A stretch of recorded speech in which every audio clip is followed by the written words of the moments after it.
It's busy and honestly, sometimes a little chaotic. Between work, school drop-offs, sports, and everything in between, some days feel completely upside down. Dinner used to be one of the hardest parts of my day. Now, it's the easiest.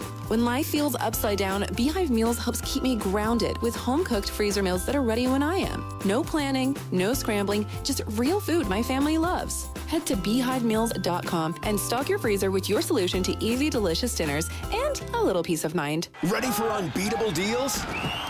At Tim Daly Nissan Southtown. Drive home a new Sentra starting at just $19,900. Need more space? Get up to $9,000 off new Pathfinders. Or grab a rugged Frontier for as low as $399 a month. With 99% approval, 0 down, and 90 days until your first payment. There's never been a better time to buy. Plus, every vehicle comes with a Tim Daly Forever warranty. Only at Tim Daly Nissan Southtown. A family office is a team built to handle the 3 biggest financial responsibilities a family faces: wealth management, tax strategy, and estate planning. Most firms only manage your investments and refer the rest out, hoping everyone stays aligned. At Trajan, we built something different. Your wealth, tax planning, and estate planning are handled together inside one firm under one roof. There's no guessing whether your CPA, advisor, and estate attorney are truly in sync, because our team works together every day on your behalf. When your financial life becomes more complex, your advice should become more coordinated, not more fragmented. One plan, one trusted team. Call Trajan today. 801-210-6800. That's 801-210-6800. Trajan Wealth, an SEC-registered investment advisor. Additional services through Trajan Estate and Trajan Tax. Additional disclosures and accreditation at TrajanWealth.com. Be advised, this is your opportunity to save up to 40 to 80% on a hot tub or swim spa. This weekend only, today through Sunday. Mountain America Expo Center, Sandy. Be advised, this is your opportunity to save up to 40 to 80% on a hot tub or swim spa. This weekend only, today through Sunday. Mountain America Expo Center, Sandy. 18-month interest-free financing. Our factories have demanded we sell 1,000 hot tubs and swim spas this weekend. Mountain America Expo Center, Sandy. Huge factory incentives, factory rebates, this weekend only. Mountain America Expo Center, Sandy. We can remove your old hot tub. Free delivery of your new hot tub. Deep, deep discounts. Mountain America Expo Center, Sandy. Free delivery of your new hot tub. Just relax and enjoy. Mountain America Expo Center, Sandy. Today, 2 p.m. to 8 p.m. Saturday, 10 a.m. to 8 p.m. Sunday, 10 a.m. to 6 p.m. Free admission, free parking, free delivery. Mountain America Expo Center, Sandy. Call 833-SPA-SALE or visit hottubandSwimSpaSale.com. The impact of a meal goes well beyond feeding our bodies, because when people don't have to worry about where their next meal is coming from, they can truly thrive, like Marta. And now we'll hear from our class valedictorian, who with our hard work never ceases to amaze us. Please welcome Marta Moreno.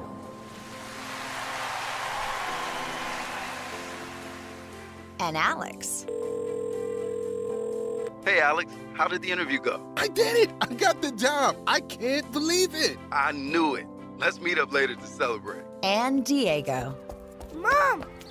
I got first place at the science fair with my volcano project. That's amazing, sweetie. Congratulations. Because when people are fed, futures are nourished, and everyone deserves to live a full life. Join the movement to end hunger at feedingamerica.org/actnow. feedingamerica.org/actnow. A public service announcement brought to you by Feeding America and the Ad Council.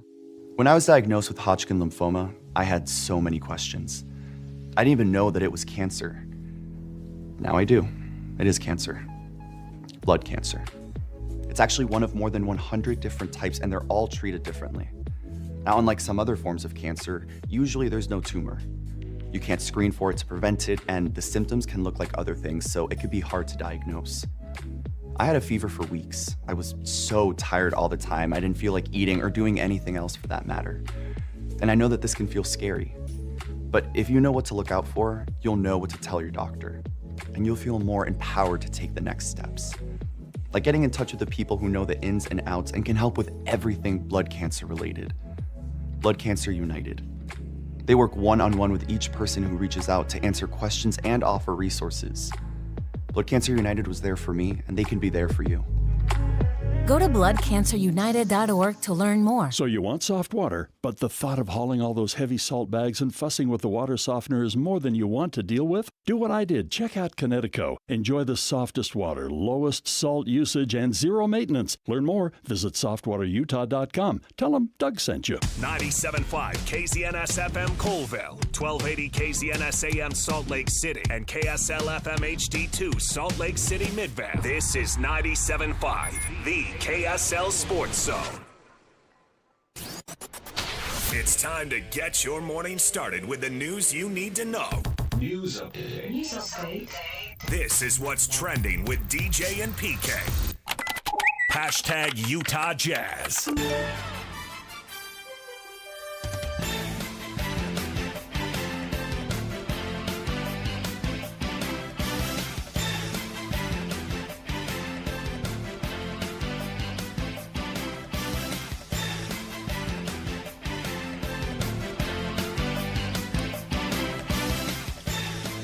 You ready for basketball again, PK?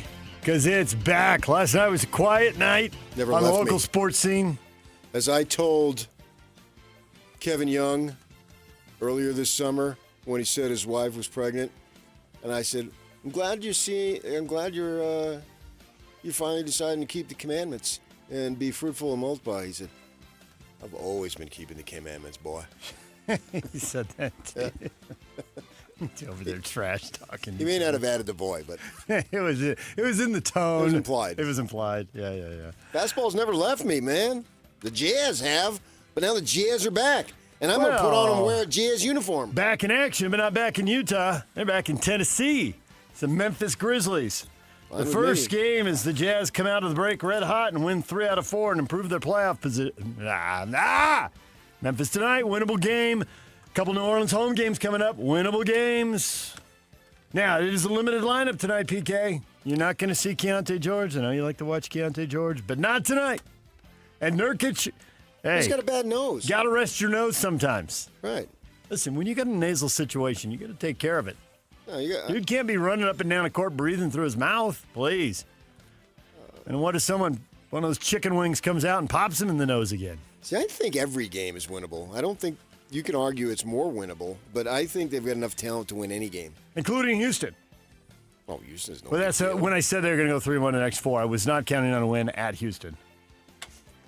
I don't know why not. But I get your point. They're good enough, and they got 3-point shooters, and you're red hot, and stuff happens. Well, I think it's up to Will Hardy to see who's playing well, and then sit him in the third quarter. See if that causes an uproar. Play him 3 or 4 minutes instead of 12. No, just sit him. No, sit him. Sit him totally in the third quarter. Yeah.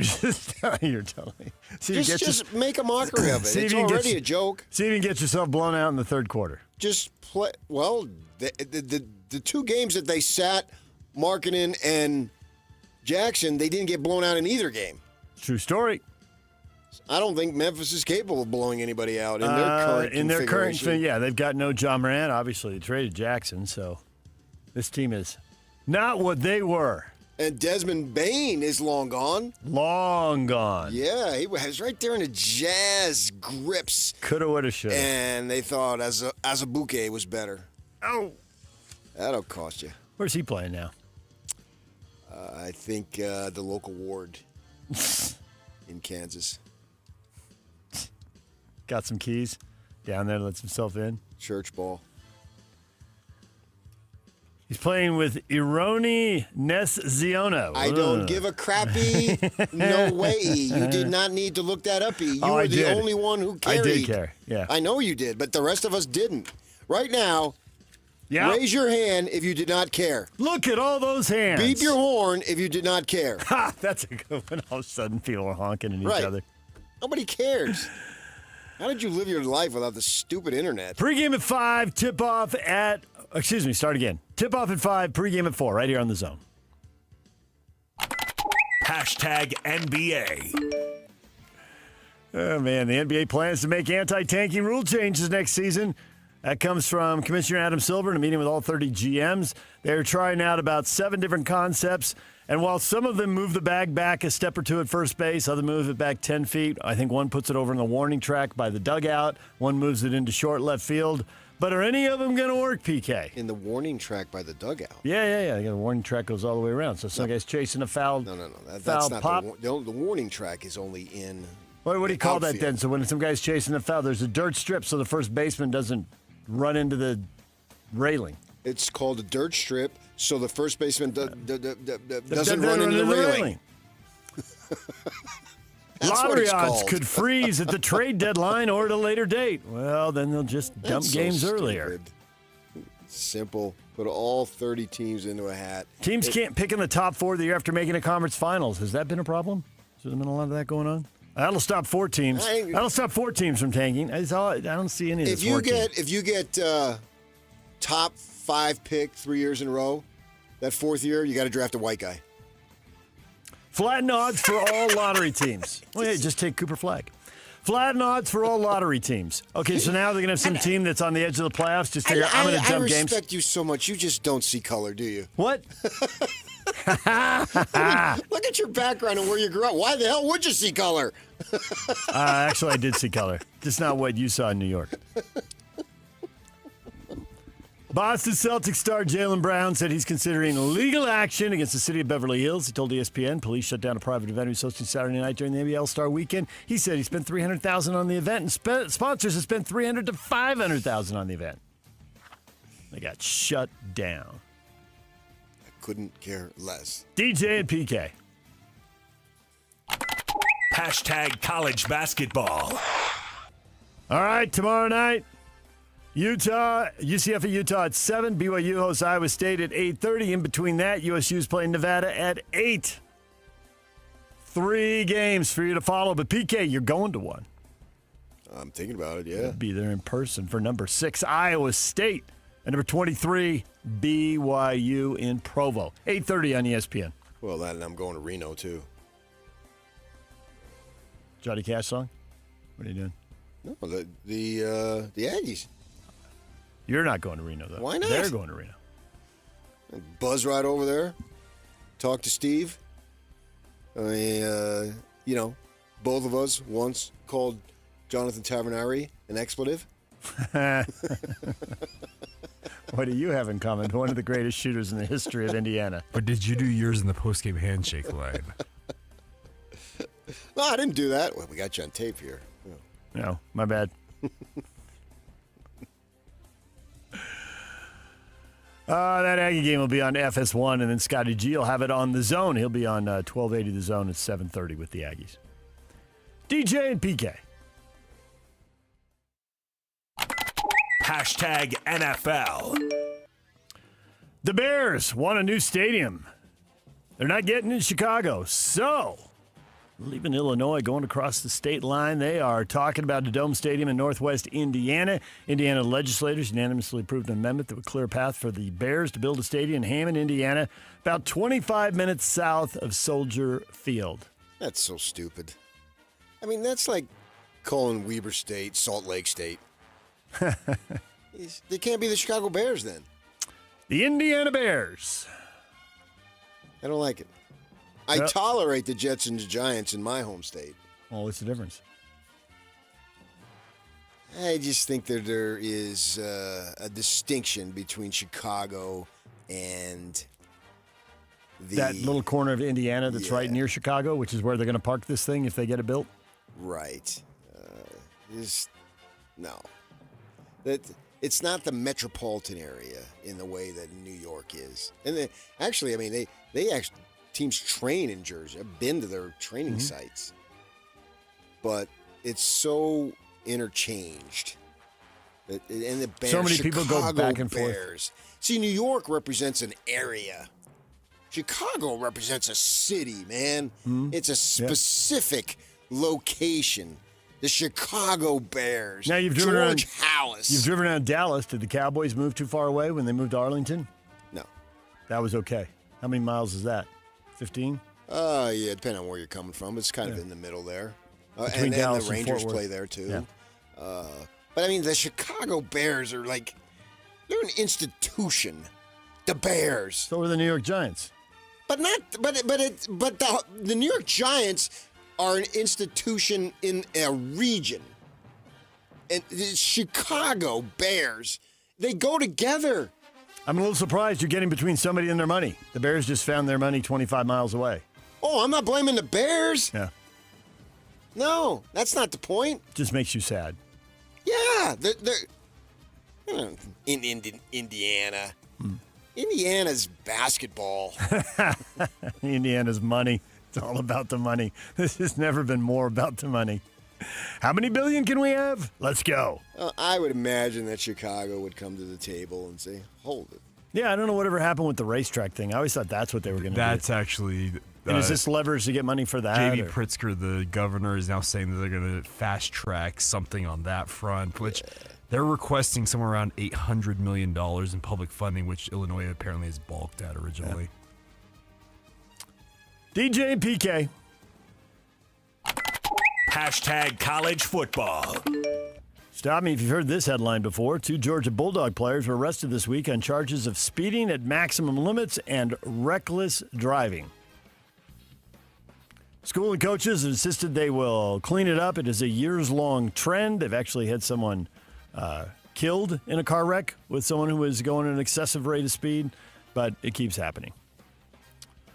Stanford hired NFL veteran Chris Richard as the new defensive coordinator under Tavita Pritchard. Richard had served as defensive coordinator for Pete Carroll with the Seattle Seahawks during his NFL run. You think Stanford's coming back? They're going to turn it loose here with NIL at some point? You know they could if they wanted to. Well, they're going to have to. Yeah. I think the potential there is to hit it out of the park, because if you can combine NIL with the Stanford diploma, which we know will guarantee you a lot more money if you work at it, and that's been a fact, that they could have a real good situation there.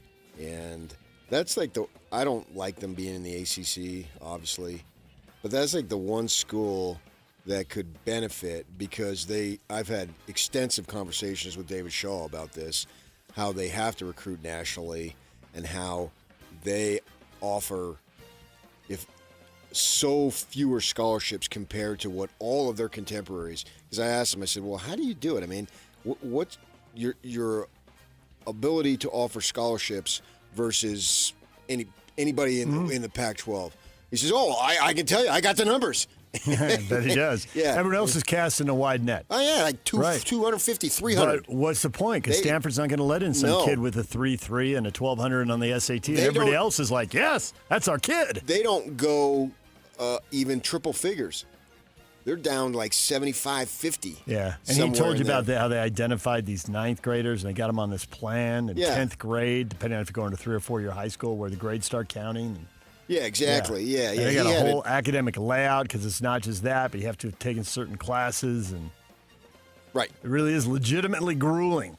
Yes. And so if they kicked in the NIL, and then they have being able to play on that side of the country, because obviously they're playing on this side of the country for all their home games, I think they have an opportunity there, but we'll see how they figure that one out.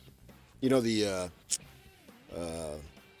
Sun Devils announced they put up a drawing of the facility. Mm-hmm. And Zach Miller, remember, he was tight end for the Raiders and the Seahawks when they won the Super Bowl. He tweeted out, and it's a very nice, obviously, those drawings always look great. Yeah. And Zach said, he played for the Sun Devils. He said, man, if we would have had this when I played, I wouldn't have lost that 15 pounds that one day in practice in August. It's so blazing hot. Just sweating it out. DJ and PK. Hashtag RSL. Real Salt Lake opens the 2026 season tomorrow night in Vancouver against the Whitecaps. RSL is going to be shorthanded. There are going to be a lot of guys out with injuries. Pablo Mastroni was talking about it yesterday. He's not exactly sure. There's a few guys who might be back, but there are going to be some young guys out there. Pablo's going to join us at 8:30. We'll see if he has any clarity on how many guys will be missing, but the short answer is several, and possibly a lot. So all the offseason moves, all the anticipation. That's not exactly what they're going to be running out there in Vancouver tomorrow night. Opening day for you guys. I'm excited. It is. Opening day. First kick at 5:30, pregame at 4:30. Good luck to you. I hope you have a great season. Thank you, PK. You try to deny it. DJ, well, it's just, I'm not dealing with your sarcasm. We got Scotty over here. Just not dealing with your sarcasm. Yeah, that dunk, that really mattered. Yeah, I mean, defend him at all costs, which all announcers do, but you try to act like you don't want him to win desperately, and we all know you're full of crap. Rope-a-dope you to no end. DJ and PK. It don't work. Hashtag Major League Baseball. Spring training is on the dope. Spring training starting today. 5 games in Arizona and Florida. All gets underway with your New York Yankees playing the Baltimore Orioles at 11 a.m. The first spring training game. Baseball is here. If you want me to own either of the two, I would probably I would definitely lean Mets. You're just more of a National League guy. It's the way it is. I don't Phillies, know why. Diamondbacks, Dodgers. Yeah. Yes, there's a. Yeah, but that was later. Yeah, I get it. Yeah. But it is just how you roll. Yeah, I don't really know why, but I'm definitely more of a National Leaguer. Yeah, 110 today, man. Diamondbacks and Rockies. I'm going to be watching. There you go. From Scottsdale, Arizona, the Salt River Fields at Talking Stick. Yeah, they actually share a facility. Who are the teams there? Those two. Oh, those two are both in that facility. Okay. Got it. What I just said. Well, I didn't get it. You said they share it. I thought, well, they share the facility. I didn't get So down the left field line is I thought your Diamondbacks might have shared it with, I mean, I knew it wasn't the Padres because I know they're in Peoria, but there's so many Seattle. teams. Yes, I knew that. Yes, you go down the left field line and you got the Rocky stuff.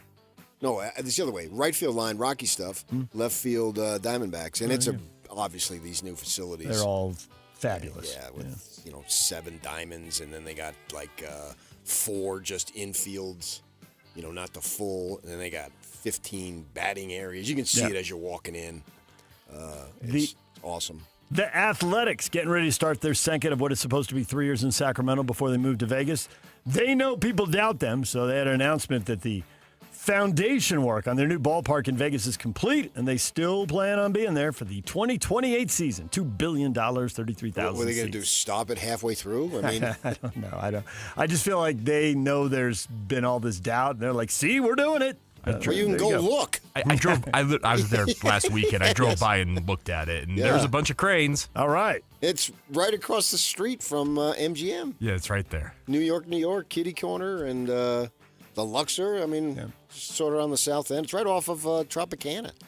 I mean, it's there. Well, yeah, I took on the Tropicana Hotel to put it in that spot. Yeah, it's coming. DJ and PK.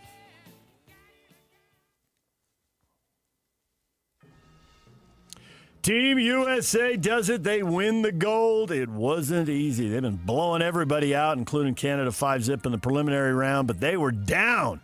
Gave up a goal in the second period, had to pull the goaltender, got a late dramatic goal, and then won in overtime 2-1. They get the gold. Canada gets silver in women's hockey. I knew that Keller would come through in hockey. You just didn't know. You were thinking Clayton. Could still happen. Men's semifinal today against Slovakia. That's at 1 o'clock. Keller scoring. Megan Keller. From Detroit. Same high school as Jesse Spano. Okay. Alyssa Liu broke a 24-year drought for U.S. women. She won the gold in women's figure skating. So the U.S. with a nice medal haul yesterday. And now today, it'll be up to the men's hockey team against Slovakia at 1 o'clock. That's what's trending. It's brought to you by Shamrock Plumbing. There's no job too big or too small. Get the personal touch with Shamrock Plumbing. David Locke's coming up at 8 o'clock. Pablo Mastroni at 8:30. The question of the day is next. Stay with us. And now, a look at traffic from the KSL Traffic Center.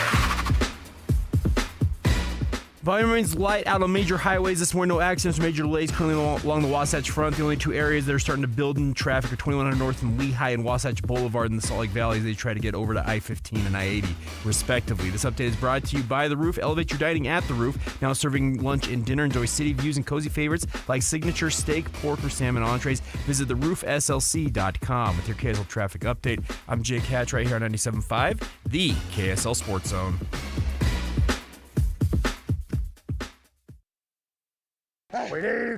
This past summer, we introduced the first ever Top 60 and 60 watch list. And now that the season is over, it's time to rank the best players in the state of Utah. It's the Top 60 and 60 ranking show, presented by Kenny J's Barbecue. Coming up this Friday, the Zone will rank the players that made the biggest impact on the state from the 2025 season. Live from Kenny J's Barbecue at the District in South Jordan, it's the Top 60 and 60 ranking show, presented by Kenny J's Barbecue, where you can get 10% off your catering order at KennyJ'sBBQ.com. This is 97.5, the KSL Sports Zone.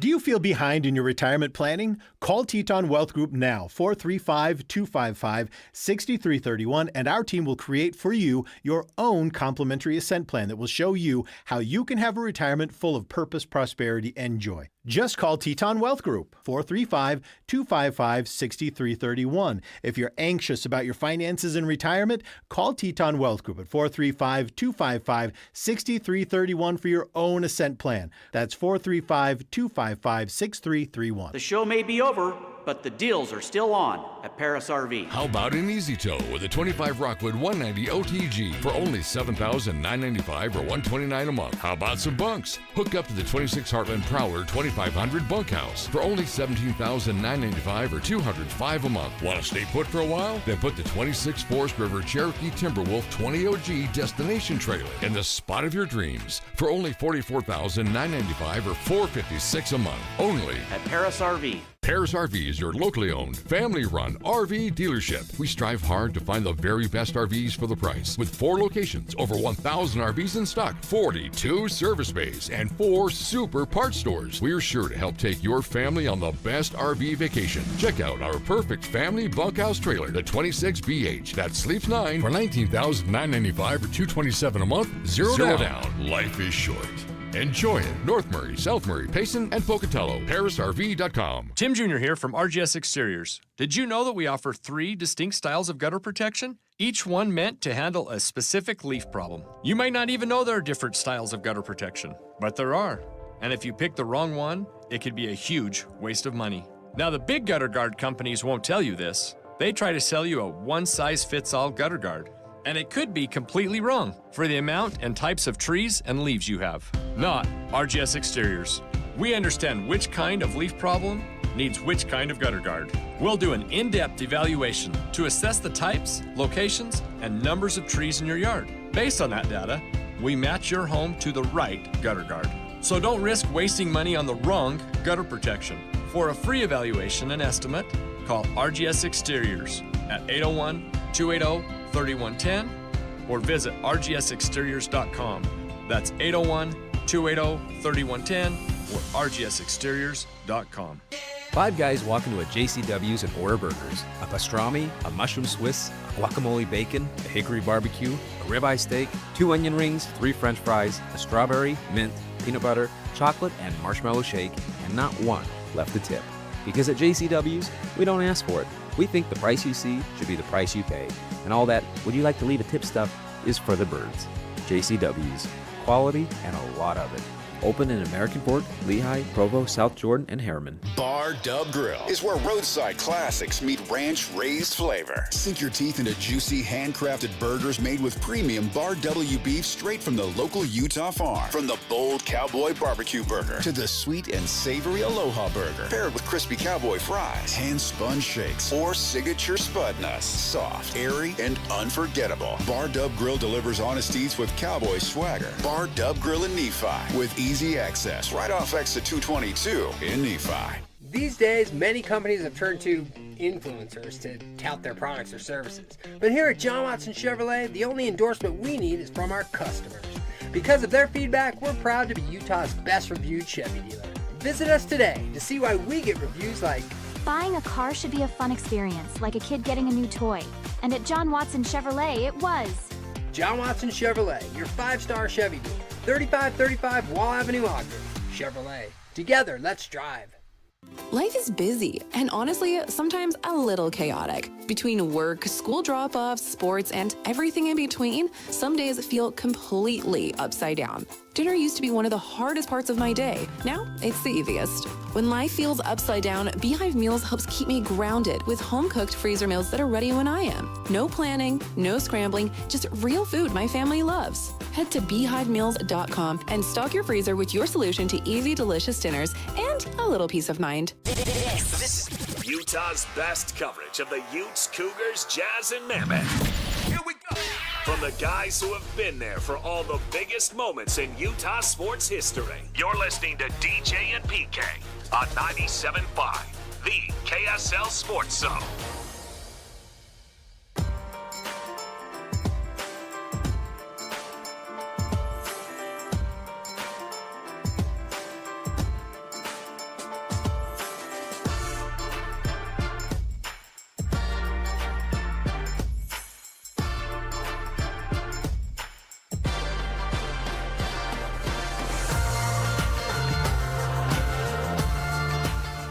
DJ and PK, we're brought to you by University of Utah Health. At University of Utah Health, hope is in our DNA. Learn more at uofuhealth.org.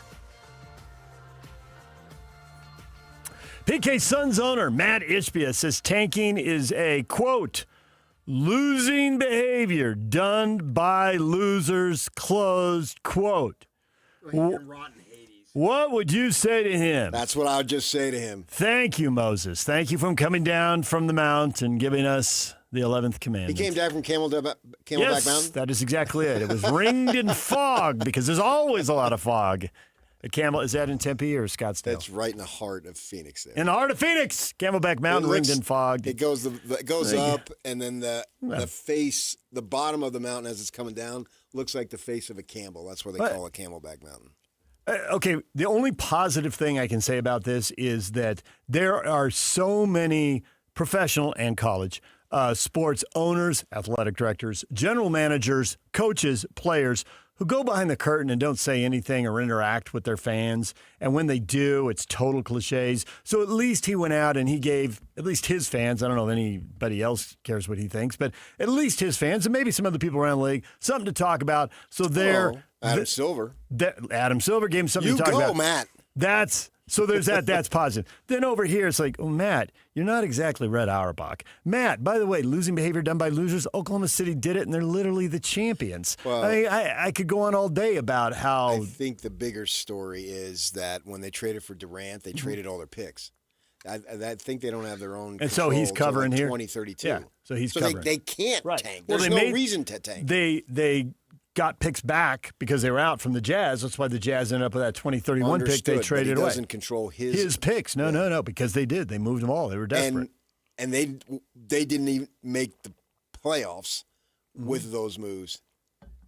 So he's like, yeah, it didn't matter when I blew all those draft picks. As I understand I get it. He's backed away. That's a little CYA thing right there. And he was he got all this fame in the way that Mark Cuban did, and he went nuts with fame. It reminded me. Except Cuban had the Mavs on the uptick, and Ishbia, they went into the curve. Well, I mean, it's only his second year. You got to give me a little time here. I mean, right now. Isn't it? I thought it was his third. Well, I think it was in the middle. It's still early. Full season where he had control. And so they are on the upswing now. But these guys, and I was talking with somebody at the gym just the other day. You get these teams, I think it was when I was down at St. George, an 80-year-old ex-Marine, tough as can be. And we were talking about it. I said, well, yeah, they buy these teams because they're billionaires, but they're anonymous billionaires. Then they buy these sports teams, then they get to be famous billionaires. And people are talking about them. And then they get to rub shoulders. Yep. And they can be out in the public. And, yes. And so Ishbia's going nuts here with all the sudden fame. That theory, the first time I heard someone say that out loud, it made sense to me. It was Kevin O'Connor 25 years ago when Cuban was rising up and was answering emails. And he wanted to be out there so much. Emails every time I emailed him. He ran out on the court one time, and then he did it as a joke. Yeah. I think and Kevin O'Connor said that, and I'm like, well, that would explain what Cuban's doing. I get that. Yeah. And then you could think other people, and you'd kind of see it, but Cuban was just the best example of it, and it was right in the moment. And in 25 years, multiple leagues, multiple owners, it just keeps holding true. Right, Jerry Buzz. Yeah, loved it. There are a few owners. Around him There all are the a few time. owners who hang back, but there's a lot who are out there. Yeah, it reminds me when I first went to NAU, and that very first weekend, all these kids who didn't have the freedom that I had were going berserk. Yeah, they were. And you just, were like, been there, done that. Look at you people go. Because my parents were older. Yeah, and by the time I came along, they were pretty much done. So I had free reign to do basically whatever I wanted. Drove my sisters nuts. Wait, there were rules. Yeah. What happened? Yeah. And I had At least your parents let the rules go over a decade. My parents let them go over 3.5 years. By the time I got to the third kid. But they had no kids in that decade to enforce the rules. So maybe they would have kept them. But I don't know. I just think that's more when understandable I was 9 as opposed years old, to my two sisters were already out of high school. Right. So and I had brothers 2 and 4 years behind but me in there were no school. rules to enforce. They weren't putting in a curfew on me when I was 8. And I was fast living in Jersey, but not in the third grade. And I had no curfew. I could do whatever I want. And I looked at some of these guys just getting rip-roaring drunk and throwing up all over the place. I thought, guys, this is the first weekend here. You pace yourself. And so I see Ishbia getting all this fame, and he's going overboard. Mm-hmm. And it's easy for him to say, and you're right, I do appreciate that he's willing to say something rather than cliches. I always encourage somebody, if you got something to say and you want to say it, say it. But I do think you haven't walked in the Jazz shoes. How else are they going to do it? And you're right about the cover, a little CYA going on there with the fans. That I hadn't thought of that, but you're right. Yeah. I totally buy it. That resonates once you say it. Tony said this worked for the Spurs and OKC and the Pistons and the Rockets most recently. Tony has no patience for this call. I mean, it was a week ago that question that you asked Locke last 2.5 minutes, and you started in like 1974. Nope, started in 84, 85, 86. Oh, that makes it better. Yeah, it does. It's 40 years, not 50. Because I could have really bored you. And you went through the whole history. And I have to, Locke today, I've got to give him credit because I was thinking there might have been a San Bernardino there. Nope. But he stayed with it. He did. He locked in. Yeah. David Locke. I had checked out not once. I feel like you checked out, you checked back in, and you checked out again? Not two, not three. Every 30 seconds you dip back in? No, so the history of the league has proven this. Yeah. And now you want to institute all these rules after San Antonio has benefited multiple times and got 5 titles and could see where they can get maybe 1 or 2 over the next decade. Now we're going to, San Antonio, we got to come down on this. This is outrageous. I know. Whatever. The cool thing is, while they experiment with all these rules, which I anticipate will not work, the Jazz should be in a window where they're a playoff team. It's like, go experiment on those guys over there. Right, but they'll keep their mouths shut. Yeah. There's no point.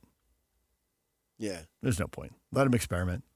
I did think of what you always say. It's like, well, try something new. Maybe it'll work. I don't believe it will, but maybe they'll try one of these things and it will make it better. Yeah. Nothing's made it better for 40 years. They've tried a bunch of stuff, and some of the stuff that they suggested in this most recent round, they've already tried and hated back in the 80s. The funny thing is that you want teams to try to win. And by tanking, you are trying to win. You just got to go backwards to go forward sometimes. That's why cars have reverse. That's a fact. You could just go, be in the middle of the league, get in the play-in, get in the playoff, go out, make your money, and be happy. But the Jazz are desperately trying to win. You can rip them all you want, and that's fine. Larry Miller said the worst thing is apathy, right? So go ahead and slam them. But they are trying to win. That's a fact. They're trying to win. There's no doubt about it. And this is the method that dictates that they go about trying to win is by losing to get the players. They could put these guys out there, and I think that if they made no moves, just say they got Jaren Jackson now, so they did make the move, but include him in the move. And just keep the guys and just try to win. And then wherever the draft picks fall, go ahead and do it. Because look at it. They, late picks, took Collier and Filipowski and Sensabaugh. There's something there in all 3 of them. So clearly they know what they're doing in terms of evaluation and drafts, right? Filipowski clearly should have gone 10 spots higher. I don't know. I haven't looked at it. Probably 15 or 20. Yeah. I haven't looked at it either. Right. So they could do that, and I think they would develop if they just kept their guys, and then, you make a few moves around the edges, as every team does. They could be a playoff team. But they're saying, no, that's not good enough. That's not what we want. We want to win at a higher level than that. And this is the way they're doing it. So you're criticizing them for trying to win. How else can they do it? Change my mind that it's different. I'll be open. Because in the end, it's sports, and I don't really give a crap if the Jazz win 20 games or 60 games. It really, at this point, in the beginning, when I was doing this radio, and I really, really wanted to do it, I wanted it worse than anything that I've ever wanted job-wise. And I really wanted them to win because I was so nervous about the ratings. Mm-hmm. Well, now... I know. We've gone through Doesn't COVID. matter. There were literally no games, and we found out the ratings. I'm good to go. And I don't really care, but I want them to do it. It's more fun. But so the point I'm making is I'm open. Convince me that they're not trying to win, that this is the wrong way to go about it. I'm open. I haven't heard an explanation that would say, yeah, do it this way rather than the way that they've been doing it. I don't think anyone is going to be able to convince you because I don't think there's any convincing to be done. There's give you too much of a track record. Tony has posted on our social media for years. What's Tony got? He said it worked for the Spurs, Oklahoma City, Detroit, and Houston most recently. I mean, he could have gone on for 2.5 minutes like I did, but he just went with comma, most recently.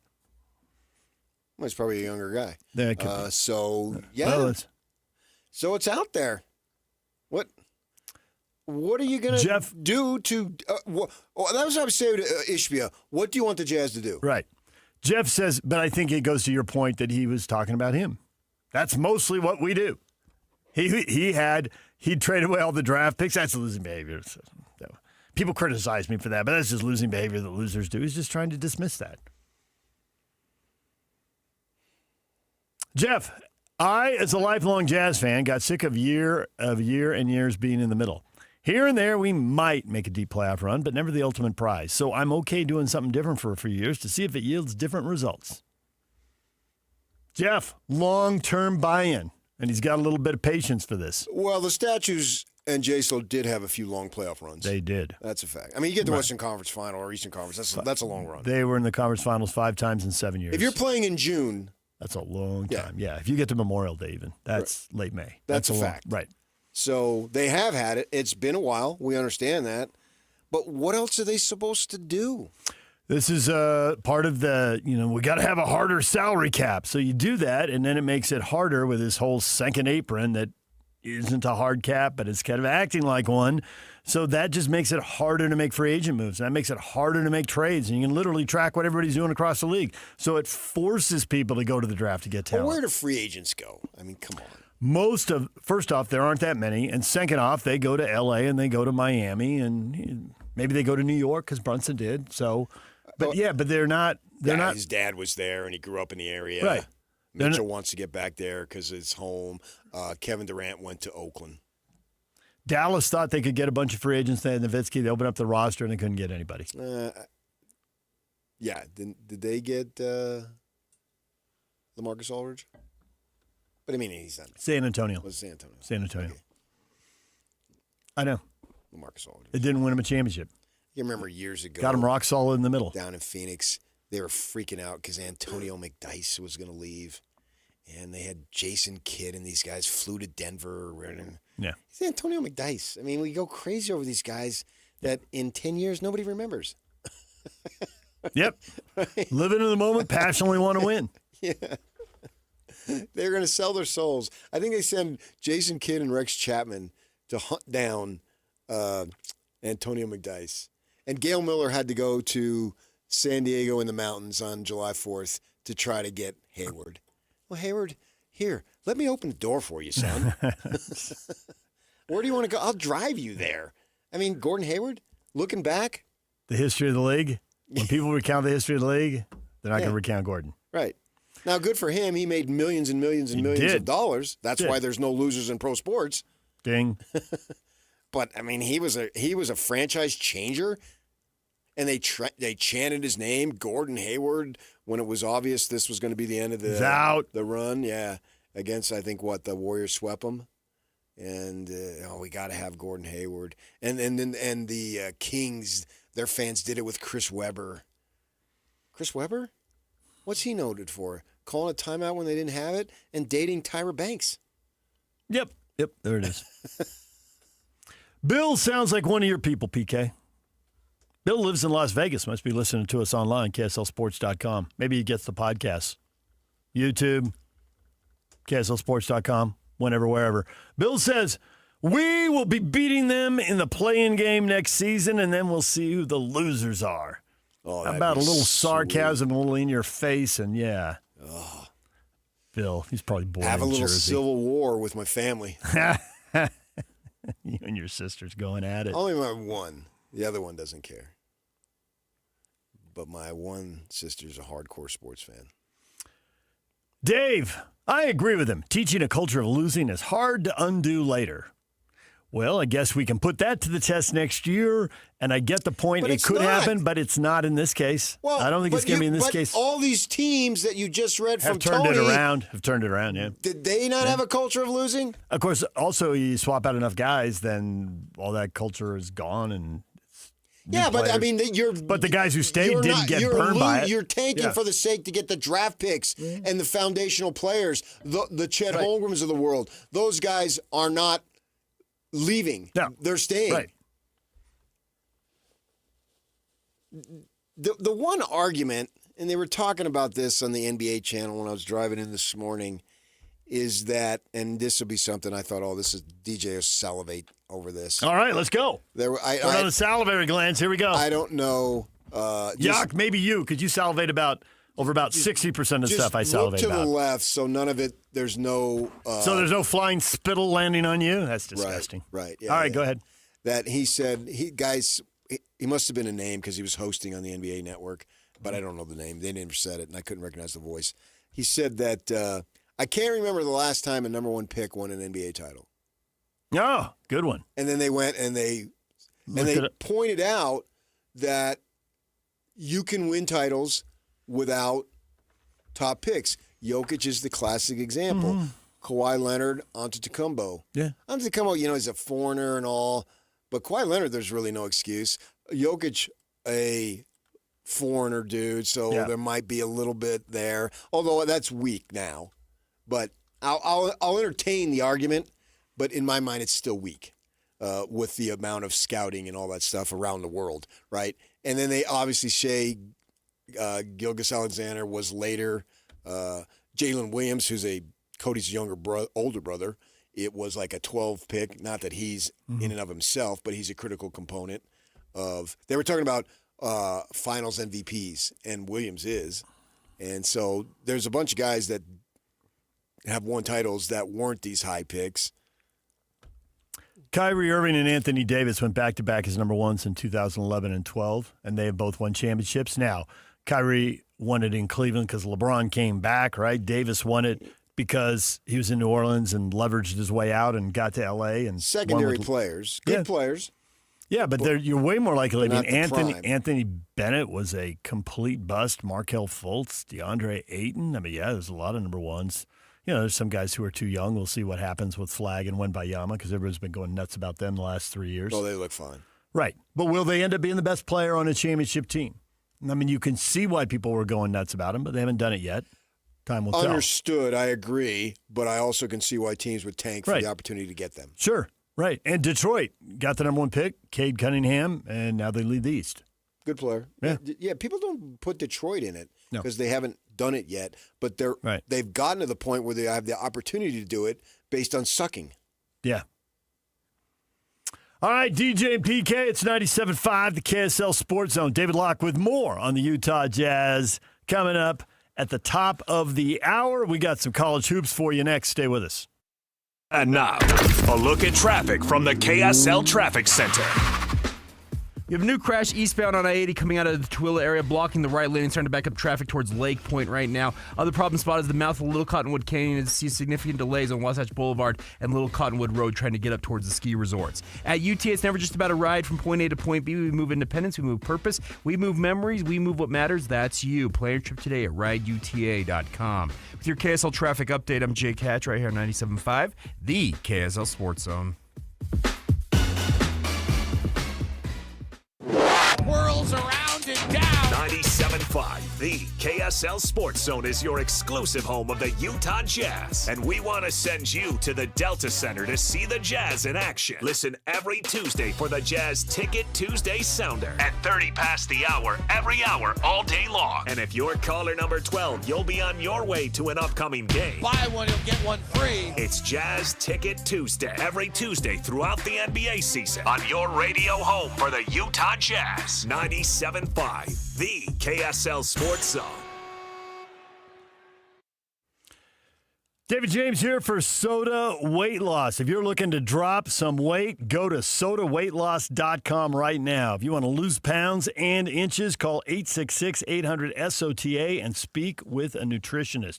Soda will help retrain your body to burn fat efficiently. No drugs, no injections. You would have to pay for those drugs and injections and keep paying for them as long as you want to keep the weight off. Instead, learn how to eat smarter. 3 meals a day, 2 snacks. You're not going to be starving yourself. Your nutritionist will build a plan that works for you. I've lost almost 20 pounds. Probably will reach the goal next week.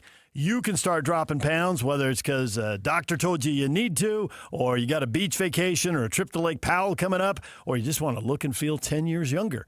Call Soda Weight Loss right now, 866-800-SOTA. Talk to a nutritionist. You get weekly meetings on the phone with the nutritionist. They keep it to 10 or 15 minutes, and you can text them anytime you have a question about a restaurant menu or traveling and eating on the road and how to stay on track. 866-800-SOTA. Join now. Your partner joins for free. You get 2 transformations for the price of one. 866-800-SOTA. Soda Weight Loss. Join Soda for a short time and get results that last a lifetime. This month, Tim Daly Mazda Southtown is offering 0.9% for up to 60 months on brand new 2026 Mazda CX-50s. That's right, 0.9 on new Mazda CX-50s. Get yours in wind chill pearl, jet black mica, or any color you choose. There's no better time than now to get your new Mazda. Come in today to Tim Daly Mazda Southtown in Sandy. Some restrictions apply. APR OAC. Not available with any other offers. See dealer for complete details. Be advised, this is your opportunity to save up to 40 to 80% on a hot tub or swim spa. This weekend only, today through Sunday. Mountain America Expo Center, Sandy. Be advised, this is your opportunity to save up to 40 to 80% on a hot tub or swim spa. This weekend only, today through Sunday. Mountain America Expo Center, Sandy. 18-month interest-free financing. Our factories have demanded we sell 1,000 hot tubs and swim spas this weekend. Mountain America Expo Center, Sandy. Huge factory incentives, factory rebates, this weekend only. Mountain America Expo Center, Sandy. We can remove your old hot tub. Free delivery of your new hot tub. Deep, deep discounts. Mountain America Expo Center, Sandy. Free delivery of your new hot tub. Just relax and enjoy. Mountain America Expo Center, Sandy. Today, 2 p.m. to 8 p.m. Saturday, 10 a.m. to 8 p.m. Sunday, 10 a.m. to 6 p.m. Free admission, free parking, free delivery. Mountain America Expo Center, Sandy. Call 833-SPA-SALE or visit hottubandSwimSpaSale.com. Hi, this is Derek Overstreet, president of the New Millennium Group and co-host of Stop Working, Start Living with KSL News Radio. Can you imagine what your life would be like if you could retire 3 to 5 years earlier than you thought possible? The things you could do, the loved ones you could spend time with, the memories that you could create. That's what our team at the New Millennium Group does. We'll walk you through the entire process every step of the way. If you'd like to get a copy of the 5-step proprietary plan that will help you retire 3 to 5 years sooner than you thought possible, give us a shout right now. 888-999-6370. That's 888-999-6370 or utahsfinancialplanner.com. Listen, most of our listeners right now have a tax problem, not a money problem. There's not enough money in Social Security Medicare as it is. Let us show you how you can significantly reduce your taxes. That's 888-999-6370, 888-999-6370 or utahsfinancialplanner.com. Pack up the Because Chevy SUVs have the capability to take you to some incredible places, like an adventure in the middle of... In the Equinox Active, an SUV that will help you get away with confidence. Or head off for a night in Chevy Traverse, with all the tech you need to stay connected. While the undeniable value of Chevy Trax will keep you moving from here to over here to way over here. Get to all the places you want to be with Chevy SUVs. See your Rocky Mountain Chevy dealers. Adventuring in the Wasatch Back to play in the sunshine and snow? Stop into Dairy King in Heber. Now serving your favorite soups. And come in and invent your own shake. Dairy King on Main Street, home of the train and best of state shakes. Over 2 decades of sports radio dominance in Utah. My favorite. This is DJ and PK on 97.5, the KSL Sports Zone.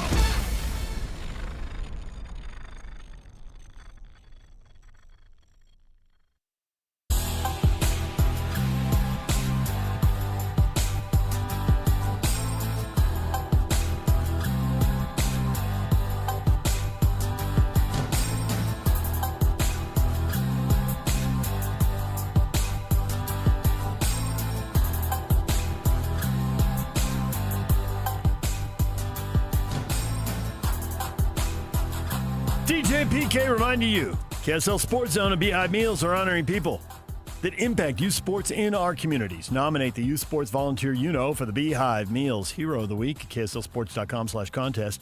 And listen every Thursday afternoon to JJ and Alex for the winner. It's the Beehive Meals Hero of the Week. College hoops tomorrow night, PK. The Utes are trying to get back-to-back wins at home against UCF. Be nice to win a few games. It's hard to go through a season and just get drilled over and over. The Aggies are on the road in Reno. Utes are on a winning streak, man. I like it. Get some W's. Let's go. You had one game. And who was it, Oklahoma State that they led and then couldn't finish, couldn't seal the deal. Got away in the last few minutes. So, see what they can do. Utah State's at Nevada tomorrow night. They're in Reno. Nevada's 12-2 at home, so not an easy place to win. But the Aggies now with a 1-game lead, and we're coming down the stretch. They got San Diego State next, so two big road games here. What are you, Lafitte Pinkai? Lafitte Pinkai, great jockey. Is he like 80s and 90s? Or probably even longer than that. Some of those guys ride for 40 years. They can ride in their 50s if they want. And then you've got the BYU Cougars with Iowa State coming in, a chance to get a big win, shock the world, and take down number 6 Iowa State. And I went back and listened to what Kevin said after the Arizona game, and I support what he's saying. I agree with him. He's talking about how they're now trying to put this thing together on the fly, and there were some good things. There's no question there were some good things. You got to build upon it, and you got to win, right? And that's the whole idea of having a basketball team. The number one thing. You can do all these other things, but you got to win. And so they have this golden opportunity here presenting itself against a really good team, against a big-time buff coach. He's the buffest coach in college basketball. Those biceps are just impressive. Hockley is the only guy I know who can give him a run for his money. Eddie Hockley, my sister's friend down there from Arizona. And with that in mind, now you've had a week to process it and a week to work on it, obviously with it being the loss of Richie Saunders. And so I have a level of optimism that they can do this. Been a long time since they held somebody to 75 points. To go do that in Arizona, they played hard, and they played pretty smart and limited a lot of easy shots. There were a few exceptions, obviously, with some turnovers that bit them. But it wasn't all bad. I mean, it's offensively, been a long time, you say? It's been a long time, been a long time, been a long. I knew you were a rocker. Yeah. Underneath that. Somewhere. Past all the dust and the cobwebs. There'd be some classic rock. And Iowa State with a 3-3 record on the road. So you're saying there's a chance. I have a level of optimism for the Cougars. Not that they're going to be able to roll by any stretch. It's going to be every game now is going to be harder for them to win, obviously. Just for the loss of the production and the caliber of player. Plus, the spiritual leader, the heart and soul of the team, the Cougar. you can look at DeBonsa, and that guy, for only going to be there 1 year, he has ingratiated himself into BYU really, really well, and I respect him for that. But the fact is, Richie Saunders, local kid, LDS kid, mission, it's all about what BYU is about. It's emblematic in Richie Saunders. So he goes down, and he doesn't have a second chance to play college ball. It's over. He can't come back next year. It's done. And so besides the literal production, it's an emotional blow to everyone. And it takes a bit to overcome that. And now, okay, not that everything is solved and forget about Richie. It's been a week now. I'm not saying that. But you have had time to process it. You've had time to get out on the floor, play a really good opponent, play to practice, to go to film room. Mm-hmm. And so I'm expecting a more cohesive performance from this team. Because we saw a week ago where Kevin Young said, Cada's got to play better. He said that in the postgame last Saturday. We did play better. Yeah. He gave us his Cada performance. So look inward to each of these guys, and Cada did what he's capable of doing. Played very well the other night, 4 blocks. So now everybody's got to look at themselves. I got to step up. A lot of these guys who are getting more minutes and a better chance to impact the game now get it for this. Well, I guess the third time. They kind of got it on the fly in the game where Saunders got hurt. They're back at home. Maybe they got a little better feel for it, and role players tend to play better at home.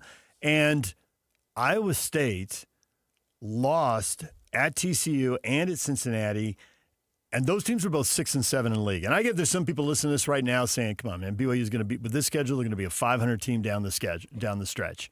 That might end up being true. Even if they beat Iowa State, it might end up being true. But that's what TCU and Cincinnati are, and Iowa State lost to both of them on the road. So it could happen. It's intriguing enough. You definitely want to turn the game on Saturday night and see what happens. 8:30 on ESPN. David Locke next on the Utah Jazz. They are in Memphis tonight. The All-Star break is over for the Jazz. They are playing games again. We'll talk with David Locke next. Pablo Mastroeni, RSL head coach, at 8:30.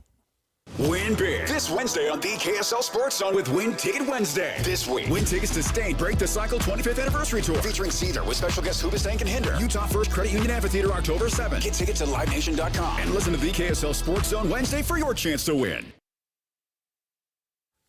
Maybe it's because PK's off. You're on. Hey, PK. Yeah. Peach Windows and Doors. We took a tour, and we came away thinking if anybody wants to redo their house, freshen it up a little bit, or maybe you're building a new house, better check out Peach Windows and Doors. A lot of different looks. It doesn't matter if you're into the cosmetic, the colors, the shapes, the styles, or if you're into the actual construction and you care wood, aluminum, composite. There are so many options available. Oh, yeah. Their showroom is literally unbelievable in terms of you start walking down the aisles there and you see all the fancy things that they can do.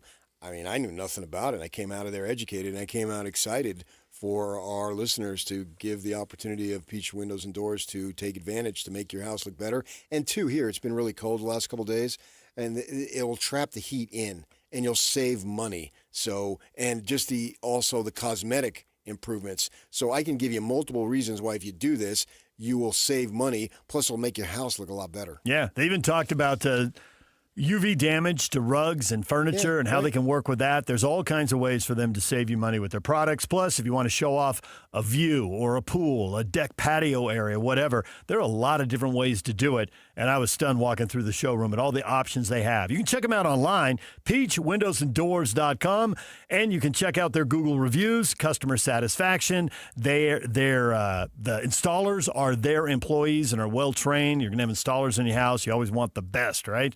You can check out their showroom in person, 300 West, 2940 South in Salt Lake City. peachwindowsanddoors.com. At Fisher Investments, we may seem like other money managers, but we're different. What makes you so different than the rest of us? We ensure clients receive unparalleled service at every step of the relationship. Tell me more. Our investment counselors focus on service over sales, prioritizing clients' needs. How do you make money? We don't sell any commission-based products. We have a simple management fee. based on the value of our client's portfolio. So we do better when our clients do better. What about client portfolios? We get to know each client, their finances, family, health, lifestyle, and more, and then we tailor a portfolio based on their specific goals and needs. Your clients really come first then, huh? Yes, we make them a top priority. Our goal is helping them achieve a comfortable retirement. Wow, maybe we are different. At Fisher Investments, we're clearly different. Learn more at FisherInvestments.com. Investing in securities involves the risk of loss.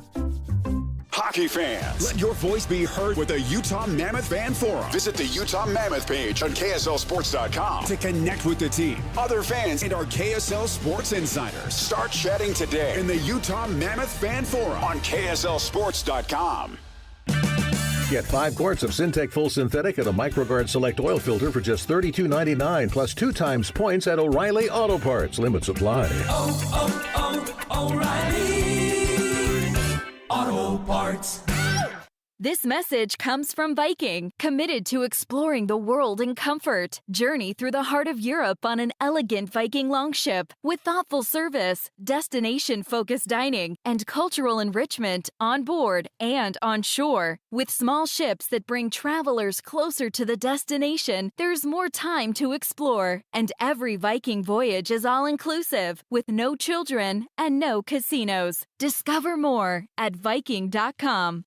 How can you free your team from time-consuming office tasks? Amazon Business. Smart business buying tools enable buyers to find and purchase items fast so they can focus on strategy and growth. Free up your teams and focus on your future. Learn more at AmazonBusiness.com. Tim Jr. here from RGS Exteriors. Did you know that we offer 3 distinct styles of gutter protection? Each one meant to handle a specific leaf problem. You might not even know there are different styles of gutter protection, but there are. And if you pick the wrong one, it could be a huge waste of money. Now, the big gutter guard companies won't tell you this. They try to sell you a one-size-fits-all gutter guard. And it could be completely wrong for the amount and types of trees and leaves you have. Not RGS Exteriors.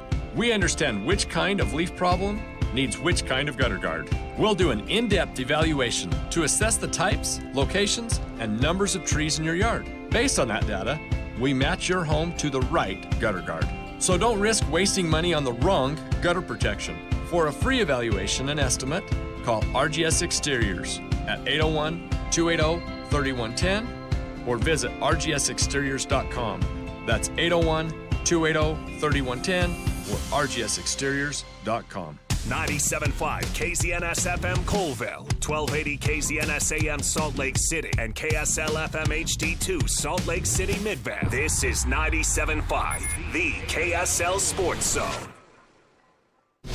Nobody brings you better coverage of the teams you're passionate about than these guys. Try some more. This is DJ and PK on 97.5, the KSL Sports Zone.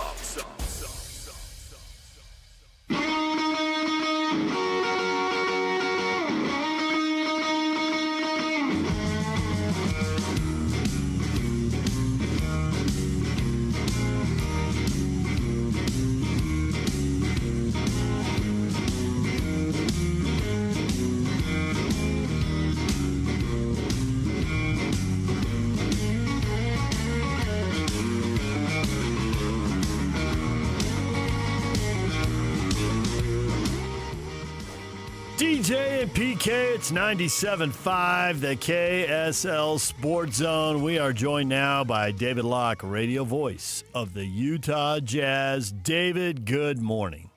Good morning, David James, Patrick Kinahan. Friday, back at it, NBA season, talking to the guys. Oh, my goodness, I'm fired up. Just, it's inspiring to be connected to such greatness in even the most mundane way of just filling time for you so that you can have breakfast. It is just awesome. I have to just applaud you for your focus. I went back and timed that opening question last week from DJ, 2.5 minutes, and you stayed with it the whole time. He took 2.5 minutes to ask me a question? Yeah, the first one. Set up when it went back 40 years of tanking and started with the Rockets in the mid-'80s. Literally 2 minutes and 30 seconds. The history of tanking. It's the longest question in Bonneville sports history. Bonneville sports. It's not, despite the fact that David James will go to the Hall of Fame, it is not in the Hall of Fame. It is not in the textbook of how young broadcasters should ask questions. Well, he got on a roll, man. And sometimes you get on a roll, it's like a wave. It can't be stopped. You just have to wait till it get crest when you and start have to go down. greatness exuding out of you like David James does on a daily basis. He's a basketball genius, too, man. Right. Yeah. No, I mean, it's very hard for us common folk. Yeah. Patrick, to relate Us to common the folk. the genius that must be David James's brain at all times. I did not have us common folk. I didn't have that on a list of cliches you might throw out during this. 1/3 of the NBA season left. What are you, for the Utah Jazz, what are you most looking forward to seeing in this stretch?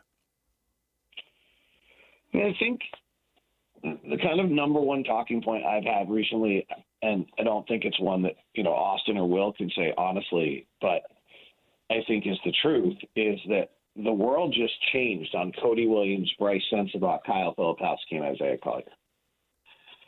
So, and maybe Vince Williams and John Conchar too. And what I mean by that is, it's interesting to watch them develop and try to play well and get better when you're going to win 25 games. But when you're going to try to win 55 games, you got to be good enough. This is a really important, little less than 2-month developmental test. Can Kyle Filipowski be a backup big, either 4 or 5 on an NBA team trying to win 50 games? Can Isaiah Collier do that? Can Cody Williams do that? And if they can't, then it's probably time to make really drastic moves, because we're in it now. And starting next year, we're going for it. And if Kyle Filipowski, Cody Williams, Bryce Sensabaugh, or Isaiah Collier are not good enough to be in that circumstance and play those minutes, then they're just not going to play. Or someone else is going to be on the roster that is going to play. And then if that's the case, then we're not waiting 2 or 3 more years for these guys anymore.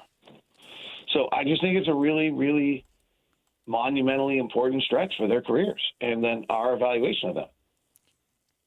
Might even mean you should have them finish games. I agree. So that you can look. Just a thought. To me, all this tanking stuff is, we're criticizing teams for losing. Well, the reality of it is they're actually trying to win. It's just not right now. And to deny the Jazz 25 games more, another 25, 26 games, an opportunity to get much more thorough evaluations in NBA games, not summer league and not whatever. It is all about now, not open gym type things. That's ridiculous. It's almost like I want to say, how dare anybody deny the Jazz the opportunity, especially the Jazz, because of the fact that they had all these draft picks that they actually didn't give away and brought in players. Now this is real-time evaluations. How does anybody have the right to say you can't do that? Yeah, I don't know. I find that to be the most, and they won. Well, sure. And throw in Ace Bailey, too, in there, He's a teenager. He's a teenager. And they won one of the games, right? And the other one was the 2-point loss or something. Right. Yeah, I mean, it's pretty clear that people got in the ear of Adam Silver, and he caved because he had a press conference coming the next day. Well, he needs to just shut up then. Good. Go get him, PK. Right behind And I'm not even this diehard fan. I'm just looking at it logically. No, I mean, it's just the thing that drives me crazy on this, and is so we played Lowry and Jaren Jackson 9 minutes in that second half. Okay. So had we allocated the 9 minutes differently, would it have been better? I know. I don't know. Maybe not. No, I was saying they should sit out in the third quarter now. Just totally mess with them. Mess with the league. Just take quarters to rotate the quarters they don't play. Right. So if Lowry had played 9 minutes and he had played the first 5 minutes and the final 4, would it have been fine? Based on the logic they used, yes. 3 would have been right. There's a list out. ESPN has a story. Everybody's got the story. You can see it. There's 6 or 7 ideas for how to combat tanking, and they're really going to examine it this summer. And it's not going to impact the Jazz that much because we're going to see, them move up in the standings and probably move out of all this talk for several years now. But when I looked at the list, it's like they've already talked about flattening the odds for all the lottery teams. They did that, and that's in Ewing went to the Knicks when the Warriors had the worst record, but the Warriors fell all the way back to 7th, which at the time was the end of the lottery. That's terrible, so they went away from it. Now they're bringing it back out like it's a new idea. It just feels like they're moving the bag back at first base or over into the dugout or something. No, I mean, the system incentivizes this. It's a problem. And, like the idea that, we're going to set it at the trade deadline. Oh, good. So teams can go 2-36 to start the season. Right. That would be great. Yep. Yeah, but nobody's paying attention as much to basketball at that time of year. I mean, that's really the answer. I mean, a lot of this, what happens here is that the minute the NFL season finishes, known as they talk about, then the NBA goes in the spotlight. Last year was TV ratings, and this year it was tanking. Yeah. Right? That's literally what happens here. And the TV ranking story is wrong, and this year the tanking story, because Sam Presti, according to Tony Jones, was making the rounds to get people to react, got people to react. So, I mean, the best answer I've heard from anyone is something that's pretty radical. I don't think they would do it, but the answer is that Kevin Pelton's, is that when the season is over, you announce randomly selected date, and it's the draft order is based on the winning percentage of teams after that date. But they don't know the date. Oh, man. That's like a box of chocolates in Tom Hanks movie? Forrest Gump. Forrest Gump, yeah. I mean, so the idea is that you go through the season, and if you don't make the playoffs, you don't make the playoffs. And then your record after a certain date, I think it's if whoever wins the most, you've incentivized winning now, is you then flip the draft order. And that would be the only way that I've seen where at no point along the way are you incentivized to lose. Yeah, I don't know that changes anything that the Jazz are doing. Right. Well, I mean, getting rid of it, we might decide to get rid of protected picks too. Like that. Well, that's another. Yeah, but that's irrelevant to what the Jazz are doing. They drafted all these dudes. Now they got to find out if they can play. So when it's time to win, which is October, what do we have? Right. No, that's very clear. Do you think? That is very clear. Do you think, given the big trade you said and your expectations, like these young guys have got to really show that they can do it because the Jazz are going to be trying to do it next year? Can you really win? Do you expect this is going to be a really busy summer, or the fact all this tanking is going on is because they changed the salary cap rules and it got harder to make trades, it got harder to sign free agents, and everyone's had to lean into the draft big time? And that really, those unintended consequences from the last labor negotiations are why we are where we are. And the Jazz will be a little handcuffed this summer. I think we have a little bit of a mix because we actually have a few teams with cap space, Jazz no longer. And we have some kind of free agents that are a little interesting. So I think there's going to be a little bit of a mix there. A little thawing, huh? Yeah, I think Austin Reeves stays in L.A., but I'm not sure. I don't think Peyton Watson stays in Denver just because of money. So I think there's going to be some movement there. That'll be interesting. I think Jaw gets moved. There's still some lingering players from the trade deadline that didn't get moved. And then I think from a Jazz-specific standpoint, I haven't talked to anyone, but I'm not totally convinced that these guys that are on our roster right now are bench players next year. I know. You said that. Yeah. If you can get better veterans, I get it. Yeah, I don't want to use a name because I'm not trying to call anyone out, but just take whichever of the young players. Really, if you're not sure that they can contribute next year, when would they ever contribute? We're in it, right? We got an iteration. This is like a 2 or 3 year window where we're in it, and then the next iteration is after Lowry and Jaren's contracts start to come up. Then we have to figure out what we're doing next because we're going to have a little bit of a money problem. We've paid Walker and Keontae, and then Ace Bailey's contract comes up after that, and whoever we draft this year, hopefully getting a pick, comes up after that, like you're starting to make changes. Like you don't really have 3 years for someone to develop. They need 3 years. But couldn't you argue that that's one reason why you need to keep those guys to make sure they develop because they'd be cheaper? If in fact they would be cheaper, yes. But I'm not sure they would be. Depending on how good they get and depending on who they are, the market for, a few types of players is always a little higher. Yeah, right. I can see your point. If somebody's willing to pay one of these guys, then, that's the catch-22, right? If they get good enough that they can get paid, then we probably want them. But if they're going to get paid, we probably can't keep them. So it gets a little tricky. Sure, understood. But then if you would be trading them away, you'd be getting back similar financial situations. I think it's going to be very active offseason. You go to a team that has a mid-range veteran on their team, and maybe we'd rather have him who can give us 14, 15 minutes guaranteed without the warts. Yeah, I guess I'm a little higher on some of these guys than you might be. And I realize you don't want to list individual names and you can't really in your position. But I see stuff there. Not that I'm a big basketball expert who knows all this stuff. I see stuff there, but trying to win 50 games is really hard.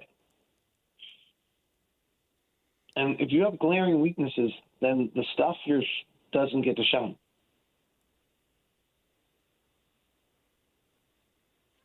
I'm more PK than you in this discussion. I think there's something there with these guys. Now, having said that, the comfort zone. Stop making a claim that I don't think there's something there. Okay. I think it's hard to win 55 games. Yeah, especially if you up it to 55. And especially if they think, hey, we've got to be able to win in the playoffs. I think it depends on where they're setting the bar for what they want to accomplish next year. If they want to win 50 in the regular season and lose in the first round, I think they're well on their way to building that kind of team, and I think there's a good chance they can pull it off, noting that that's still a long way away, so we're trying to look way in the future, which is dangerous. But if they're sitting there thinking, we have to win a playoff series next year, and you know that the Thunder and the Spurs and the Nuggets are probably going to be set up to win playoff series, like there's not a lot more room to get in the second round. And if that's where they're setting the bar, then I think they're going to need to upgrade the roster and bring in some veterans. Right. So that's where my bar. My bar is you're a top 6 team. You're not in the play-in. You're a playoff team, and you're competing to get to the second round of playoffs in a real series. And the reason is because these windows close too fast for you to meander your way into it. Right. Yeah. You don't have 6 years for these guys to grow up and figure it out. So do what Lindsay did then and get those vets to augment the young guys when Snyder was coaching and they took the big leap and won a playoff series. Yeah. I think that's who's the next. Not the way he came, not the way he developed with us, but by the time he's done with us, who's Royce O'Neal? Maybe it's Royce O'Neal. Yeah, but also don't they have to add a Joe Johnson? I mean, he hits the shot to win game one at the Clippers and send the message to the team, we can win this series, right? That's the message he sent when he hit that shot. But there's a bunch of people on the court at that moment that I would not have trusted to hit that shot. I mean, it probably could have gone to Hayward, and none of us would have trusted him to hit that shot. Yeah. Yeah, 100%. No, that's where I might be wrong. This is just one guy talking. As I said, I have not talked to anyone. I'm not speaking as a company spokesperson, but I think the goal would be to be top 6 in the West. It's going to be hard. There's 7 teams, I think, next year that really have a chance for it. To be trying to knock off someone like Minnesota in the first round of the playoffs in the 4 or 5 matchup to get to the second round. Play Oklahoma City. Maybe there's an opportunity to have both because they got so many young guys, so you keep some, get rid of some. Yeah, my concern on that, I agree. No, I think that's the answer. You just have to decide which one. Maybe you think all 4 of them can do this, or all 6 of them, and then they stay. But maybe it's also maybe it rests on who's available, doesn't it, David? I mean, depending on who you can get, it could impact Collier at a guard, or it could impact Filipowski. It depends on who's available and who you can bring in. Right. And I think this is exciting. I think this is great. The way Isaiah Collier's been closing some games recently gives you hope. The way Bryce Sensabaugh hits some big shots gives you hope. The way Kyle's improved some of his defensive stuff gives you hope. Which all adds up to the opportunity to get more evaluation. So somebody from the Jazz needs to tell the NBA to shut the bleep up. I think they probably have. They're doing it the right way under the circumstances that they have. Not all tanking is the same thing. for everybody. It's not just a blanket method. The Jazz have far more legitimacy in doing what they do if you just look at the rosters and look at the capital that they've already expended to get these guys. Now they have the right to evaluate them. You're preaching to the choir here. Well, David, we'll leave it right there for now. We'll hear you on the call. You got a game, and then do you sit on the road for a couple days? Because Houston's Monday. I know. Yeah, it's kind of weird. Yeah. All right. Well, thanks for the time, as always, and we'll talk to you again next week. Okay. David Locke, radio voice of the Utah Jazz, joining us right here on The Zone. When we come back, Pablo Mastroeni, RSL's opener tomorrow night. Stick around. He's joining us next. And now, a look at traffic from the KSL Traffic Center.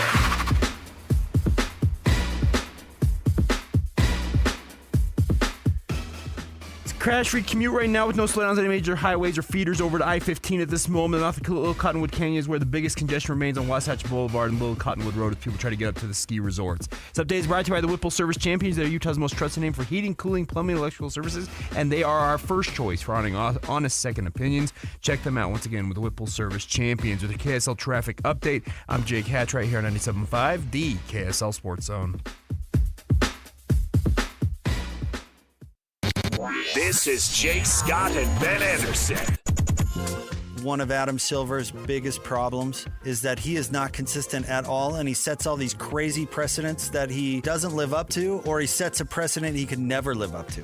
He can't sit there and manage Will Hardy's lineup. If you want to say conduct detrimental to the NBA, that could be every single night in the NBA with what happens with rotations or who's available and who's not available that doesn't apply to the player participation policy. You know, the Jazz can rest Yusuf Nurkic all they want. He's not in the player participation policy, but if suddenly the NBA says, well, that's detrimental to the NBA and we're going to fine you anyways, then this opens a can of worms that you can't enforce every night because you can't fine your teams every single night they step on the court.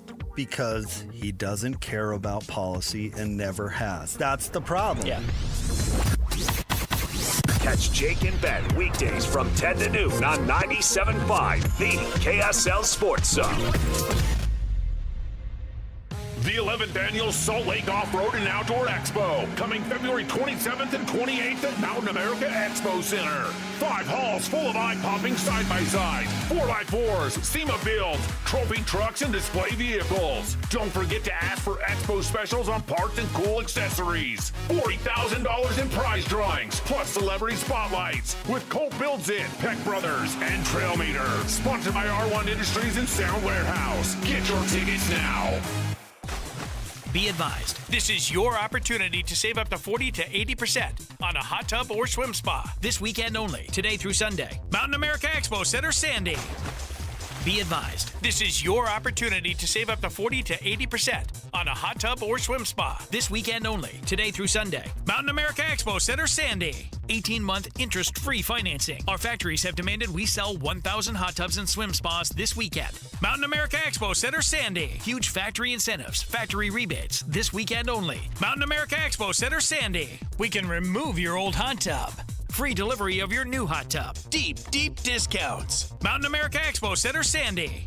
Free delivery of your new hot tub. Just relax and enjoy. Mountain America Expo Center, Sandy. Today, 2 p.m. to 8 p.m. Saturday, 10 a.m. to 8 p.m. Sunday, 10 a.m. to 6 p.m. Free admission, free parking, free delivery. Mountain America Expo Center, Sandy. Call 833-SPA-SALE or visit hottubandSwimSpaSale.com. The KSL Sports Zone is your home for live local sports. Tonight, the Utah Jazz are in Memphis to play the Grizzlies at 5 o'clock. Listen on 97.5 The Zone. Tomorrow, Real Salt Lake's season opener at Vancouver starts at 5:30 on 97.5 The Zone. Utah State's at Nevada. Listen to Scott Gerard from Reno at 8 o'clock on 1280 The Zone. And Iowa State's at BYU for a Big 12 game at 8:30. Listen on 102.7 FM.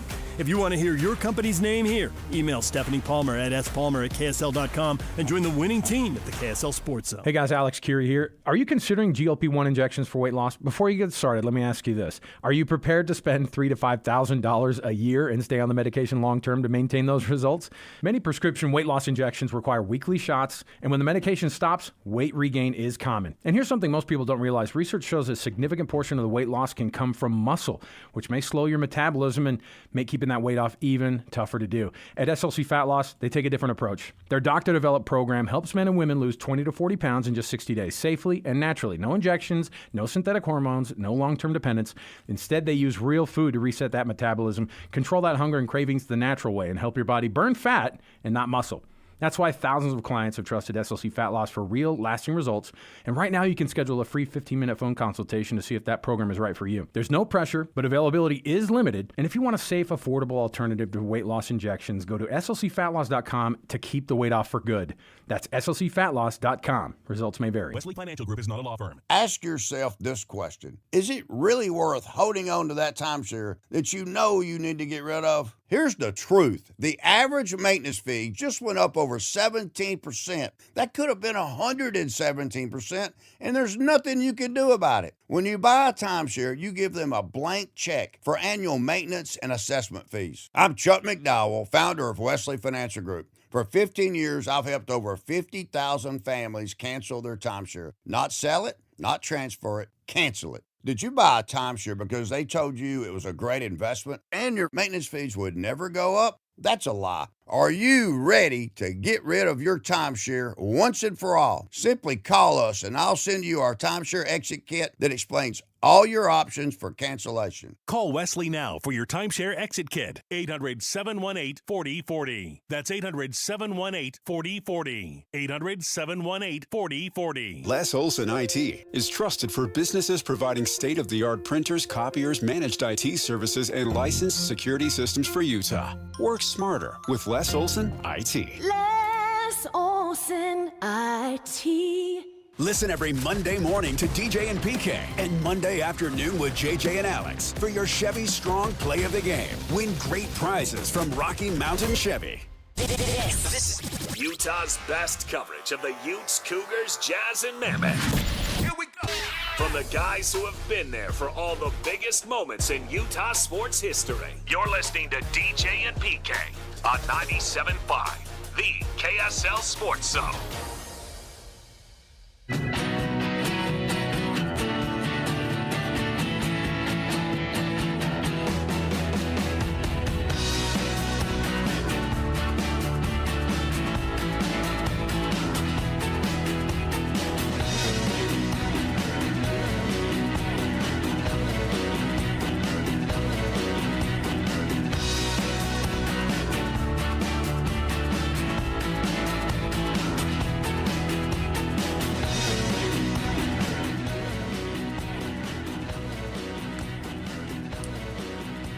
DJ and PK brought to you by University of Utah Health. At University of Utah Health, hope is in our DNA. Learn more at uofuhealth.org. Pablo Mastroni scheduled to join us here momentarily. We just had David Locke on talking about the Utah Jazz. It'll be an intriguing summer, seeing what the Jazz do. There have to be some veteran role player additions. It seems crazy to me there wouldn't be any. Agreed. But which guy, if that leads to some of the young guys getting jettisoned, which guy, I really do wonder how much of that comes down to what they show in the last 25 games, how much confidence they have in them, but then also just like who's available. It's a numbers game. It's a little bit of a lottery here. You know, when you're not the best player, and then you're waiting on what somebody else decides. DJ, PK, we're joined by Pablo Mastroni, RSL head coach. Pablo, good morning. Good morning, guys. Pablo, no one ever really compliments the schedule or says the league did them a solid. People like to complain about that kind of stuff across all sports. But I think the fact that you get to open in Vancouver, since you have to train indoors on turf, which I know you don't love, and you got to play a game on turf, which I'm pretty sure you don't love, and neither do the players, isn't it good that you're at least playing on the turf while you're training on the turf? There you go, DJ. It's the silver linings. Yeah, it's all about perspective. Absolutely right. Absolutely right. No, it's true. It's true. I think that's a great point.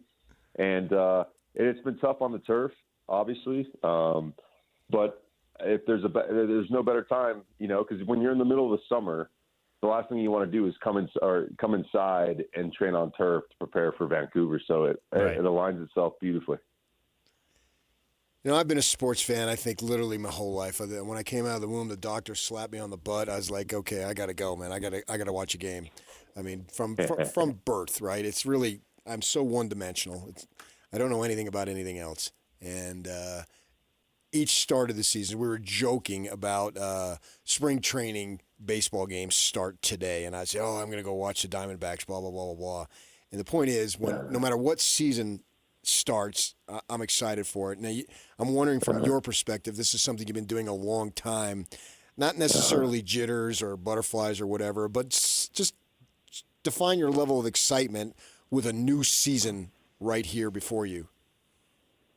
Yeah, no, I think it's a little bit the same way. Obviously I experienced it, having played for the last, I don't know how many years of my life, where whether it was a preseason in club soccer or high school or college, playing pros and now coaching, it's the same juices that get fired, and I think more than anything else, PK, it's just being in the arena, it's being in there and, rolling up the sleeves and really getting to work and building. And I think the cool thing from a coaching perspective is that the challenges that we experienced last year, some of them will be replicated, but I think the majority will be new, given that we have a relatively a core group of guys coming back that I think can lead through some of those familiar difficulties. I think some of the ones that we'll experience this year will be new, and as a coach and coaching staff, it's really cool to try to find solutions, right. and it's solutions.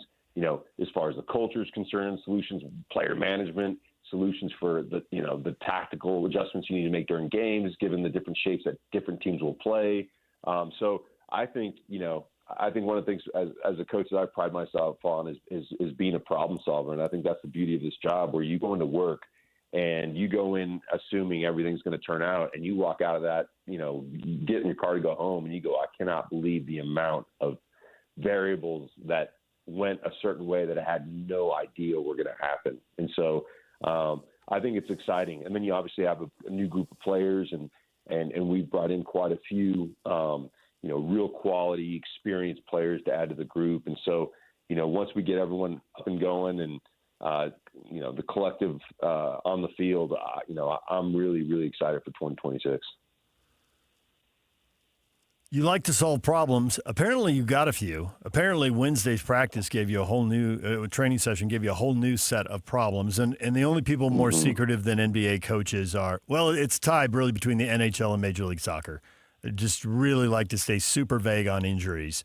So I know you don't want to go into it, but when people see the starting 11 in Vancouver, they may assume that, you were day drinking, Pablo. I mean, this is going to be a little unusual, but people should know that this is you playing the hand you were dealt. Yes. I don't consider myself I don't consider myself a tinkerer.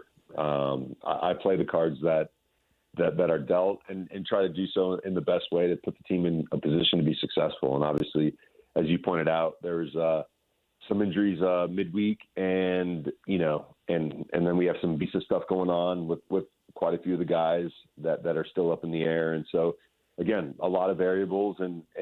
But here's an opportunity for a few guys that maybe weren't anticipating getting a good run. And now it's, as a staff, how do we prepare them to make sure that they're playing free, they're playing brave, they're expressing themselves, they're not just filling in, right? It's a wonderful opportunity, and this is how some careers are spawned. And our job as a staff is to make sure everyone's prepared. Everyone knows the adjustments we've made tactically. Everyone's gotten reps in preseason. And a lot of these guys, ironically, played in a couple of games in Portugal together, just happenstance. And so I feel like these guys are going to be in a position to be able to express themselves, to compete the right way, and hopefully at the end of the day get a great result. Every season has its twists and turns, ups and downs. It just doesn't matter the sport. It's just the way it is, particularly these longer seasons that you may have, and everybody's got them at the professional level. So there's going to be guys that maybe surprise, maybe disappoint. But, in staying with DJ's silver lining, let's just go for the surprise. If you're going to say some players that you're looking to make adjustments, or not adjustments, but leaps, improvements, I guess is probably the better word. You got some teenagers, you got some guys in your early 20s. I mean, we know guys like Justin Glad and so forth. We know we're getting there. But can you just speak to maybe some of the guys who have an opportunity to maybe have a breakout that the fans can watch as we get going into the summer? Yeah, I think two guys off the top of my head, Aiden Herzakani, who's been at the academy for a few years now and played quite a few minutes with the Monarchs and had his debut into the league last year for I think 45 minutes. Has been really sharp in preseason. He's an attacking, creative style player, a little bit like Diego Luna, where he can create opportunities for his teammates, but he can also score. He's a left-footed player, really smooth and really balanced. And so, again, I think the attacking positions are always the hardest to acclimate to at the highest level because the speed of the game is exponentially faster. And the games he's played and the competition he's gone up against has been of MLS caliber and has done a really good job. So that's Aiden Herzakani. And the other one is Luka Moisa. And to be honest, he's a player that I had zero expectations heading into preseason. He represented the U.S. in the Under-17 World Cup and plays in the middle of midfield. The one thing I can say about Luka is that he's got a sublime awareness and high soccer acumen. And even though he's a bit diminutive and hasn't really grown into his body yet, he's 17 years old. Who has? Right, exactly. No, it's incredible. And so, but the fact that he can hang in these games and even be solid in these games, to me, is a shock. Because I go back to when I was, at Thunderbird High, and I was his same size, and I'm playing high school games against, Greenway, and now he's potentially playing against Vancouver, the Western Conference champs. And so these guys, these are the two players that I think can really have breakthrough. And again, the way I'd like to say it is, it's not so much this year, because I don't think it's fair to say that this is going to be their year. But what I'm saying is they have done well enough to step on the field this year, contribute meaningfully. But when that breakout happens, it's in the next year or two, maybe even 3. But they're trending in a direction that is really, really good for them at their age. I always hated the Demons, Pablo. Hated them with a passion. And then I go to NAU my first year. I end up best buddies with the guy who was the quarterback at Greenway. Small world. See how it works? Yeah. That's the universe, right, Pablo? That's karma. That's exactly right. What about Xavier Gozo? Because not only do you he's 18, man. want him to take a leap, you need him to take a leap. What have you seen from him, and how might he be a different player this year than last year? Oh, DJ, I mean, the growth of Xavier has been incredible. He continues to impress. I remember when he first got to the group last year, as far as 1v1, he was very one-dimensional, where if he played on the right side, he'd take his touch always to the right and end up getting bodied by, a bigger defender. Towards the end of last year, he really spent a lot of time coming onto his left foot. And now defenders are thinking he can go right. If he pushes it past me by right, there's a good chance that I don't have the speed. And now he's cutting onto his left and scored a wonderful goal in a preseason game, cutting into his left from about 20 yards out, which was non-existent at the start of last year. And then he had another great opportunity in our last preseason game, same type of action. And so now you have a player in the wide areas who's fast, who's physically elite, but now technically is adding layers and layers to his game. And so for me, he was the best attacking player in preseason, and continues to be one of the most important players for the team. And the other part is that he's flexible. He can play up front. He can play as a wing back. And the one interesting thing about him as a wing back is that when we're in a lower mid-block defending and he gets going, it's really, really difficult for that left back or that left wing back to stay with him because he's just so fast. And so Gozo's a player that I think has, he can be, I'm I got to be careful when I say things like this because it's still early days, but he can be an elite striker, not only for Major League Soccer, but Major League Soccer and beyond. I think I see him representing the U.S. national team in the next few years because he is the way he commits to his craft and it improves on a daily is tremendous. So a player that I am just so proud of and really the commitment he's made to being the best professional he can be. You talk about get this thing going, and the funny thing is the game, first game counts as much as the 25th game and so forth and so on.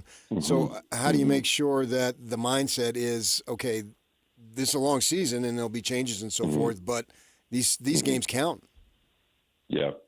Yeah, no, we definitely want to get out of the gates as best we can. Obviously, everything in context and being that, the group that's going out might be a little bit there's going to be a lot of debuts on day one. And so my expectations as a coach is nothing changes as far as the way I look at things. And that's really through process.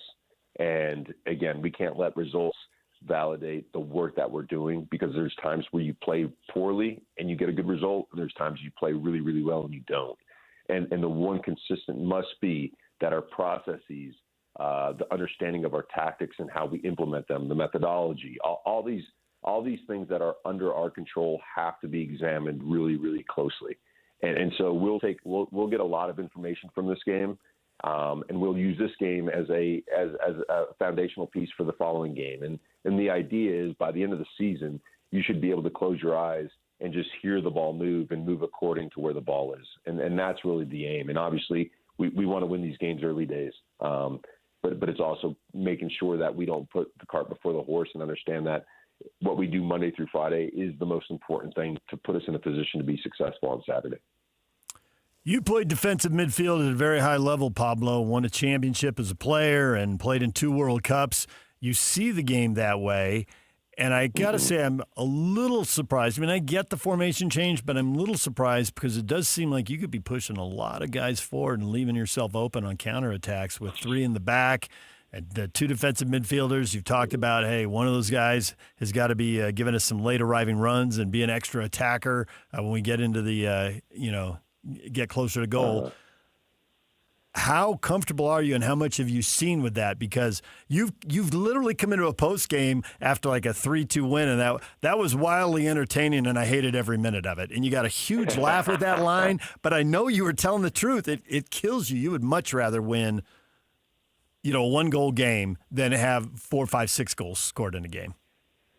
Yeah, it's a bit of a conundrum, DJ, and one because we're also in entertainment, right? Yeah. Fans come to see entertainment. If I don't evolve as an ex-player who played defensive mid into what makes this game great, and for me, when I watch sports, it's really about attacking. I mean, defending, no one really, whatever. It's super important from a coaching perspective. It's super important. But really, if we park the bus, and a little bit like what Minnesota did the last couple of years, I mean, I had anxiety watching that because, again, they were prolific in the counterattack, but the amount of opportunities opponents get because you're playing so close to your own goal starts to become dangerous as well. And so I always feel like you can, one of the things that we talked about internally as a staff is like, I want to improve the way we want to play and not change the way we want to play because things aren't going well, right? So how do we improve our rest defense, which is the shape behind the ball, as you pointed out? We don't want 2 pivots going forward, but we can definitely have 1 if we're organized and we make that a focal point of our practice. And so there's so many components to it. But the other part too is you can convince players to defend if you're also allowing them to attack. It's very difficult to convince a group of 11 players to just sit behind the ball, and then we win the ball. We're just going to send 2 or 3 guys forward. Everyone enjoys the game of soccer when they're in possession of the ball. Yeah. And it's hard to convince the guys up front to work if there's no sugar behind it. So we want to be a dynamic team. We want to have 5 guys minimum in the attack. The 6th guy is one of the pivots, which is an element of surprise, which adds a big question mark in certain moments. But we also want to be cognizant of the fact that we don't want to get broken down in transition. And I think there's a happy medium in that. But the most important thing is I want our guys to be aggressive. I want them to express themselves. I want them to be brave.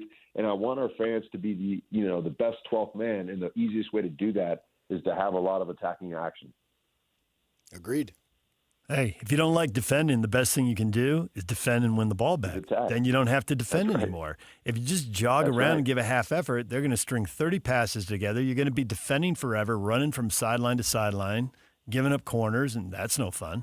So hire him, Pablo. Make him be your coach, assistant coach right there, man. I was going to say, that's right. That's right, Coach DJ. I'm done with him on radio. The only truth here is neither one of you want to deal with me. All right, Pablo, you win. You get to go away. You get to go away and concoct whatever lineup. I think we're all looking forward to seeing Cabral as a striker. I think that'll be awesome. So, not happening. Hey, you never know. You never know. Bring him up for that header at the end of the game and win it. That is what you'll do. There you go. All right. That's the only thing he needs left. He's done everything else for us, so might as well give that a go. Might as well get a game-winning goal on the road in the opener. I'd give it a gozo before I'd give it that one. Yeah. There you go. All okay, you're actually now you should be the coach because that's well said. That's well said. All right. Now the club is absolutely wrecked.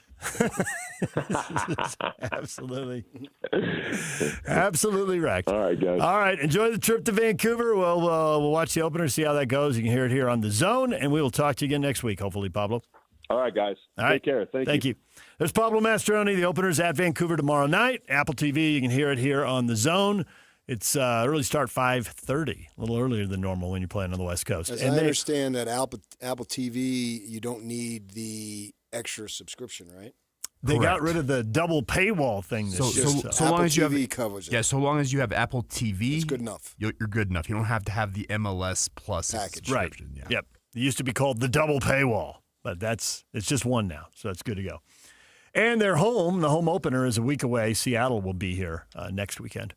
DJ and PK at 97.5, the KSL Sports Zone. Stay with us. We got a lot to come, including the Jazz at the top of the hour. Stay with us. And now, a look at traffic from the KSL Traffic Center.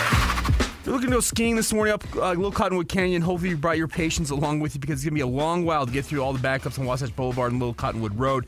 The rest of the commute looks good with no accidents or delays on any major thoroughfares or on I-15 at this moment. This update is brought to you by GoPave Utah. Whether you park it, strap it, or pave it, GoPave Utah has your blacktop covered at GoPaveUtah.com. That's GoPaveUtah.com. Call them today once again or visit them at GoPaveUtah.com. With your KSL traffic update, I'm Jake Hatch right here on 97.5, the KSL Sports Zone.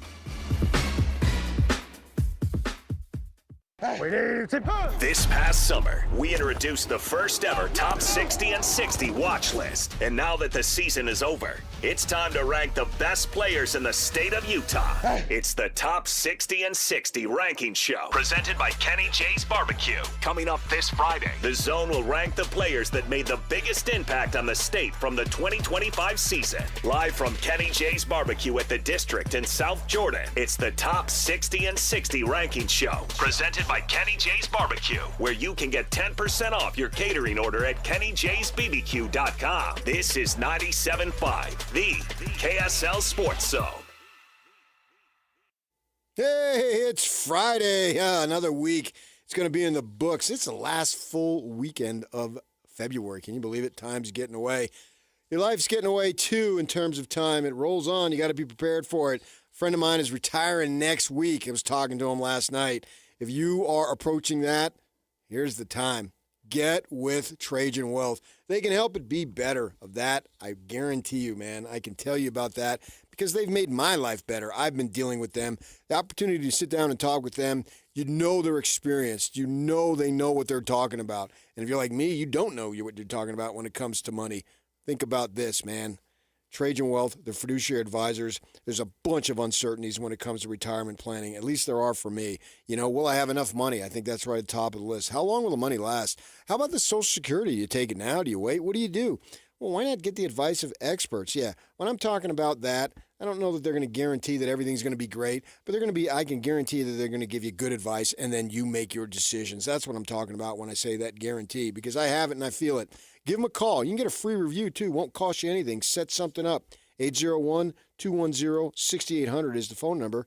801-210-6800. I met with them in their offices in Draper, conveniently located immediately right off the freeway. You live up north, they come up in Farmington and meet with you. Got you covered north and south, as the website does too. And that is TrajanWealth.com. That website is TrajanWealth.com. Advisory services offered through Trajan Wealth, LLC, an SEC-registered investment advisor. Client paid advertisement.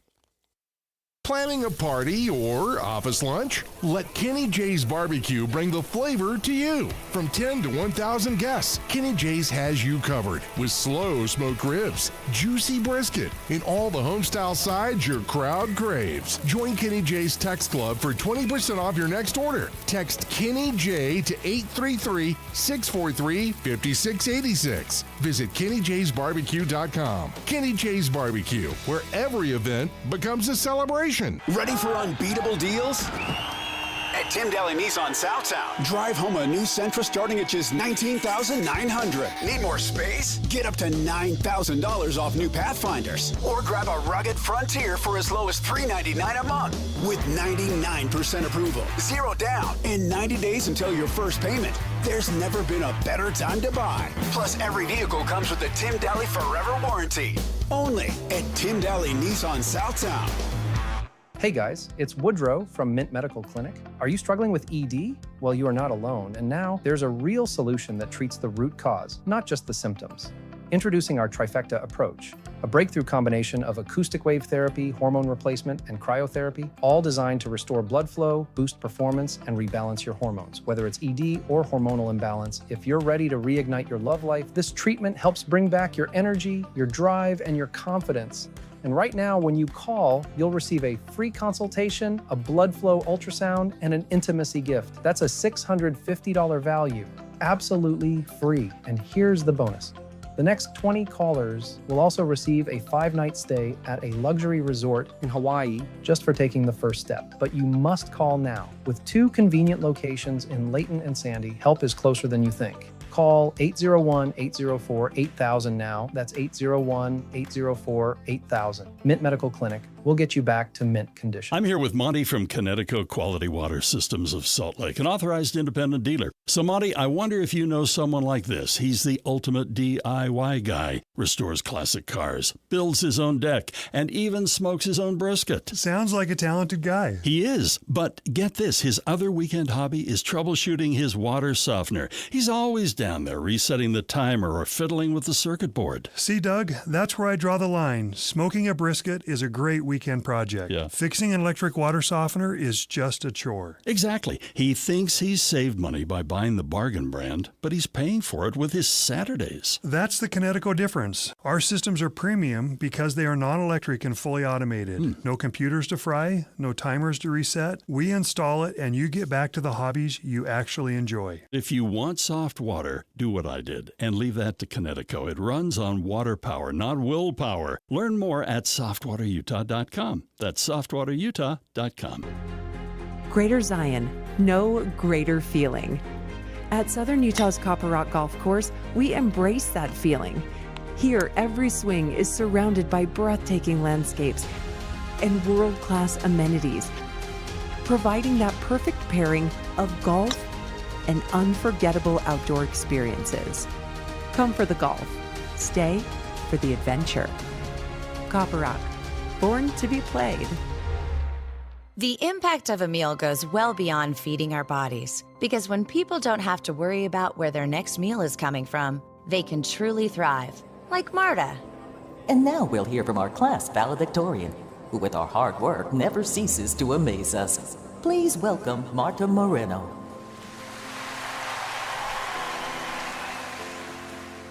And Alex.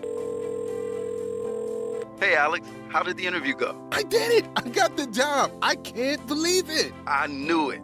Let's meet up later to celebrate. And Diego. Mom! I got first place at the science fair with my volcano project. That's amazing, sweetie. Congratulations. Because when people are fed, futures are nourished, and everyone deserves to live a full life. Join the movement to end hunger at feedingamerica.org/actnow. feedingamerica.org/actnow. A public service announcement brought to you by Feeding America and the Ad Council. Over 2 decades of sports radio dominance in Utah. My favorite. This is DJ and PK on 97.5, the KSL Sports Zone.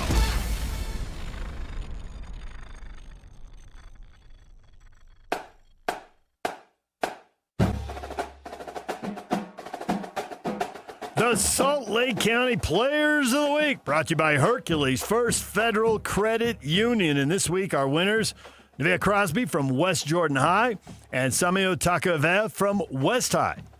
Crosby tallied 17 points in a win at Hunter, followed up with 19 points, 10 rebounds, and 8 steals in a win over Kearns. Takavev tallied 16 points and 9 rebounds in a win over Granger, and then 19 points and 15 boards in a victory over Taylorsville. The Salt Lake County Players of the Week Award, proudly presented by Hercules First Federal Credit Union. At Hercules, are celebrating the everyday victories. Hercules First Federal Credit Union, growing stronger together.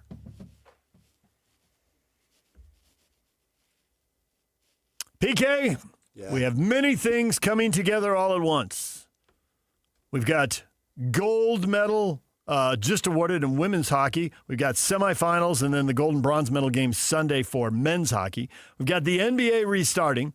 We've got several intriguing college basketball games Saturday night for the local teams. And we just had Pablo on. RSL's season opener is at 5:30 tomorrow.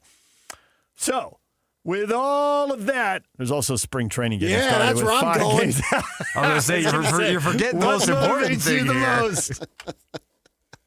Spring training games are here. Because that means spring is coming after a long, hard winter and just all that time we've all spent shoveling snow. Has it been a hard winter? Not really. It's supposed to say that, but obviously it hasn't. That would be interesting to see what happens in March, if March ends up being a snow record month. Yeah. Whatever.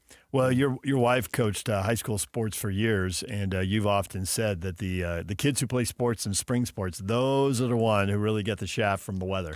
Winter's indoors, so the swimming, the wrestling, the basketball can all go on. But in the spring, the kids who are playing baseball and softball and lacrosse and track, good luck, kids. They get dumped on, literally. Literally, yeah. And the wind and all that stuff. Yeah. Yep. It's not fun. So much going on. All right, well, one of the things that's going on is your Utah Jazz. Back at it tonight in Memphis. We are talking Jazz next. Stay with us right here on The Zone. Win big this Wednesday on the KSL Sports Zone with Win Ticket Wednesday. This week, win tickets to Stain Break the Cycle 25th Anniversary Tour featuring Cedar with special guest Hoobastank and Hinder. Utah First Credit Union Amphitheater October 7th. Get tickets at LiveNation.com and listen to the KSL Sports Zone Wednesday for your chance to win. David James here for Soda Weight Loss. If you want to drop some weight, if the doctor has told you to drop some weight, if you just want to look good for that summer vacation to Lake Powell or to the beach, now's the time. There is no time like the present. All you have to do is go online to sodaweightloss.com. That's SOTA weightloss.com, or call one of their nutritionists at 866-800-SOTA. They will put together a personalized plan for you. You'll eat better, you'll eat healthier, you get 3 meals, and you get 2 snacks, so you're not going to be starving yourself. There'll be a good plan, and you can start dropping the weight. 3, 4, 5 pounds a week, you can make it happen. I did it. I had a 20-pound goal after a conversation with a doctor, after which I may or may not have gained 5 or 6 more pounds, but let's not get into that right now. They put together a plan for me. Even when I had to travel, they kept me on track, consistently losing weight every week. I'd hit my goal next week. You can hit your goal if you pick up the phone right now, 866-800-SOTA. Definitely ask about the buy one, get one. Get 2 transformations for the price of 1. Join now, and your partner joins for free. They got a promotional offer. Make sure you ask about that. Get a friend or a family member to do this with you, and you can lose the weight. No pills, no shots, and you don't have the cost that goes on with always buying the pills or always getting the shots. You'll learn how to eat differently. You'll learn how to eat better, and you can take the weight and the inches off right now. Soda Weight Loss. Join Soda for a short time and get results that last a lifetime. Pizza's here. Oh, great. I'd love some, but I'm worried about my stomach issues. If you're worried about having diarrhea, gas, bloating, stomach pain, or loose, oily stools, it may not just be stomach issues. It could be a condition called exocrine pancreatic insufficiency, or EPI. With EPI, the pancreas doesn't release enough enzymes to break down food, but EPI is manageable. Use the symptom checker on identifyepi.com and talk to your doctor. That's identifyepi.com. Sponsored by AbbVie. Ready to free your team from time-consuming office tasks? Amazon Business empowers leaders with smart business buying tools, leaving time to focus on strategy and growth. Free up your teams and focus on your future at AmazonBusiness.com. Check engine or ABS light on? Take the guesswork out of your warning lights with O'Reilly Veriscan. It's free. Ask for O'Reilly Veriscan. O'Reilly Auto Parts.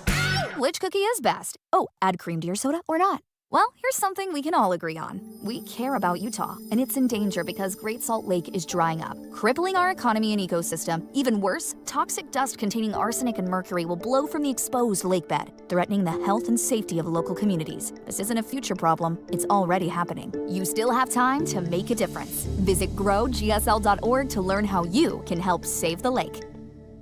Get the latest Utah sports headlines delivered to your inbox with the KSL Sports Newsletter. From the Jazz, Utah Hockey Club, BYU, Utah, Real Salt Lake, and more. Be in the know of all things sports in the state of Utah. Visit KSLSports.com to sign up for the KSL Sports Newsletter.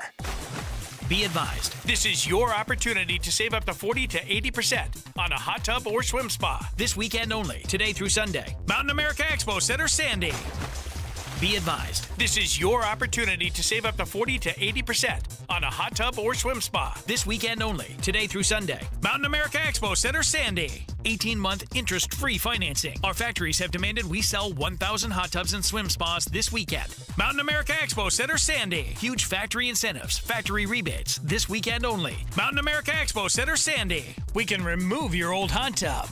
Free delivery of your new hot tub. Deep, deep discounts. Mountain America Expo Center, Sandy. Free delivery of your new hot tub. Just relax and enjoy. Mountain America Expo Center, Sandy. Today, 2 p.m. to 8 p.m. Saturday, 10 a.m. to 8 p.m. Sunday, 10 a.m. to 6 p.m. Free admission, free parking, free delivery. Mountain America Expo Center, Sandy. Call 833-SPA-SALE or visit hottubandSwimSpaSale.com. Does your retirement planning sound like this? No, because retirement isn't a game. It's a long-term strategy. Mountain America Investment Services can help. Get the pieces to develop your retirement plan. Schedule your appointment with a Mountain America Investment Services advisor at macu.com/retirement. Securities are offered through LPL Financial, a registered broker-dealer. Member FINRA/SIPC. Not insured by NCUA or any other government agency. Not credit union guaranteed. Not credit union deposits or obligations. May lose value. Listen every Monday morning to DJ and PK and Monday afternoon with JJ and Alex for your Chevy Strong Play of the Game. Win great prizes from Rocky Mountain Chevy. 97.5 KZNS FM Colville, 1280 KZNS AM Salt Lake City, and KSL FM HD2 Salt Lake City Midvale. This is 97.5, the KSL Sports Zone.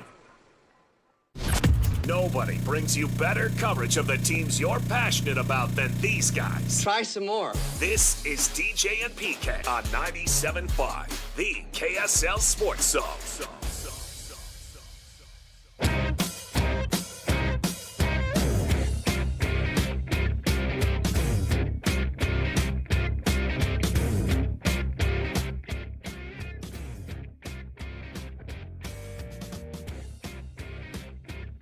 DJ and PK, it's 97.5, the KSL Sports Zone. PK. Yeah. Your Utah Jazz are back in action tonight. The All-Star break is over. Let's go. 26 games to the end of the season, 26 games to the end of the tank, and then we can talk draft, and we can talk off-season acquisitions and comings and goings, and then start to try and figure out where they might stack up in the West next year. And I know there's a temptation to just talk about tanking and accelerate through the final 26 games of the season. And I get it, and actually if fans want to do it, they can. But, man, in the coaching staff and the front office, still 26 games is still valuable. They've got young guys to assess here. They got stuff to figure out. There's going to be trades, whether they make any trades or not. They're going to be talking about them, and they got to be locked in on who they're giving up through this whole 4-year thing. You know, like the hidden part of it, it's always about who's coming, but like you can't give up on somebody too soon. Somebody who's about you. You can't be on the wrong end of the SGA trade. No, unless it's a good trade. I mean, obviously you could say, did they give up on Clayton and Hendricks, or did they go get a guy who will be 27 years old to start the next season, and this was the price you had to pay to give it up. So I can buy that. You just can't miss by as much as the Clippers miss because there's no way for the Clippers to get the value back, right? But it is a matter of degrees, and you do have to give up something to get something. When I was a kid in Phoenix, the Suns were – this reminds me of a little different now. Now we got the Mammoth, but for much of my time here, living here reminded me when I was a kid in Phoenix. 2 colleges, great in-state rivalry, and 1 NBA team. Right, and there you go. The Suns just AAA baseball dominated. The parallels. I went home to a place I'd never been before, to quote John Denver, and so they would obsess over everything with the Suns. I tell you, one time a friend of mine said, "Oh man, we got to get Lorenzo Romar." I said, "Why?" He thought Lorenzo Romar was where I was at, but they made a trade that they wanted a big man, and they traded Dennis Johnson for Rick Roby. You want to talk about being on the wrong end of the trade. Dennis Johnson, Larry Bird says it was his best teammate, And so Dennis Johnson was a really good player, a San Pedro kid from California. Multiple NBA titles. But played really well. That was an awful trade. So certainly you don't want to do that. And I think the Clippers giving away SGA for Paul George was not good. That was a bad trade. And away you go there. So with that in mind, we'll see what happens. I don't suspect that Walt Clayton or Taylor Hendricks will blow up. And Jaren Jackson is really, really good. I think a lot of that was the draft picks, which, they had at their disposal here. So the point being, for the remainder of the 6-7 weeks of the season, this is a golden opportunity for evaluation, which I don't understand why wasn't that the issue. Why wasn't that ever considered when all this tanking stuff was going on a couple of weeks ago and was that fever pitch?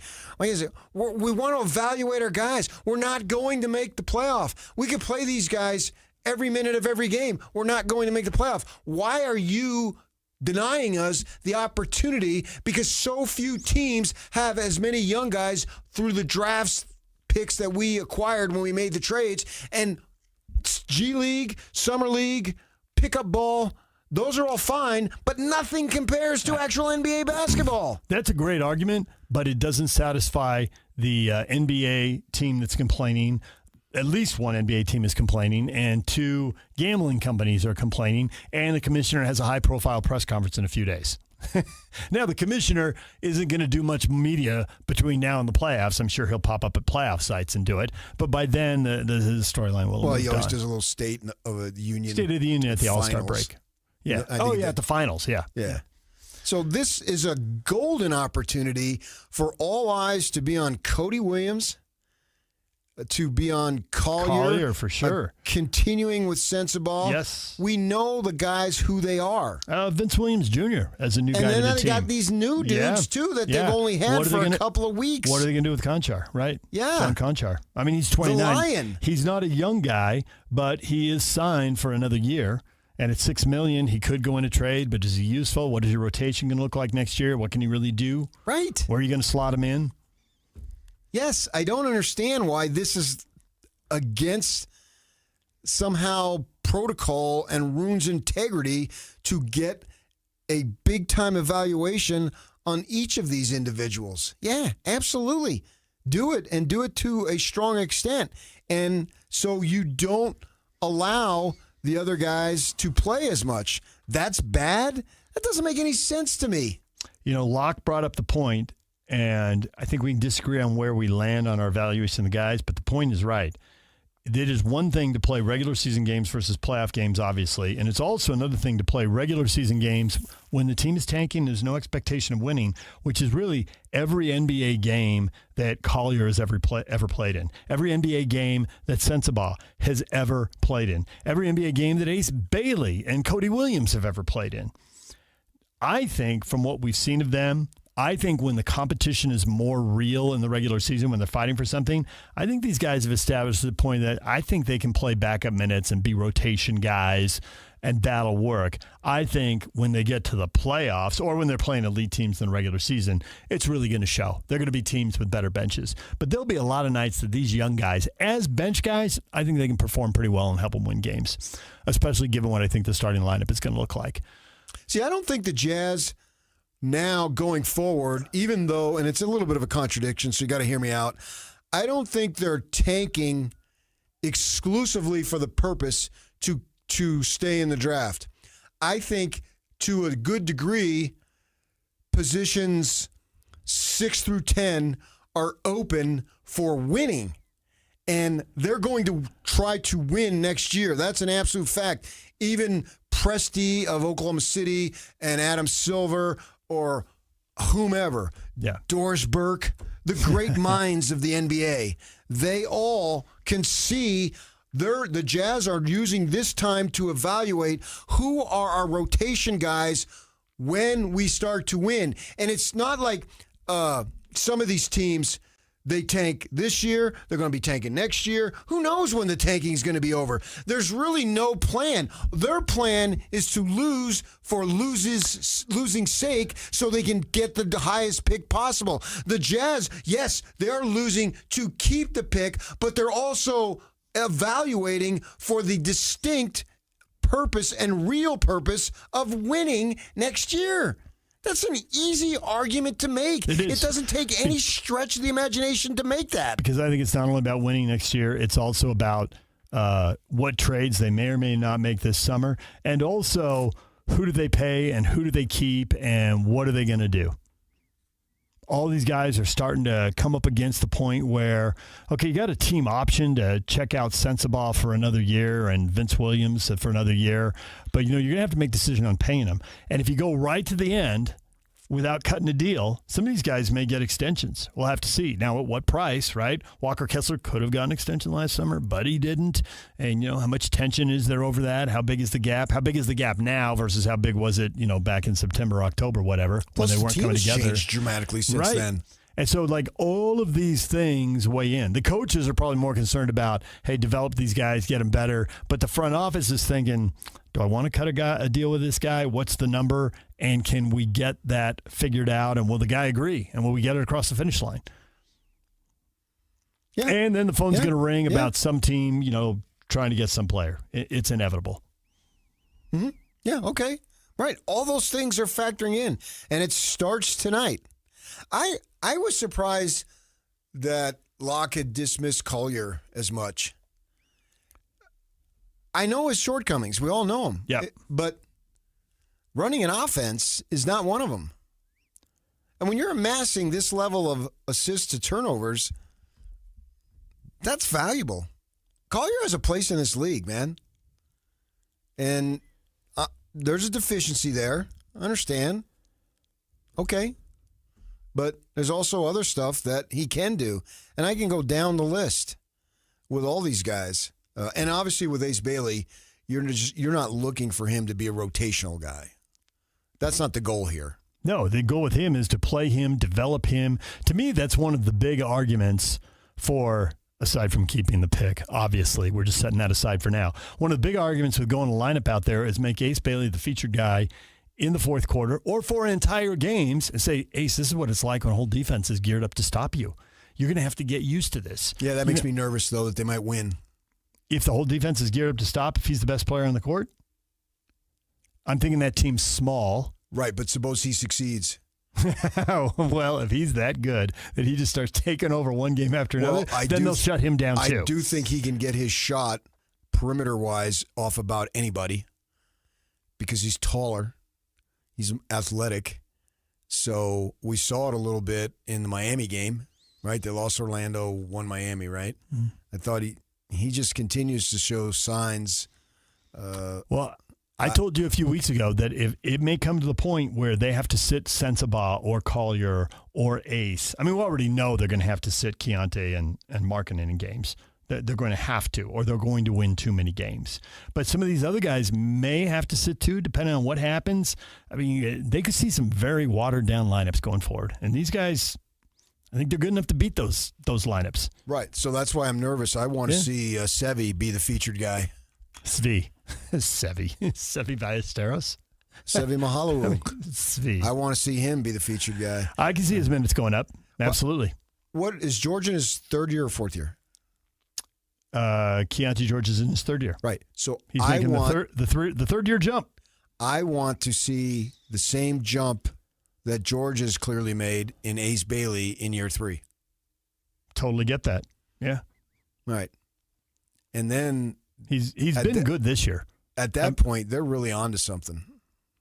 Well, they need Ace Bailey to make a jump because although they've done a lot of good things here putting a team together, the championship window requires one of the top 5 or top 10 players in the league, maybe 2 of the top 10 if you don't have one of the top 3 or 4 or whatever.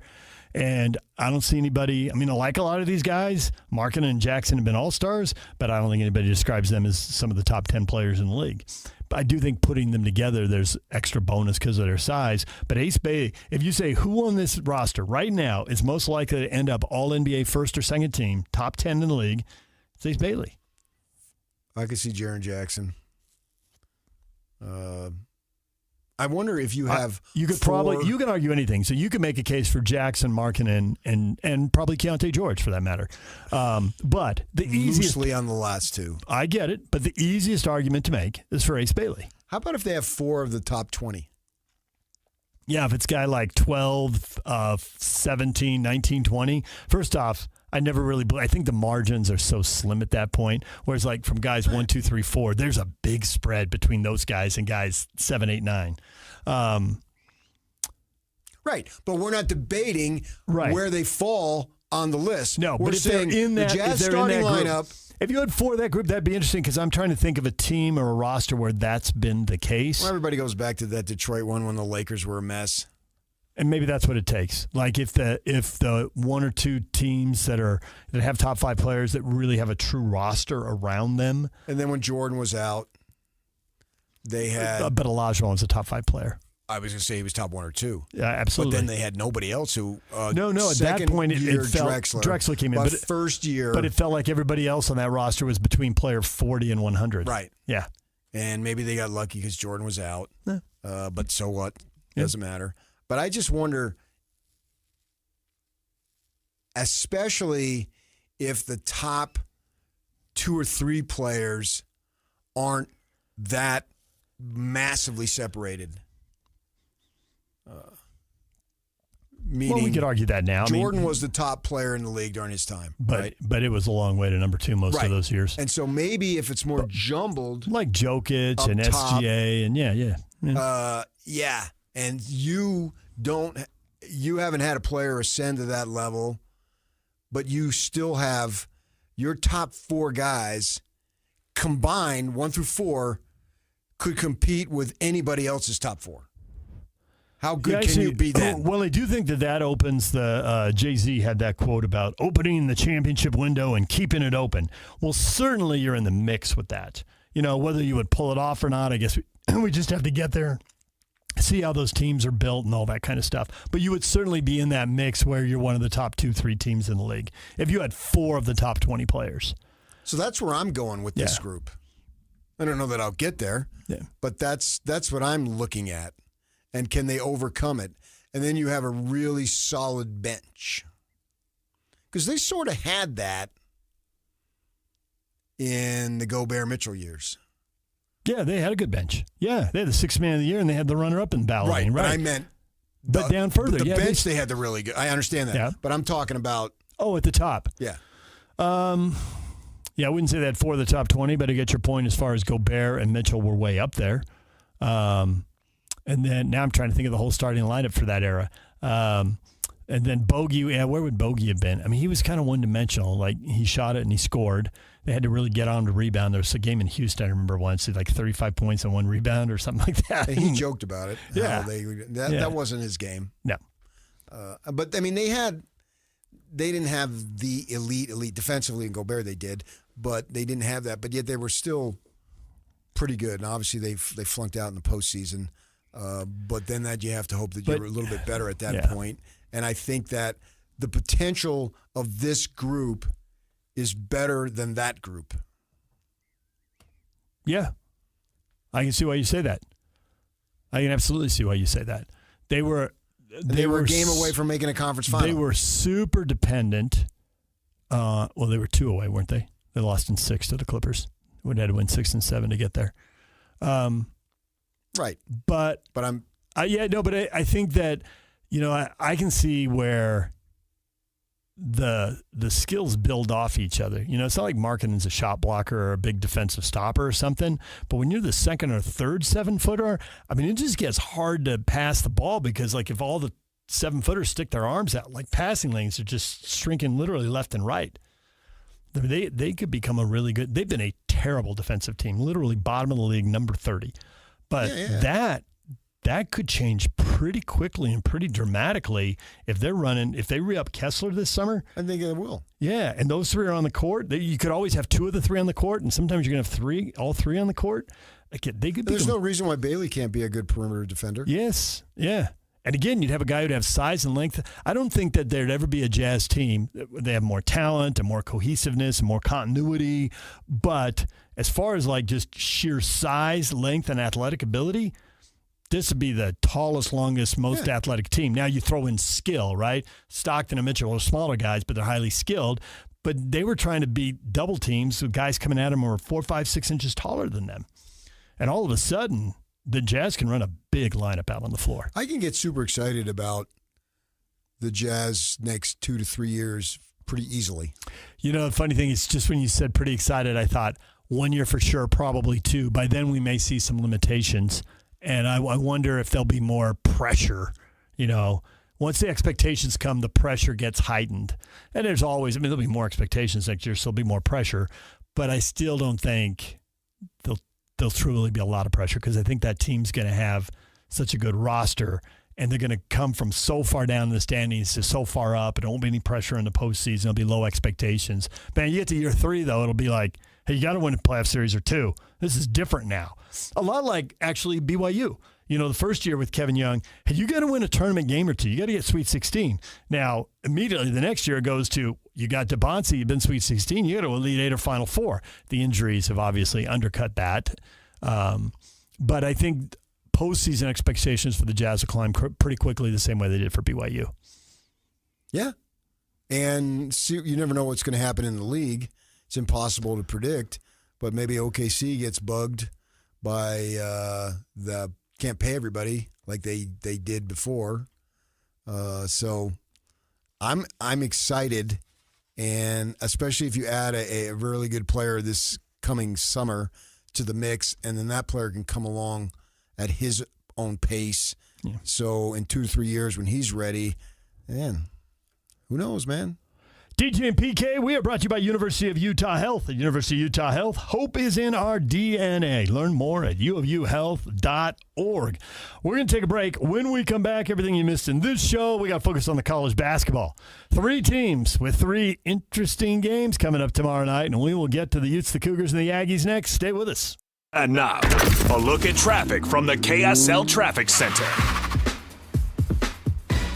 We have a new crash northbound State Street, 5300 south with the 2 right lanes blocked in that area. Some minor backups behind that. Obviously, heaviest traffic remains both on Wasatch Boulevard and Little Cottonwood Road as people try to get up the canyon to take advantage of the fresh powder. This update is brought to you by the Whipple Service Champions. They're Utah's most trusted name for heating, cooling, plumbing, and electrical services, and they are our first choice for offering honest second opinions. With your KSL traffic update, I'm Jake Hatch right here on 97.5, the KSL Sports Zone. Whirls around and down. 97.5, the KSL Sports Zone is your exclusive home of the Utah Jazz. And we want to send you to the Delta Center to see the Jazz in action. Listen every Tuesday for the Jazz Ticket Tuesday Sounder at 30 past the hour, every hour, all day long. And if you're caller number 12, you'll be on your way to an upcoming game. Buy one, you'll get one free. It's Jazz Ticket Tuesday, every Tuesday throughout the NBA season on your radio home for the Utah Jazz. 97.5, the KSL Sports Zone. At Peach Windows and Doors, they help homeowners stay in the homes they love while upgrading to the elegance, efficiency, and natural light of today. With hundreds of 5-star Google reviews, their clients know Peach Windows and Doors deliver what they promise. I wanted to replace standard-sized French doors with a large custom sliding door. The update required checking a weight-bearing wall. Plus, I wanted a couple of different styles of windows. The new sliding door created a much brighter and open look. Peach was so helpful along the way with recommendations and ideas, and the installers were efficient and respectful of my space. I was thrilled with Peach Windows and Doors. Give your $1 million home the $1 million feel it deserves. Don't wait on that someday project. Visit Peach Windows and Doors Salt Lake Showroom. Schedule a free in-home visit. You can also explore at peachwindowsanddoors.com or just call them at 801-566-1255. Peach Windows and Doors, where amazing home transformations begin. Tuesday tacos, Sunday roast, backyard burgers. Whatever is on your table, make it Bar W Beef. Trust matters. Knowing where the beef was raised, what it was fed, and where it was processed isn't a mystery at Bar W Beef. Dry aged 14 days, steaks, brisket, ground beef bundles, premium cuts without premium markup, shipped straight to your door. This is Utah beef. If you can't shake the hand of the rancher behind your beef, maybe it's time to try BarWBeef.com or visit the store in Nephi. It's coming, the 11th Annual Salt Lake Off-Road and Outdoor Expo, February 27th and 28th. 5 halls full of eye-popping side-by-sides, 4x4s, SEMA-builds, trophy trucks, and display vehicles from mild to wild. Expo specials on parts, tools, gear, and cool accessories. $40,000 in prize drawings, February 27th and 28th at Mountain America Expo Center. Tickets, $14. Kids under 12 free. Sponsored by R1 Industries and Sound Warehouse. Planning a party or office lunch? Let Kenny J's Barbecue bring the flavor to you. From 10 to 1,000 guests, Kenny J's has you covered with slow smoked ribs, juicy brisket, and all the homestyle sides your crowd craves. Join Kenny J's Text Club for 20% off your next order. Text Kenny J to 833-643-5686. Visit KennyJ'sBarbecue.com. Kenny J's Barbecue, where every event becomes a celebration. Hi, David James here for Soda Weight Loss. 2 weeks in, I am down 10 pounds. I am halfway to my goal, 50% of the way there. Why have I made such progress? Because Soda has put me in contact with a nutritionist who's got a program set up just for me. If I got to travel for a couple days, all kinds of tips to help make sure that I keep that sugar and sodium out of my diet, because that is why I gained the weight. The nutritionist is key. No shots, no pills, which is great because I don't want to take the shots and the pills. And also they're expensive. You want to be paying for that forever? Keep that money in your pocket. Learn how to eat right and exercise right. Take that knowledge and save money for a lifetime. Learn how to eat right with the help of a Soda nutritionist. You can find them online at sodaweightloss.com. That's SOTA, weightloss.com. Or call 866-800-SODA and talk to a nutritionist now. 866-800-SOTA. Soda Weight Loss. Join us for a short time to have results that last a lifetime. The Management Minute is a service of the MBA program and the Shingo Institute at Utah State University. I'm Professor Scott Hammond. The world is flat and getting flatter. Not the planet, organizations on the planet. Almost every military strategist who's not beholden to a dictator will tell you that the reason Ukraine has been able to hold off the much bigger Russian army is because Russia has too many generals. Ukraine pushed decision-making and innovation down, allowing field commanders to make decisions close to the combat. Recently, Amazon announced that they will be cutting thousands of jobs, mostly due to cost-cutting AI innovations, part of a corporate strategy to become much flatter, to eliminate layers. Even government is making a forced march to becoming leaner, focused on purpose, and adding more value. For all of us, it means that we constantly have to ask how we are adding value to an enterprise. Learn more about continuous improvement in an MBA from Utah State University. Go to utahstatemba.com. That's utahstatemba.com. I'm Scott Hammond. Hope to see you in one of our classes. For all of you, less motivated listeners, it's time for your 9 o'clock. Where the heck have you been headlines? Where you at? With DJ and PK on 97.5, the KSL Sports Zone.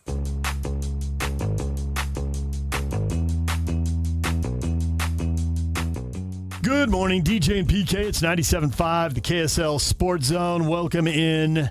It is time To get you caught up to date on everything we're talking about, I think we need to talk about a lot of college basketball. We've already talked about a lot of college basketball in the show, but just get you up to speed on the big games this weekend. The Slacker Radio Hotlines are brought to you by Trajan Wealth. Call Trajan Wealth today, your local trusted financial fiduciary. Call them at 801-210-6800 or visit their website at TrajanWealth.com.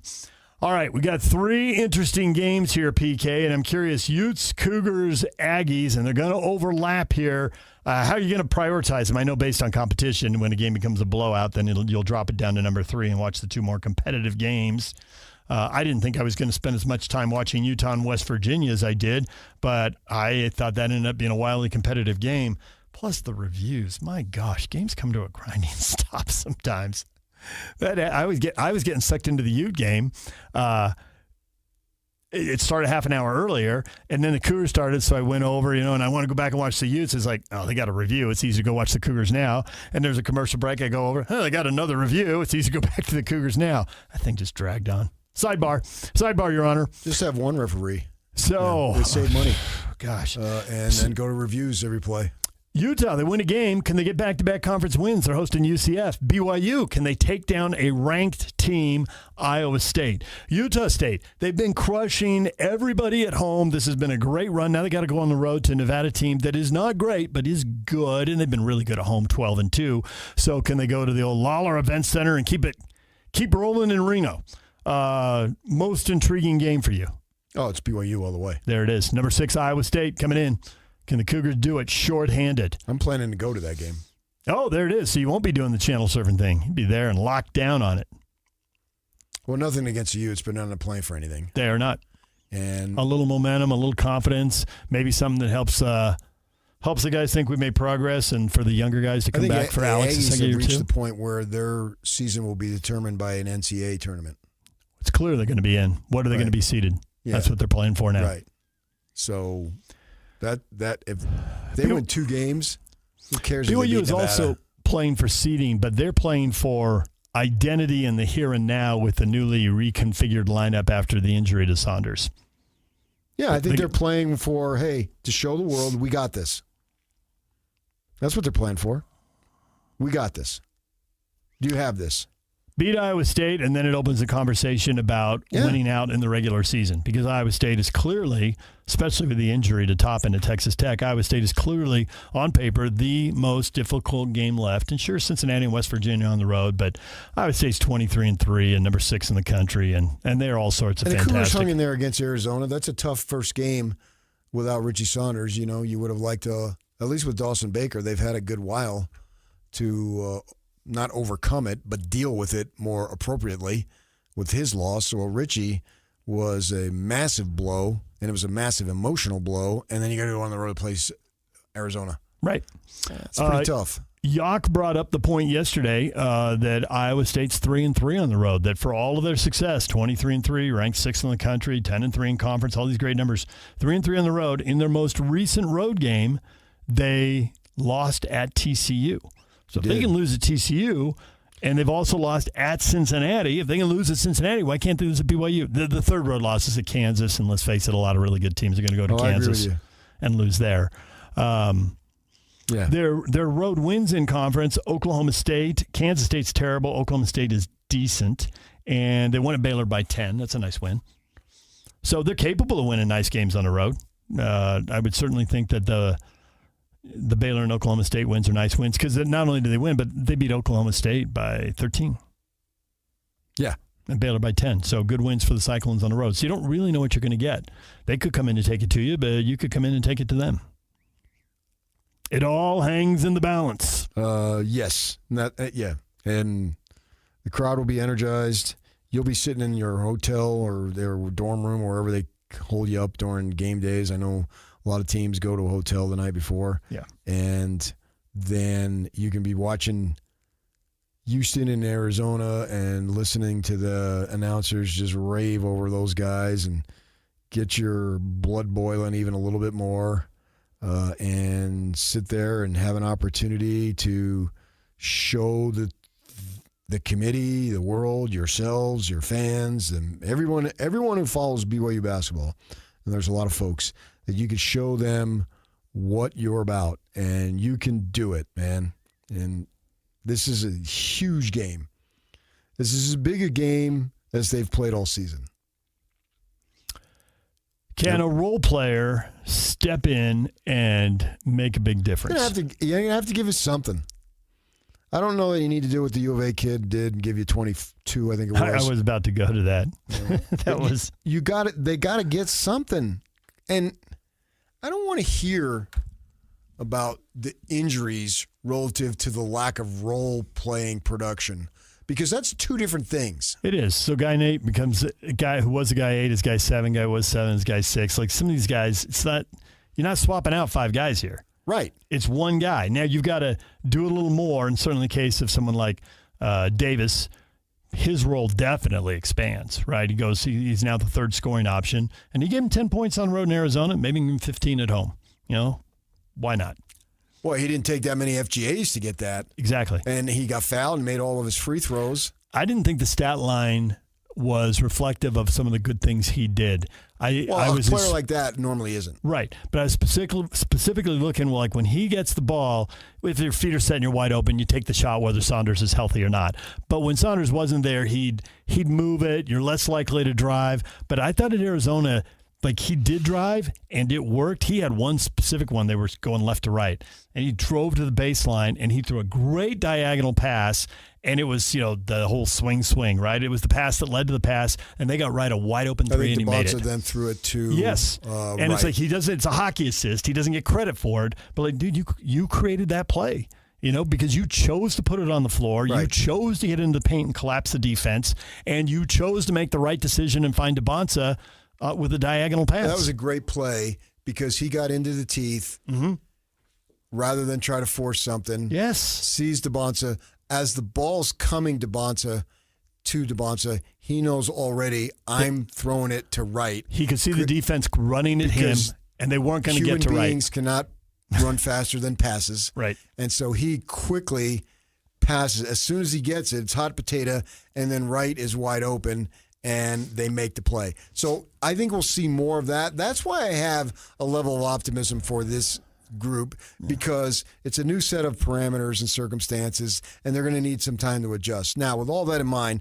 they still need something out of 2 or 3 bench guys. They're getting nothing. And what's bugging me is I'm watching these other guys that could have come to BYU, do it for TCU, do it for Clemson, do it for Virginia. Virginia's got a really good team. Like, they're ranked. You'll be interested to see where they're seeded. Are they a 3, 4, 5 seed? How does it play out? But who plays the most minutes for the Cavs? He doesn't have gaudy stats. He doesn't score a bunch of points, bunch of rebounds, assists, but he's steady across the board, and the coaches must love what he brings to the team because Dallin Hall's playing 28 minutes a game, and everybody else is playing less than that. Like, he is making the right basketball play, whether it shows up in a box score or not, because there is a 0% chance he'd be getting 28 minutes for any other reason. And he could have done that here. Yeah, that's why I said he was the biggest loss for me off of last year's team, knowing that they had a top 8 pick.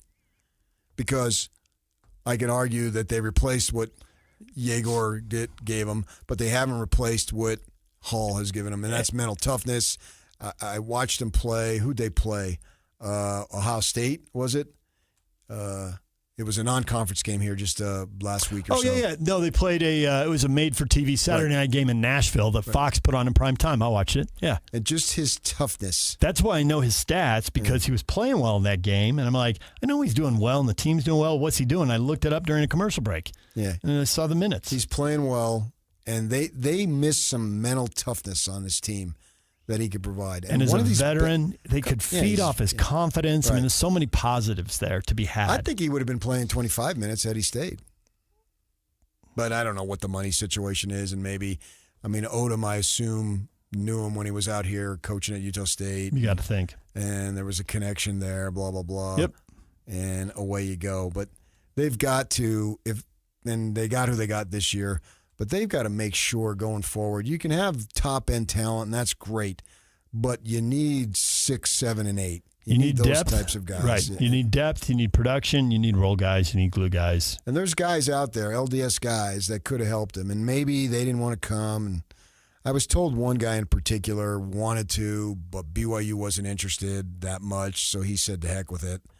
And I think it's coming back to bite them. That's the number one thing is get a list of like the top 20 local players and show them some love and stay in touch. Well, and the LDS players. And tell that, yes. And tell Which them. not always local. Right. They're not always. No, you could find a kid who is an LDS who's from Utah wants to come home, and you could find an LDS kid from out of state, maybe an Arizona or California kid. But who's familiar with BYU. Who's familiar with BYU. And like maybe Lee Camard. And his parents may have played here or gone here, or grandparents or whatever. Camard's from Tempe. But mostly, they got him to come. If you said 25 guys, I bet at least 15 and maybe 20 of them would be both. They'd be both LDS and in-state. If they're good enough. Well, that's the thing is, even if they aren't good enough out of school, you got to follow them, stay in touch with their high school and AAU coaches. Hey, we keep our eye on them. We know what's going on. There might be a chance, we'll see. Or ship them off to UVU. Or if depending on who the coaches are, because coaches are changing every year now, just always have 5 coaches who develop guys. Could be Weber, Utah Tech, Southern Utah. If they're comfortable. We know UVU Todd Phillips at UVU is comfortable with that. Yes. And we know he's good at developing players. Dave Rose, Vegas, UNLV would ship off players.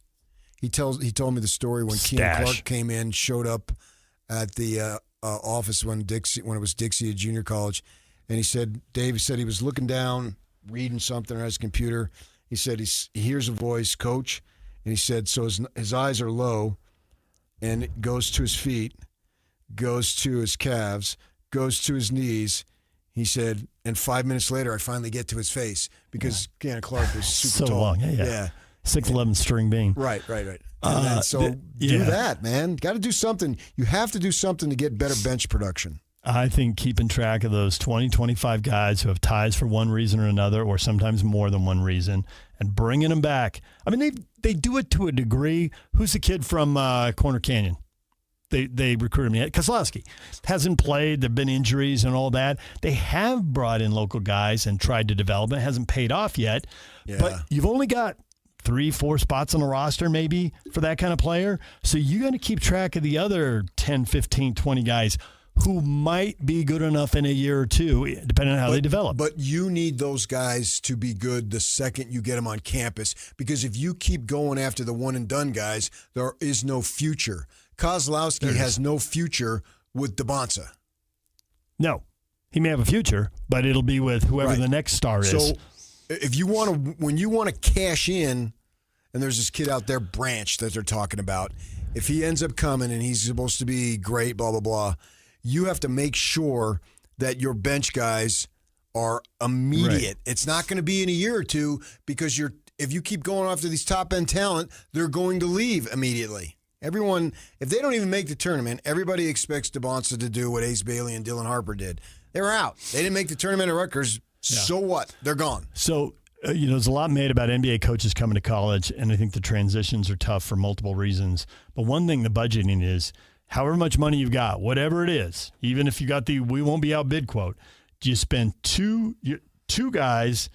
Do 2 guys get, a quarter or a third of the money? So ultimately, a half to 2/3 of the money, 50 to 67%, because they're these high-end one-and-done prospects, right? And then there are a couple guys who maybe are going to be in college 2 or 3 years. They're pretty good players. And then can you fill out with the rest of the money, fill out the rest of the roster? I don't know what the equation is, but there's some equation like that. And clearly this team's top-heavy. And this is just something, NBA guys coming to college, and they probably didn't have much say in the front office. They're bringing coaching experience, but now they got to run the front office part of this. And if you don't get that right, this is why they're all hiring GMs, to get this right. And so I assume they better be drilling down deep into this and figuring out what that equation is going forward. Most especially now, tomorrow night, they got to find a way to go out and get a win. That changes everything. Changes the whole look of the team. For the positive. Yeah, they need it. Yeah. Now, if they lose, if they don't find someone to be their Anthony Del Orso and give them a big boost outside of the star players, then we're going to be saying in the next game, well, now you can change the story for the negative. You better win. That's just a given. And a loss would send a message that is devastating. So, there's not everything, but there's so much hanging in the balance the next game or two. Right. I agree. Yep. All right, Utah State, they're going to win in Reno. They're going to take care of business. I don't see any reason why they don't. I don't see any reason why they don't. Yeah. And that sets up San Diego State for a game that would be, if you win that, you're going to be the regular season champ. You're going to be the 1 seed in the tournament. Even though there's still, I think, 3 games to go at that point. You'll have a 2-game lead in the league. You will be. If you ask me which would I rather have for Utah State? San Diego State. No. I'm talking about regular season title or conference tournament title. I'd rather have regular season. Means more? Because you don't games? need that other one. That's a 3-day tournament. Yep. That's not a season. That's what you need when you're on the bubble or on the outside looking in. Right. Because I need the automatic berth. Right. I don't want to be sweating or disappointed on Sunday. Right. They won't need that. No, if they win the regular season, they are in. Absolutely. And if they can go ahead and win the tournament, I'm not saying discount it, but I'm saying if I had to choose between the two. Yeah, I get it. Majerus has drilled that in my mind for a decade. Yeah. He was 100% on board with the regular season. And that was in an era when it was a true home and home run robin. It's a little different now. You're missing a few teams in the Mountain West. You're barely playing anybody twice in the Big 12. Yeah. Although you are playing everybody once, so there's still more truth to that than there is to a 3 or 4 game tournament. Yeah.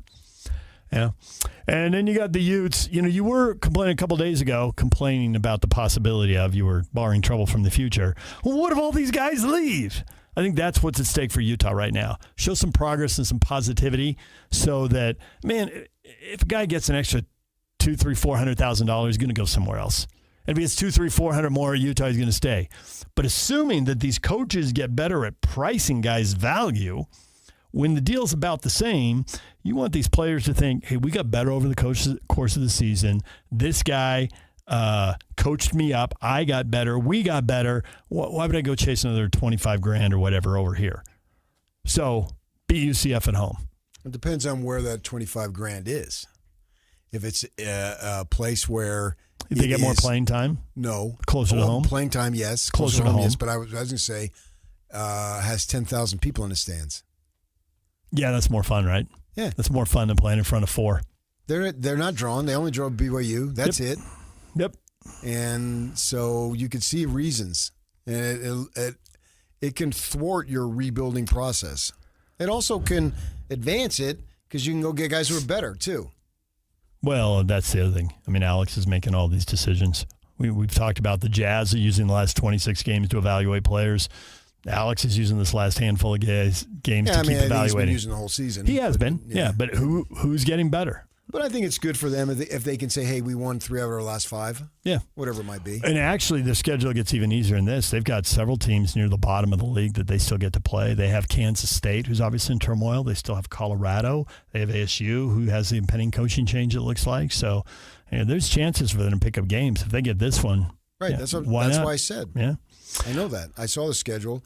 And go ahead and say you won 3 out of your last 5, 4 out of your last 6. Whatever it turns out to be. Have some development that is positive from a winning standpoint. All right, DJ and PK, there you are. You're all caught up. Stuff we've been talking about in the show. All the college basketball tomorrow. The Utes are at 7 o'clock. That's streaming only, ESPN 1. The Aggies are at 8 on FS1 and BYU at 8:30 on ESPN. And we are back with your feedback next. Stay with us. We're almost here. Don't go nowhere. Whirls around and down. 97.5, the KSL Sports Zone is your exclusive home of the Utah Jazz. And we want to send you to the Delta Center to see the Jazz in action. Listen every Tuesday for the Jazz Ticket Tuesday Sounder at 30 past the hour, every hour, all day long. And if you're caller number 12, you'll be on your way to an upcoming game. Buy one, you'll get one free. It's Jazz Ticket Tuesday, every Tuesday throughout the NBA season on your radio home for the Utah Jazz. 97.5, the KSL Sports Zone. Be advised, this is your opportunity to save up to 40 to 80% on a hot tub or swim spa this weekend only, today through Sunday. Mountain America Expo Center, Sandy. Be advised, this is your opportunity to save up to 40 to 80% on a hot tub or swim spa this weekend only, today through Sunday. Mountain America Expo Center, Sandy. 18-month interest-free financing. Our factories have demanded we sell 1,000 hot tubs and swim spas this weekend. Mountain America Expo Center, Sandy. Huge factory incentives, factory rebates this weekend only. Mountain America Expo Center, Sandy. We can remove your old hot tub. Free delivery of your new hot tub. Deep, deep discounts. Mountain America Expo Center, Sandy. Free delivery of your new hot tub. Just relax and enjoy. Mountain America Expo Center, Sandy. Today, 2 p.m. to 8 p.m. Saturday, 10 a.m. to 8 p.m. Sunday, 10 a.m. to 6 p.m. Free admission, free parking, free delivery. Mountain America Expo Center, Sandy. Call 833-SPA-SALE or visit hottubandSwimSpaSale.com.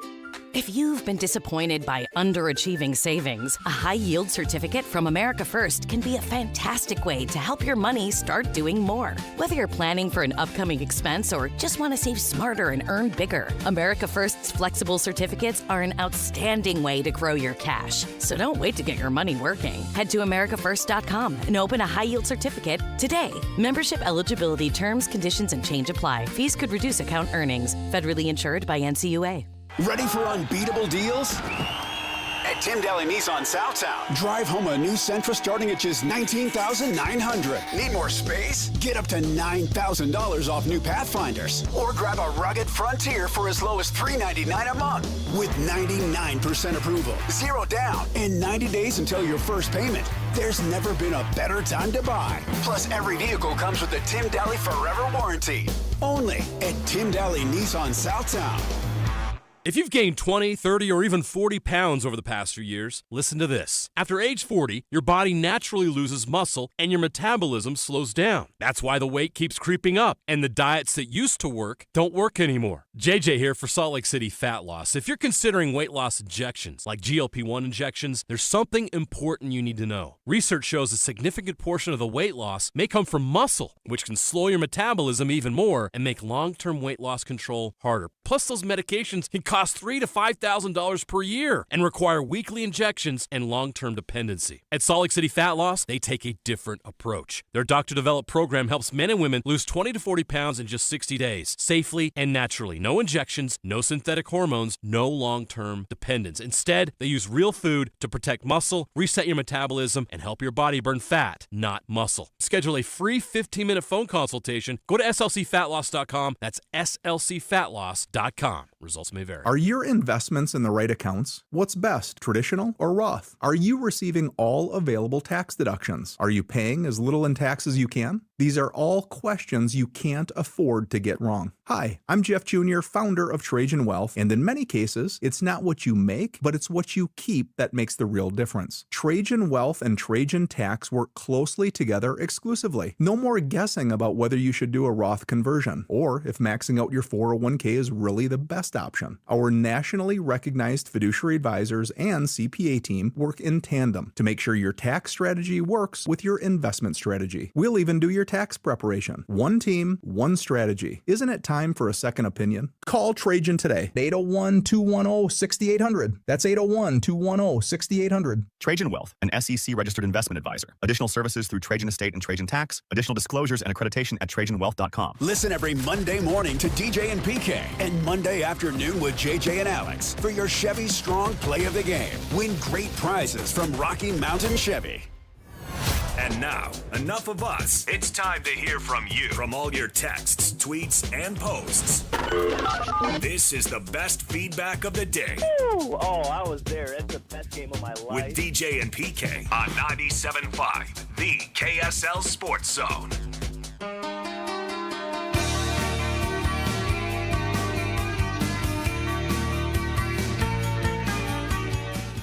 DJ and PK, it's 97.5, the KSL Sports Zone. It's time for your feedback.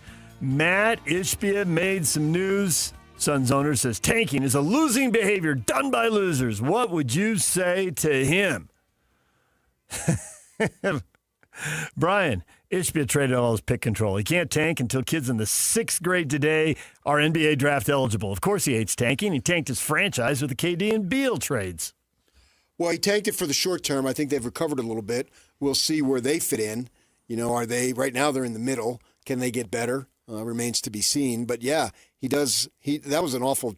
In retrospect, and that's how we evaluate everything. Evaluate trades is in retrospect, right? You do it in the moment, but then the proof comes in at the end. And that was a bomb.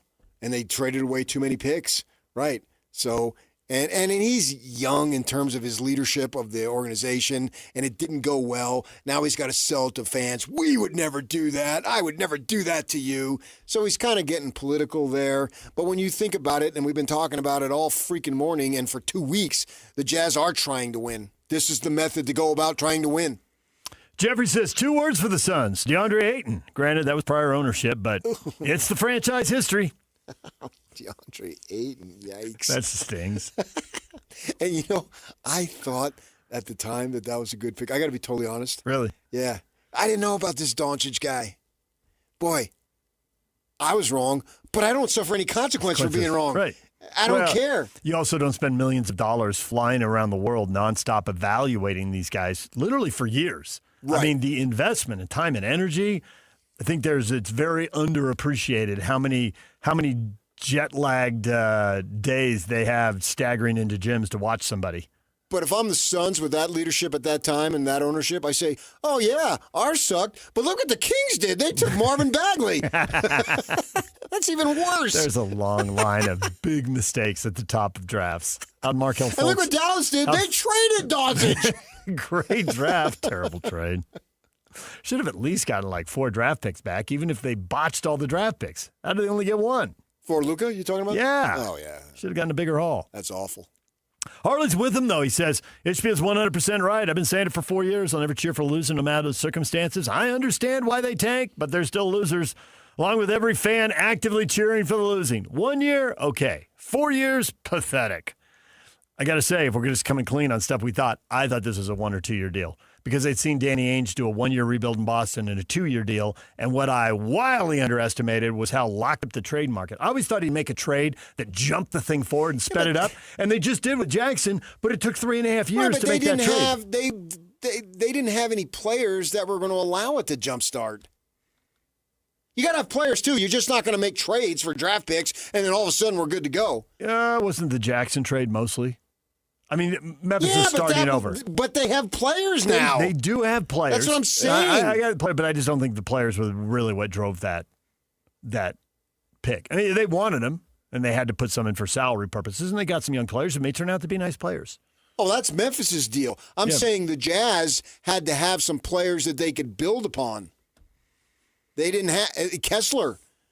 He has to develop a little bit, and then he doesn't play this year. I still thought there'd be a big trade to move it along. Obviously, I'm wrong. You don't tell me but I'm wrong. You're not wrong. It is now. Well, it is now. I just didn't think it'd take 4 years. I thought it'd be more like Austin saying, get off my back. It only took 1. Austin did do it quickly. And then Danny would be like, well, yeah, but look at all the players and picks I built up for you. It's never one thing. It's always a lot of things. All right, we're out of time. Jake and Ben are up next right here on The Zone.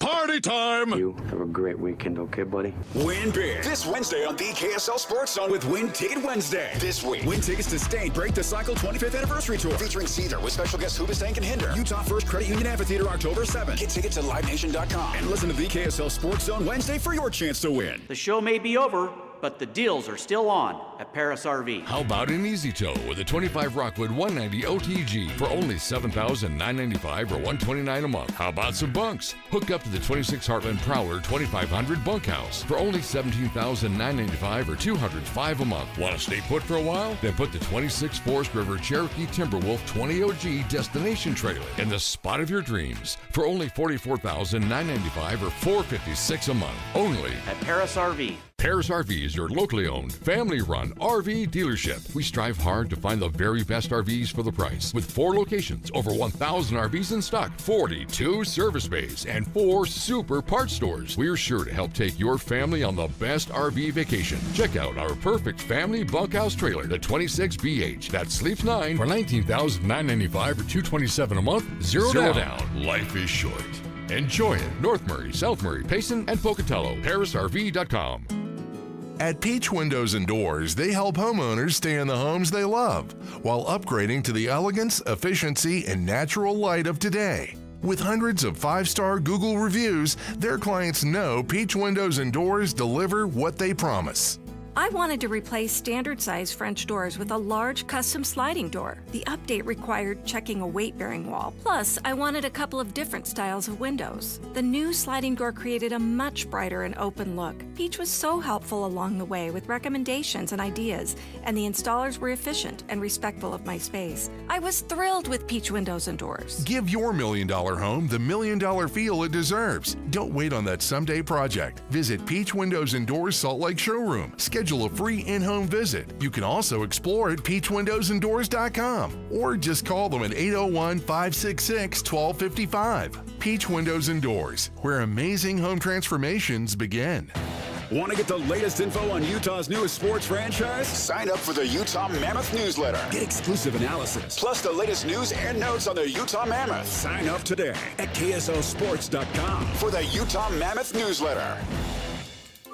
If you've been disappointed by underachieving savings, a high-yield certificate from America First can be a fantastic way to help your money start doing more. Whether you're planning for an upcoming expense or just want to save smarter and earn bigger, America First's flexible certificates are an outstanding way to grow your cash. So don't wait to get your money working. Head to AmericaFirst.com and open a high-yield certificate today. Membership eligibility terms, conditions, and change apply. Fees could reduce account earnings. Federally insured by NCUA. There's something about this time of year when it's easy to get the blahs. The holidays are in the rearview mirror. Even Valentine's Day is in the rearview mirror. It's time to put a little sparkle in your life, and that's Ruth's Chris Steakhouse. And here along the Wasatch Front, we have 2 locations. Hotel Park City. If you're up enjoying a day of skiing, wrap up that day with a delicious meal at Ruth's Chris Steakhouse. And then, of course, there are great fun activities that are happening in downtown Salt Lake City. Sporting events, movies, you name it. And again, right there at 275 Southwest Temple, there's a Ruth's Chris Steakhouse waiting for you. The food is prepared perfectly and delivered on that 500-degree sizzling plate. Whether it's a steak, poultry dish, seafood, everything cooked to your expectations at Ruth's Chris Steakhouse. And the side dishes and the desserts, they are simply legendary. Downtown Salt Lake City and Hotel Park City, Ruth's Chris Steakhouse. This month, Tim Daly Mazda Southtown is offering 0% for up to 60 months on brand new 2025 Mazda CX-5s. That's right, 0% on new Mazda CX-5s. Yes! Get yours in Soul Red or Jet Black Mica, or in any color you choose. There's no better time than now to get your new Mazda. Come in today to Tim Daly Mazda Southtown in Sandy. APR OAC. 60 months at $1,705 per month for $1,000 financed. Some restrictions apply. Not available with any other offers. See dealer for complete details. 97.5 KZNS FM Colville, 1280 KZNS AM Salt Lake City, and KSL FM HD2 Salt Lake City Midvale. This is 97.5, the KSL Sports Zone. And now, it's 10 a.m. Let's just get down to it. And it's time for your sports fix. Strap yourselves in, folks. From 2 guys who have covered the teams you're passionate about for years. We are professionals. This is Jake Scott and Ben Anderson on 97.5, the KSL Sports Zone.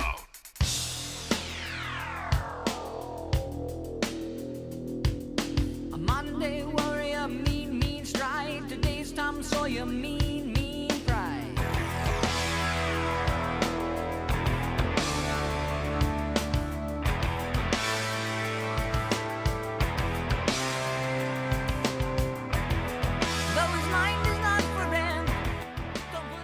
Jacob Ben, 97.5, the KSL Sports Zone. Jake Scott, Ben Anderson.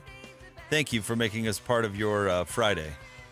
Or hopefully we'll see the Canucks lose. They're down 2-1 to the Finns. It was 2-0. So Canada's mounting a comeback. Mounting a comeback. Yeah. You get it? Yeah, we know who you're cheering for, Ben. That's fine.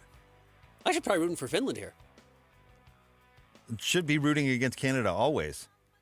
Not always. There are brothers to the north. Like in a war, I want Canada. Not with us, but like with most other countries, I want Canada. We're talking about the Olympics, Ben. We're not talking about armed conflicts. Oh, okay. But way to take it to the downer note as usual. You said always. Always encompasses a lot, you know? We're talking about the Olympics. And yes, there is. I can't think of a country in the Olympics that I would cheer for less. Yeah. Okay. All right. I feel you. Go Finland. Yeah, we'll see. Lowry Markkinen would be very happy as he watches ill from his bed. Yeah, not feeling well, huh? Apparently. Woke up this morning feeling queasy Nice or segue. something. That was good. Yeah, Lowry added to the injury report today for the Utah Jazz. Questionable due to illness. We'll see. As you have said, Lowry's original illness, which struck him, a month ago or so, a little earlier? Yeah, a couple months ago. Was maybe. quite legit. Yeah, he was very sick. And my understanding is it was actually pretty hard for him to get back on his feet. So some of the return to action stuff as everyone is questioning injury reports up and down the NBA today and over the last several weeks, was apparently quite real. Lowry not feeling very good and having a hard time getting back on the court. Well, they should just shut him down. Long term. Honestly, why even continue with the song and dance? What's the point? I'm sure he really wants to play, but sorry, pal, you're too good. You're too sick. Yeah, I don't know. Yeah, well, you can't keep an illness going for several months. Kristaps Porzingis missed like 2 straight seasons now with a mystery illness. They have identified it since, but yeah, he has something that is not easy to deal with apparently. So you hope Lowry doesn't have that, whatever that is. Anyway, figure out a way for him not to play. Although I will say, all those things rhymed. I think the fining for tanking is over. Well, we will see. Last night there was a very interesting thing that happened.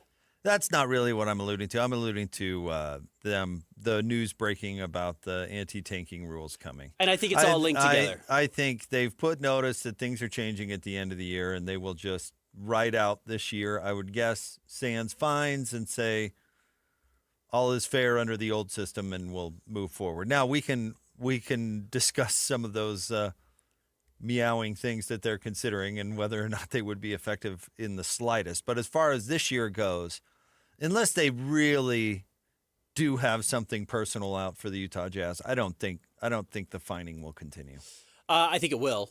If I'm going to argue with you, I think there will be at least a couple more fines that we see before the end of the season. But yes, maybe not the $500,000 fine.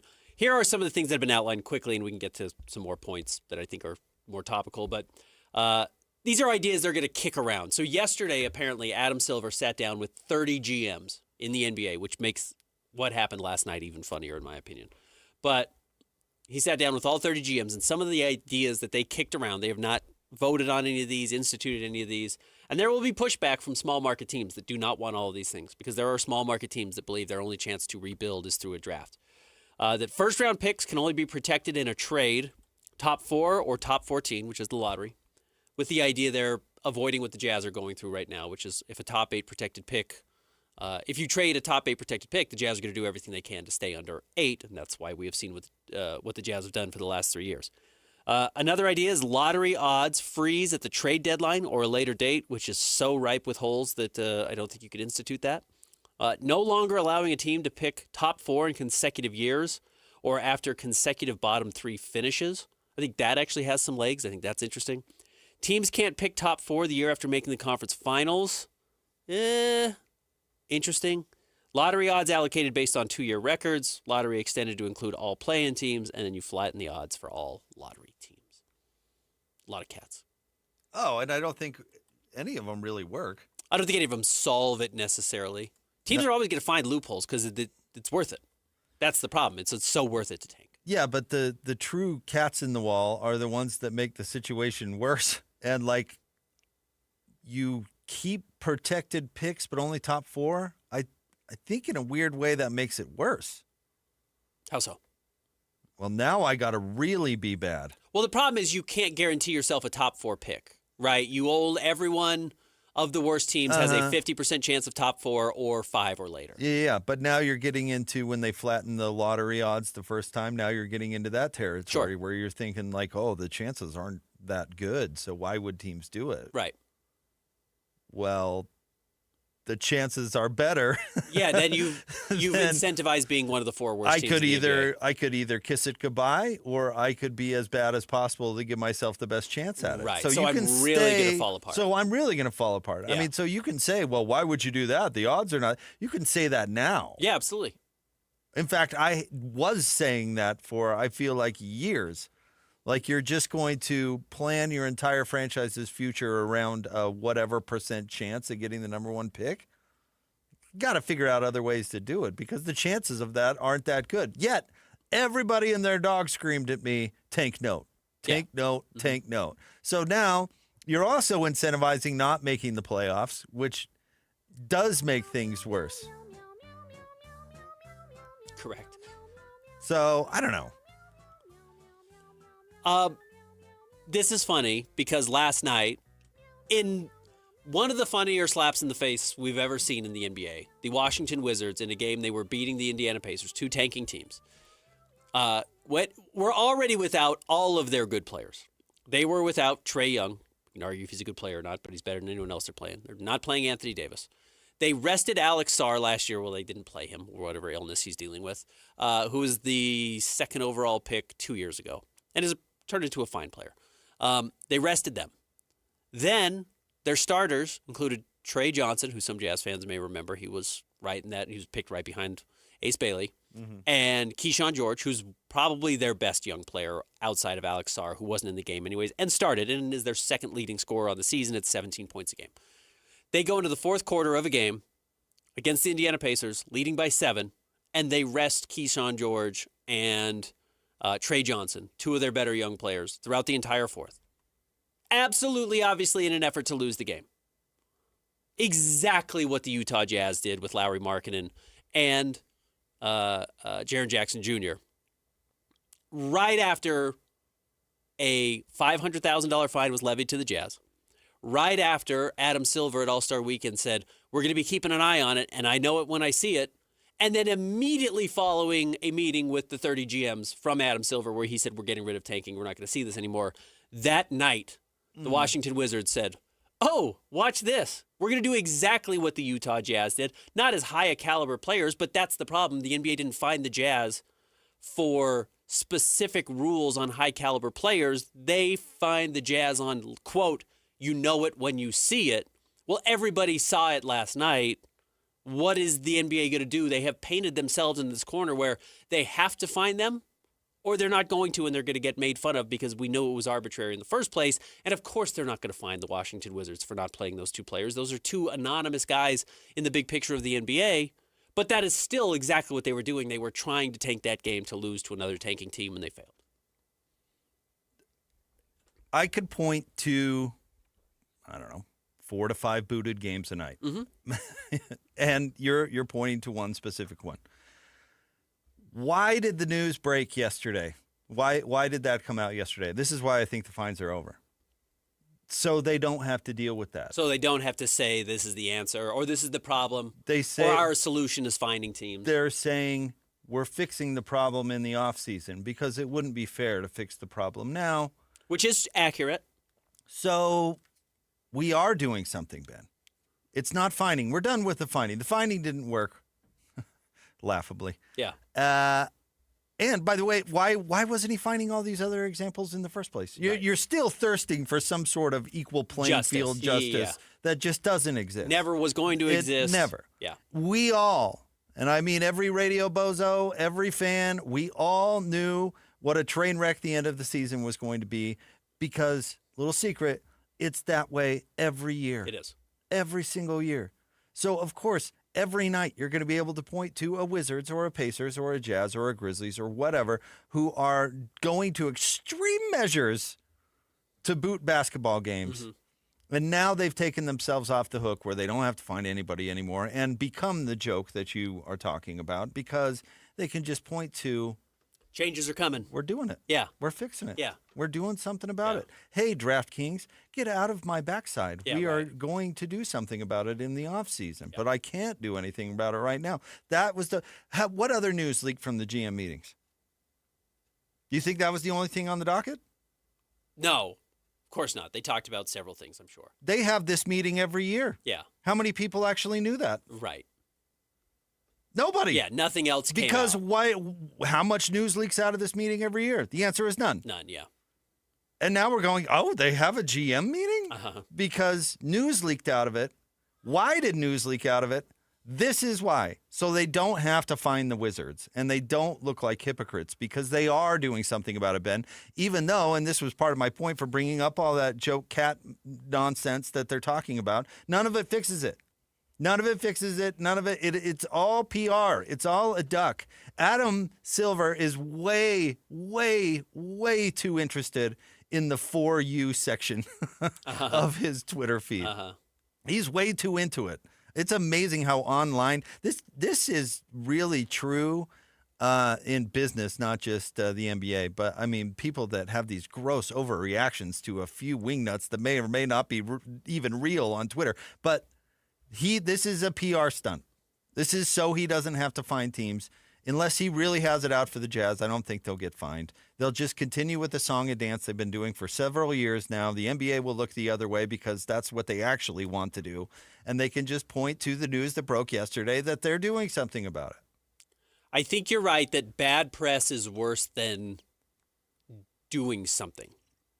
Does that make sense? They are more threatened by the bad press of it all than they are the actual action of the teams not playing their players. If they keep finding teams, they keep ending up in the news. They do. It becomes a big story, and it's not necessarily a story they want. So yes, I do. You believe you go back now 2 weeks when the Jazz got fined, or a week when the Jazz got fined, and it's very easy to point to, Adam Silver needed to have something to point to at his press conference, that they are addressing it, and then he comes out of his press conference with, look at this outline we have. We've got all these crazy potential ideas. Even during the break, I said maybe we'll take draft picks away. Now everybody for the next, it's 15 games because the last 10 games of the season, people are really going to start focusing on what the playoff matchups are going to be. So this narrative is going to be gone almost entirely outside of the 4, 5, 6 teams that are seriously tanking still at that point.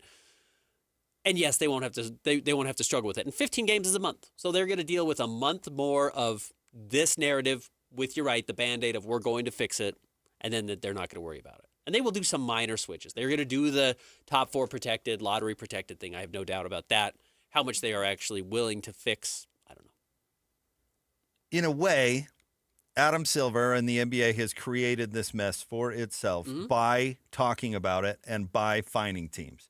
Because how they've gotten away with it, I don't know if that's how I want to put it, but why this hasn't been this big of issue is because they've just ignored it. They've pretended like it doesn't happen. It's been a song and dance. That's why they fined Dallas when Jason Kidd talked about it. Right. And the whole point was, don't talk about it. Stop talking about it. Because that's what's working against them now, is that we are talking about it, is that Salt Lake has become, or not just Salt Lake, but, the Jazz fans have become the hotbed of tanking. Yeah. It's because they're the ones who've gotten fined. And I've seen the power of this market and its willingness to express its opinion work in the past.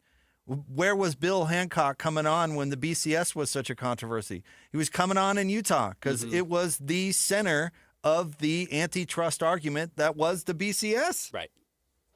And it made a difference. Mark Shurtleff was on this radio station, who was the attorney general of Utah at the time. Right. Talking about, I mean, it changed sports at the time. I mean, so the fact that Jazz fans have a loud voice in all of this and is part of the conversation is not a shocking thing to me. But the only reason it's a controversy is because people are talking about it. Yes, exactly right. And he's brought that on the NBA himself by finding the Jazz and by finding these teams, ironically, in a way to pretend like he was doing something about it. Because the problem is that you have been letting justice not be served for decades. So you can't start choosing to do it now because all of a sudden you have to fine half the league every night. Again, which they can't do. So they're not going to. It was the idiocy of the whole problem. From the very first day we really started talking about this, now 2 weeks ago, Bobby Marks singling out the Jazz was ridiculous for this reason. You were trying to find a scapegoat for a problem that is across the NBA, which is exactly going back to the Olympic Committee and everything. Trying to find a single scapegoat to pin everything on, or not going to the playoffs in college football, or not having access to a championship game. You were trying to find a scapegoat in one specific situation, and it really mattered, and everyone got squeaky here in the state of Utah.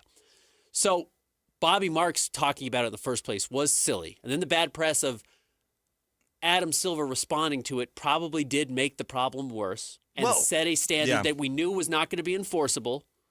And now it's not going to be enforceable the rest of the year, which is why, again, this whole thing was so ridiculous and why I think there was some legitimately justifiable, non-performative outrage in the state of Utah because we knew this is where this was headed. Everybody knew this was going to be the problem because, again, you know it when you see it. It's such a low bar because we all see it every night in the NBA. Yes, and they were picking on the Jazz, and that is all true. It was using them to be an example or however silly. No, it gets back to weak leadership, honestly.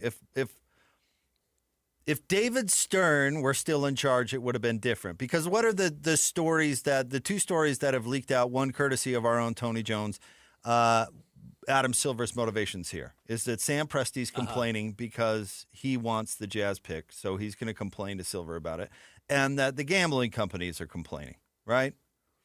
How would David Stern have handled this situation? He would have said, Sam, shut up. Yeah, right. Shut up, lose my number. And he would have told the gambling companies, you know what? You're lucky to be here. Shut up. Yeah. Lose my number. But Adam Silver said, oh, sure, Sam. I'll do something about it. I'd be happy to. I'm going to find the Jazz immediately. Yeah. You're right. He went to the For You page, which includes Sam Presti's anger. No, are you a leader or not? I mean, Roger Goodell would have said, shut up, lose my number. But weak leadership, right? Yeah, absolutely.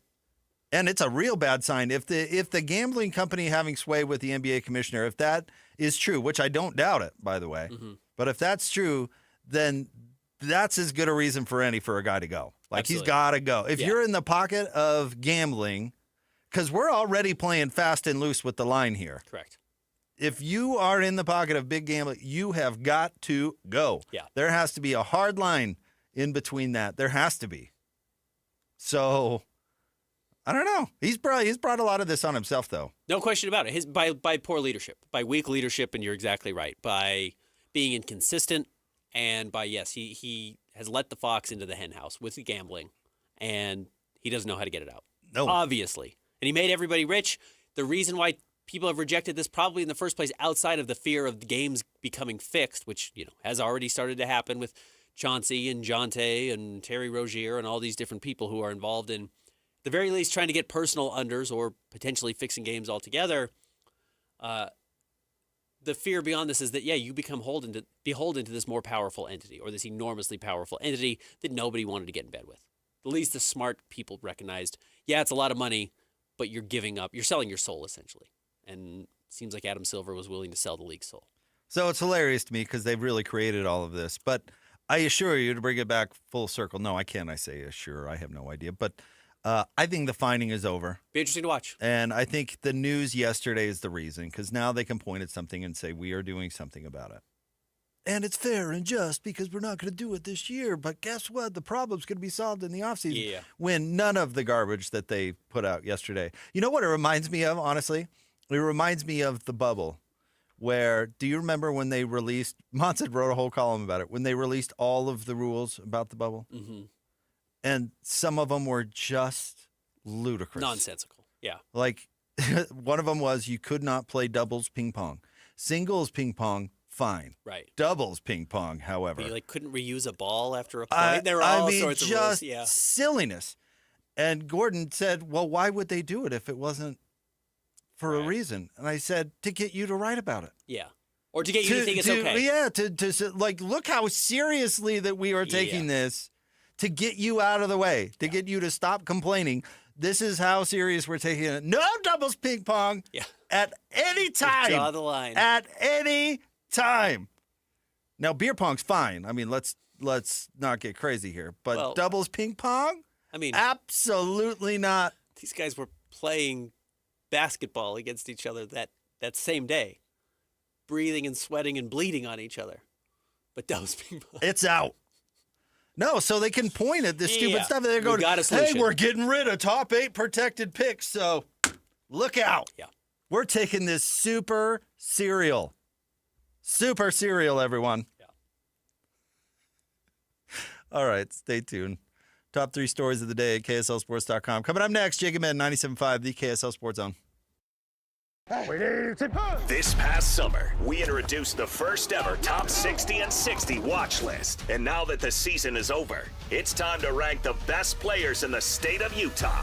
It's the Top 60 and 60 ranking show, presented by Kenny J's Barbecue. Coming up this Friday, the Zone will rank the players that made the biggest impact on the state from the 2025 season. Live from Kenny J's Barbecue at the District in South Jordan, it's the Top 60 and 60 ranking show, presented by Kenny J's Barbecue, where you can get 10% off your catering order at KennyJ'sBBQ.com. This is 97.5, the KSL Sports Zone.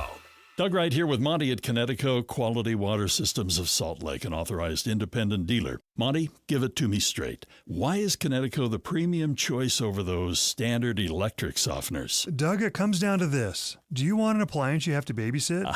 Standard water softeners have microprocessors and computers that need setting and adjustment, and they use a lot more salt. So you get to haul 40-pound bags of salt down to your basement every month or so. And Connecticut? Zero electricity, zero timers to reset, zero downtime, and uses 70% less salt. It's a higher standard of engineering that completely removes the hassle of owning a water softener. That's what I love about my Connecticut. Dee and I never have to even think about it. We occasionally add a bag of salt and it just works, and I've never had to set or adjust anything.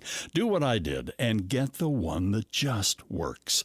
Find out how soft your water could be at softwaterutah.com. That's softwaterutah.com.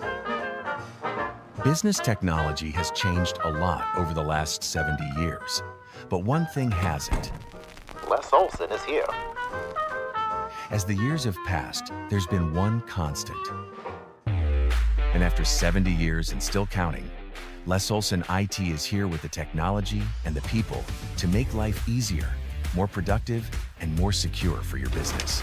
Let Les be here for you. Utah, you know sports, and nobody connects with fans like the KSL Sports Zone. Every day, our loyal listeners tune in for the latest on the Jazz and the Mammoth, Utes, Cougars, and Aggies, high school sports, all of it live and local. If you're a business owner looking to grow, this is your audience. Engaged, passionate, ready to respond. And when you combine the power of the zone with digital tools like social, display, streaming audio, geo-targeting, and retargeting, you get a smart, full-funnel strategy built for any budget. Tap into the energy of Utah sports fans and drive real results. Learn more at kslsports.com/advertise. Hi, this is Derek Overstreet, president of the New Millennium Group and co-host of Stop Working, Start Living with KSL News Radio. Can you imagine what your life would be like if you could retire 3 to 5 years earlier than you thought possible? The things you could do, the loved ones you could spend time with, the memories that you could create. That's what our team at the New Millennium Group does. We'll walk you through the entire process every step of the way. If you'd like to get a copy of the 5-step proprietary plan that will help you retire 3 to 5 years sooner than you thought possible, give us a shout right now. 888-999-6370. That's 888-999-6370 or utahsfinancialplanner.com. Listen, most of our listeners right now have a tax problem, not a money problem. There's not enough money in Social Security Medicare as it is. Let us show you how you can significantly reduce your taxes. That's 888-999-6370, 888-999-6370, or utahsfinancialplanner.com.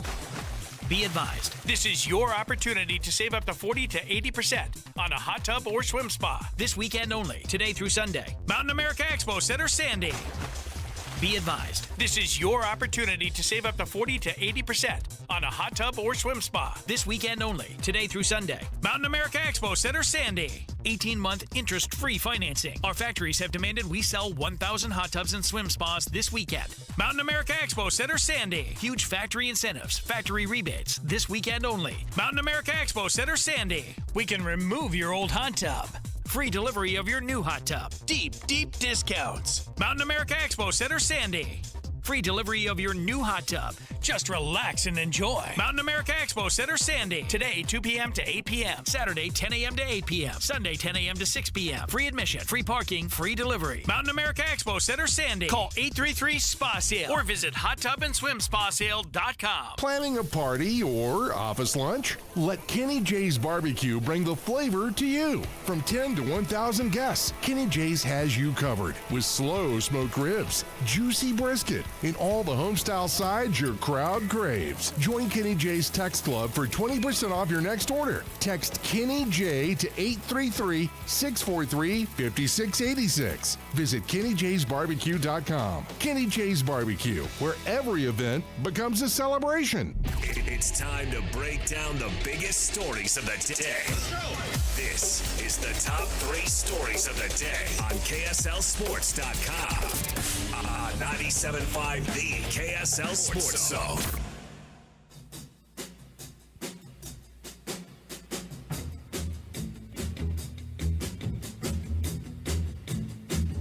When I woke up this morning, you were on my mind. Jacobin, 97.5, the KSL Sports Zone. Join Scotty G and friends coming up today at Kenny J's Barbecue from noon to 3.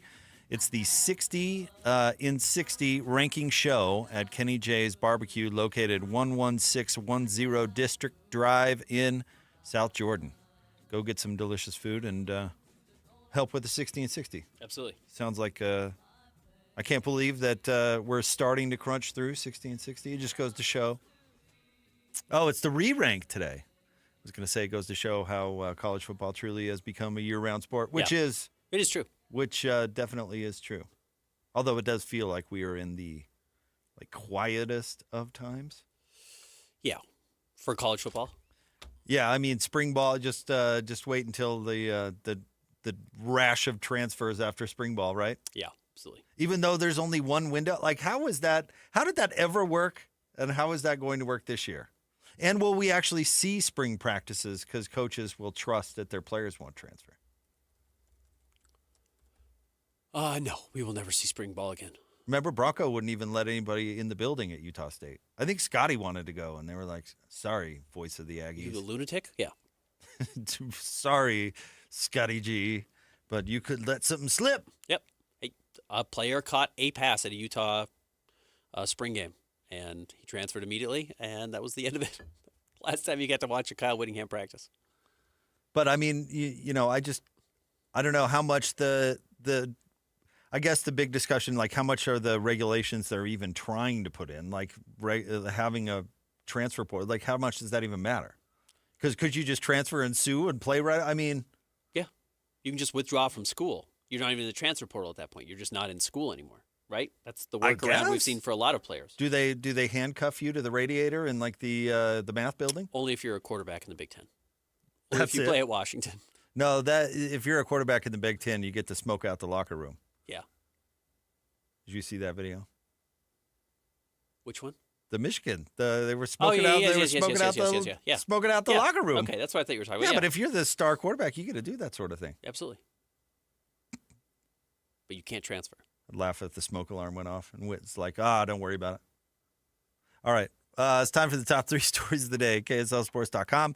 Brought to you by J. Brooks Jewelers. Cherish your love with J. Brooks Jewelers. Explore their expertly crafted engagement rings made from the very finest materials.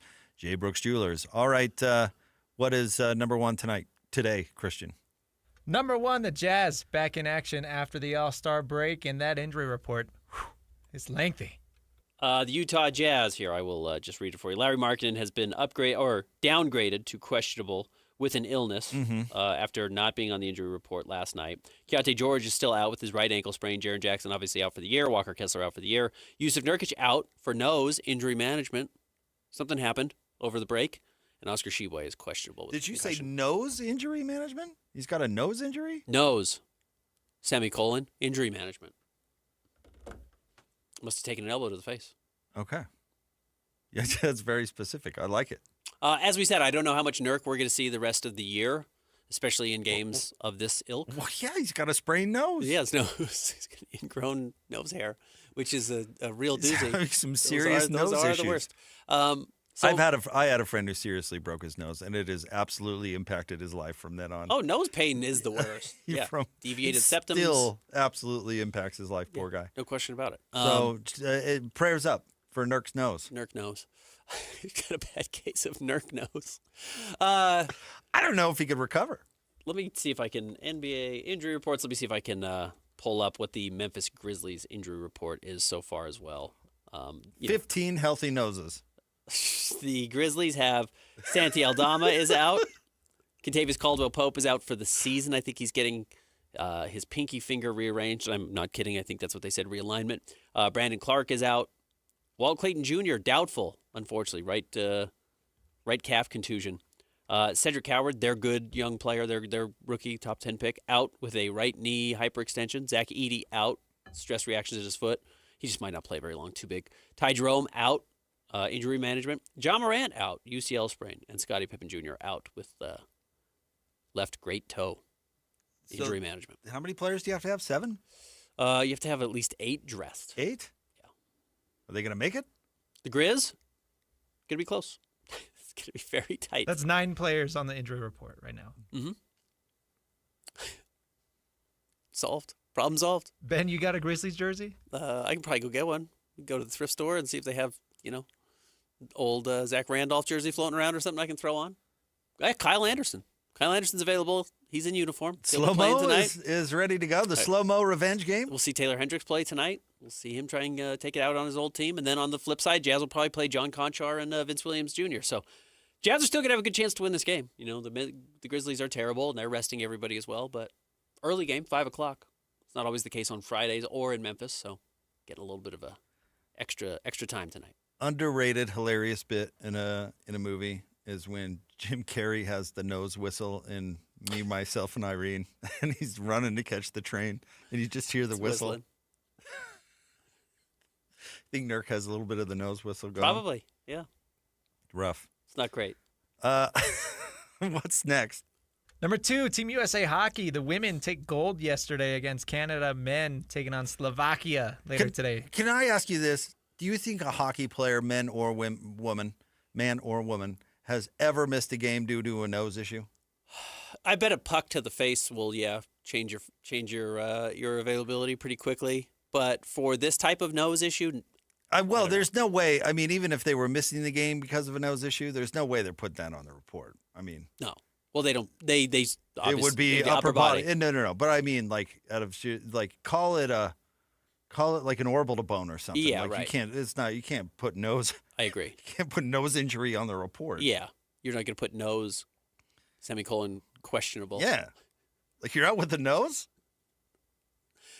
Also, someone's going to come punch you. Now, the problem is Yusuf Nurkic does get punched a lot as well. He is the most punchable player in the NBA, apparently. Not because I feel that way, but because he's been in a lot of fights before. Ben, where guys seem to want to punch him. When is the next home game? I think they have 2 games on the road this weekend? If you are not in front of Nurk at the first home game and ask the question, how's your nose? I'm going to be pretty bent. Oh, we're not going to see Nurk. I mean, honestly, we're not going to see Nurk again. Especially in games against New Orleans. At home, Jazz need to lose both of those games because New Orleans has a chance to leap the Jazz. So if the Jazz can lose next Thursday, it's funny, the Jazz come back from this break and they basically stay on the break. They play tonight, then they don't play again till Monday, then they don't play again till Thursday. Jazz have all this time off right now, and then they're going to have a more condensed schedule to close the season. Nurk's nose needs a week. Needs the rest. So we'll see what Nurk nose can do. I'm sorry, we're talking about hockey. Talk hockey? No. Awesome game. In all honesty, Canada didn't dominate, but scored the shorthanded goal to open the second period, and really looked to be in control the rest of the game. 2 minutes left, or 2.5 minutes left. The U.S. team pulls the goalie and then scores pretty quickly, about 30 seconds after they pulled the goalie. Send it to OT, and it was long. It was kind of a longer OT, 3-on-3 still, but Keller was able to put it in the back of the net. So very cool game, and an all-time great. And what was, I thought, the best day of the Olympics for the Americans so far yesterday, including Alyssa Liu winning the gold in figure skating. Oh, you were clowning figure skating like the other day. I realized part of it is because, it's still not great. But she was awesome. She skates. She's very fun to watch skate. Also, because the Americans are always terrible in it. They showed her she's one of 8 women to ever win a medal or a gold in 70 years. It's like, no wonder I don't like it. It's been 20 years since we've had an American to root for. Who was the last one? Hughes. Am I right? Was that the woman who won here in Salt Lake City? Carla? Have to look at the gold medal. Carla Hughes? Well, what's her name? Yamaguchi was pretty good. I was in the 90s. Good. Yeah, she was really good. 92. And Nancy, of course, who I believe won silver. Does that sound right? We're putting way too much time into this. So, anyways, Alyssa Liu was very fun. I thought it was fun to finally get an American to root for. Sarah Hughes, does that sound right? Anyway, what's next, Christian? Number 3, earlier you guys brought up some of these Sarah Hughes, you're exactly right. Good job. Here in Salt Lake City. Anti-tanking measures. Are any of these going to work? No. The men, by the way, play in the Olympics coming up here in a little bit. Canada still down 12 minutes to go, 2-1. Dominating shots on goal, 26-12, but can't get it across the net. That's why these Olympic Games are so crazy. No, the anti-tanking... None of these would work. I mean, none of them would prevent tanking entirely. I mean, you could pick some of your favorites, but I honestly don't even think they put that much thought into this whole thing. I think they just released a list of stuff to point out, like, hey, I saw this. I saw someone suggest this. Maybe this is an idea. What if we try this? Yeah, what it's going to do is it's just going to change how teams tank. It's not going to change tanking. It's not going to change the fact that it's going to exist. It's just going to change how teams do it. And so you just got to figure out how you're going to do it to best benefit the system. Do you have a least favorite? I think flattening the lottery odds entirely does encourage a lot of teams to miss the playoffs because you're saying, oh, man, we got a 6% chance to win the lottery now. Like, that's what you get when you're like in ninth place. Every team from the third seed down would Should be tank. trying to miss the playoffs. Yeah, right. If you don't have home court advantage in the first round of the playoffs, or like you're the Utah Jazz in 2021 who just lose to the Los Angeles Clippers in the second round with the best record in the NBA, you realize like, oh man, maybe next year we should just tank, and because we're not going to get better with our current team with the salary all locked up. But if we could somehow get a 6% chance, or 100 divided by 14 is about 6 or 7%. We have a 7% chance of getting the number 1 overall pick, and then adding that to Rudy Gobert and Donovan Mitchell, then we're cooking. Then we really got something going. Like, that team's going to be encouraged to tank. My least favorite one was that you cannot get a top 3 pick after making the conference final, because that is so just a one-off exemption. It's the Pacers this year. Yep. Kind of the Warriors a few years ago when they got... I don't remember what the Raptors did after Kawhi left. Drafted Wiseman. No, they were pretty good after Kawhi left. I think they made the playoffs. They still had some good players. The next year. That it's like such a one-off example. Like, what is that accomplishing? Yeah, Nothing. I'm totally with you. Yeah, it doesn't change anything.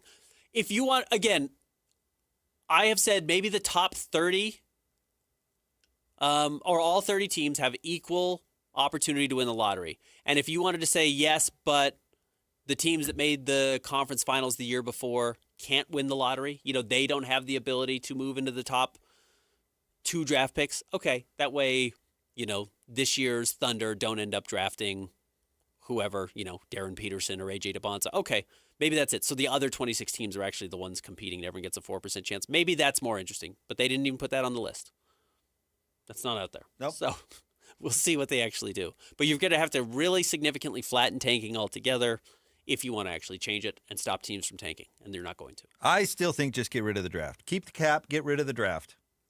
The rule now is you can't sign a free agent if you're over the cap. So if Cooper Flagg came out and the Lakers were over the cap, well, can't get him. Too bad.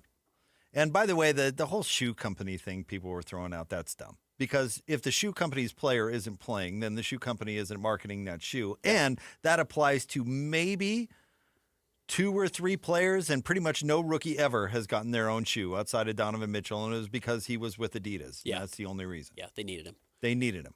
So I don't buy that shoe company crap. That's around the edges, and by the way, still exists now.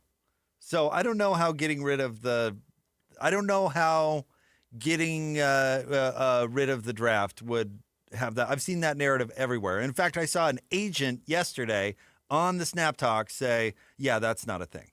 So small owners are never going to let it happen. I did hear an interesting idea of flatten the lottery odds completely, but also have the top overall pick be so exorbitantly expensive that if you win it, you have to trade all your good players to keep him. So like if you were the Thunder this year and you get the number 1 overall pick, but it costs $30 million a year, you can't afford to keep him. Yeah. You're going to be so far over the luxury tax at that point that you have to trade Chet Holmgren or you have to trade Jalen Williams to make room for him on your roster, or you have to trade the pick. But you are assuming that the number 1 pick is any good and that somebody would exactly want it. Right. Somebody the problem is when you draft Zachary Riesachet and he Right. costs $35 million a year, and you're like, I don't want Zachary Riesachet. Right. And now we're submarine because our salary cap is in hell for the next 5 years. And with you this forced bum. me to make a pick. You forced me to draft this guy and pay him that. Yeah, correct. Exactly right. That's the problem with all of these tanking rules, which is the first time you mention it, it sounds like, oh, that's kind of interesting. And then you do literally any bit of work to pull the thread on the sweater, and it just unravels so quickly. And that's the problem with basically every one of these issues, which is how I think where we got to where we are with tanking right now, which is, what if this is the best system? What if this is actually the best way to do it? And you're just going to find more ways to, A, put cats in the walls, and B, make it harder for other teams to compete. And we might run into that. No, I think they're doing this to get out of the headlines, and then they will do as little as possible. Yeah, you're probably right. You've already seen Mark Cuban come out and start the PR campaign for tanking is good. Tanking's good, actually. Yep. Because it sells hope, and hope is what teams want. It's a PR thing. This is all a PR thing. Canada just tied it up. But yet we're also worried about justice because we're, good people, that we have to nitpick everything and say, see, they did. And it's not about that at all. Yep. At all. Adam Silver, he doesn't care about tanking. He doesn't care at all. He cares right now about winning the press cycle, the news cycle. He should go back into his closet with no sunlight and just stay there. If he wants to solve this problem, Go he back should in the casket, yeah. Go back in the crypt. Yeah. Well, closets are dark. Sure. Which is really all I was alluding to. Thank you for that, Ben. All right, stay tuned. We'll have more next. Jake and Ben, 97.5, the KSL Sports Zone. Whirls around and down. 97.5, the KSL Sports Zone is your exclusive home of the Utah Jazz. And we want to send you to the Delta Center to see the Jazz in action. Listen every Tuesday for the Jazz Ticket Tuesday Sounder at 30 past the hour, every hour, all day long. And if you're caller number 12, you'll be on your way to an upcoming game. Buy one, you'll get one free. It's Jazz Ticket Tuesday, every Tuesday throughout the NBA season on your radio home for the Utah Jazz. 97.5, the KSL Sports Zone. How can you grow your business from idea to industry leader? With smart business buying tools and technology from Amazon Business. From fast, free shipping to in-depth buying insights and automated purchase approvals, we deliver everything you need. Go to AmazonBusiness.com for support. Right now, save $16 on a pair of Rain-X Rugged XL wiper blades, plus get 2 times O Rewards points only at O'Reilly Auto Parts. O'Reilly Auto Parts.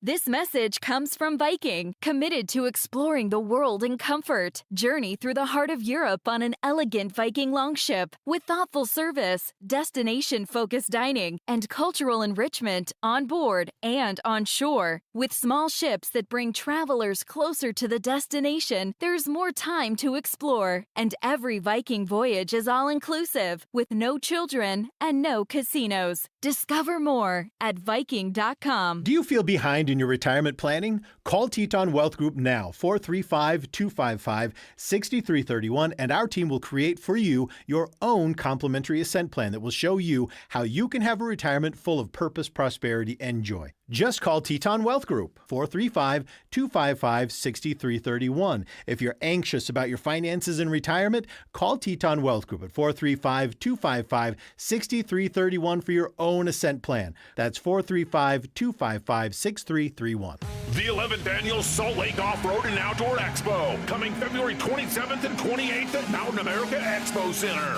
5 halls full of eye-popping side-by-sides, 4x4s, SEMA builds, trophy trucks, and display vehicles. Don't forget to ask for Expo specials on parts and cool accessories. $40,000 in prize drawings, plus celebrity spotlights, with Colt Builds It, Peck Brothers, and Trailmeter. Sponsored by R1 Industries and Sound Warehouse. Get your tickets now.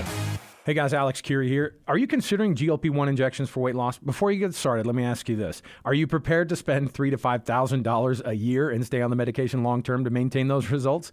Many prescription weight loss injections require weekly shots, and when the medication stops, weight regain is common. And here's something most people don't realize. Research shows a significant portion of the weight loss can come from muscle, which may slow your metabolism and make keeping that weight off even tougher to do. At SLC Fat Loss, they take a different approach. Their doctor-developed program helps men and women lose 20 to 40 pounds in just 60 days, safely and naturally. No injections, no synthetic hormones, no long-term dependence.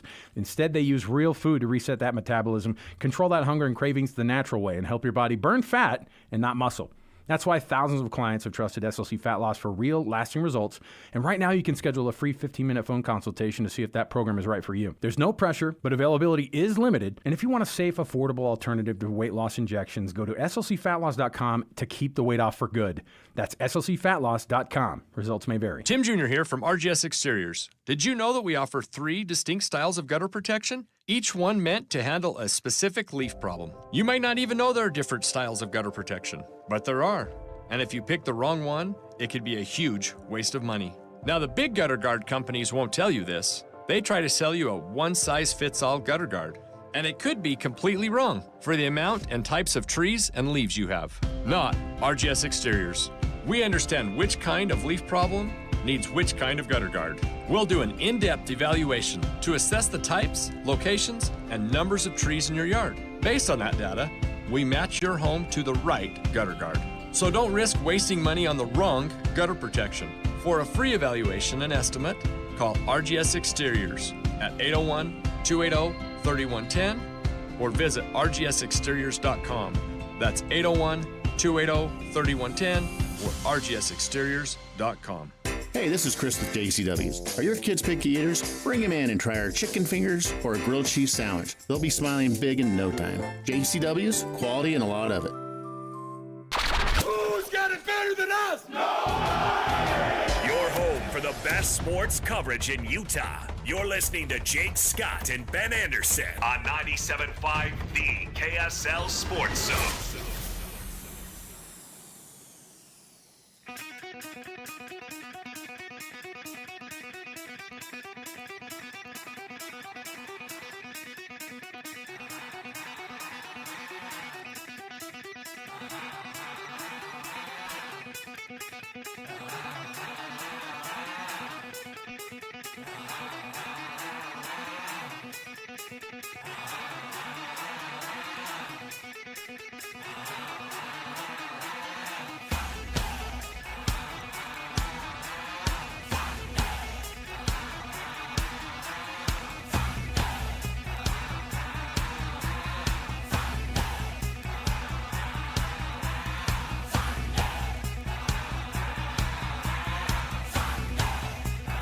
Jacob Ben, 97.5, the KSL Sports Zone. Want to remind you about University of Utah Health. Hope is in our DNA. Learn more at uofuhealth.org.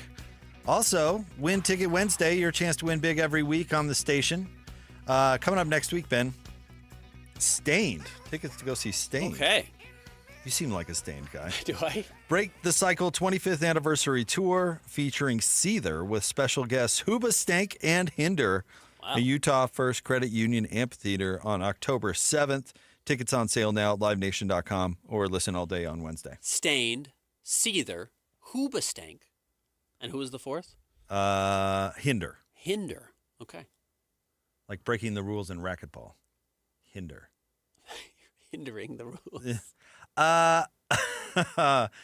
Well, it's You're hindering my progress. The call is you're in the way of your opponent. Yeah. You know, I think You're hindering them. I haven't played racquetball in a while. Christian, you strike me as a racquetball guy. Yeah, you got racquetball energy. It looks very dangerous. Racquetball? You got to wear goggles. Yeah, you have to wear goggles, Yeah, man. that thing whips you in the eye and you're going to be in real trouble. I don't think I've ever heard anybody describe racquetball as dangerous.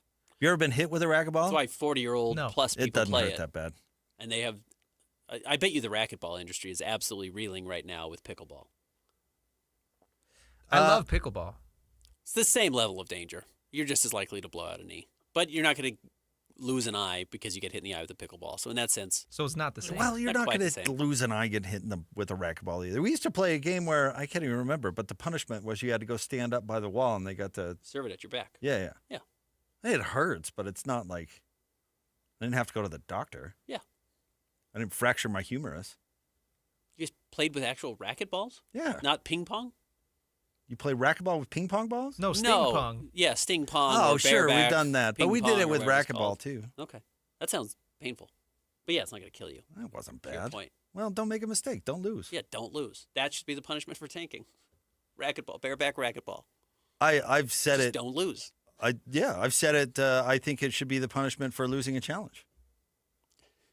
The head coach Gets to throw the ball. Has to have the ball thrown at him. Well, I said get kicked in the groin, but we could we could That's figure right. out. Yours was pretty straightforward. Like the I was other, thinking you put him at half court blindfolded. No, the other team gets to pick their most heavy-footed player. Okay. And then we probably wouldn't have a lot of ridiculous challenges. Well, you wouldn't have Nurk Nose sitting out because you would want Nurk on the court every time. Oh, because if yeah. there was a bad challenge, he's your designated groin kicker. You want that boot. Yeah.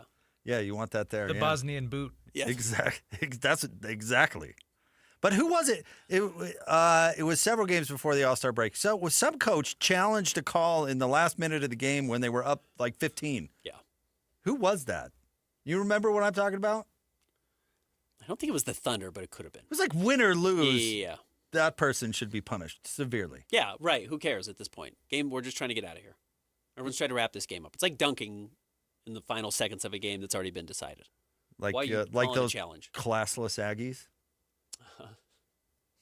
Scotty was trying to defend that. I don't have a problem with dunking late in the game.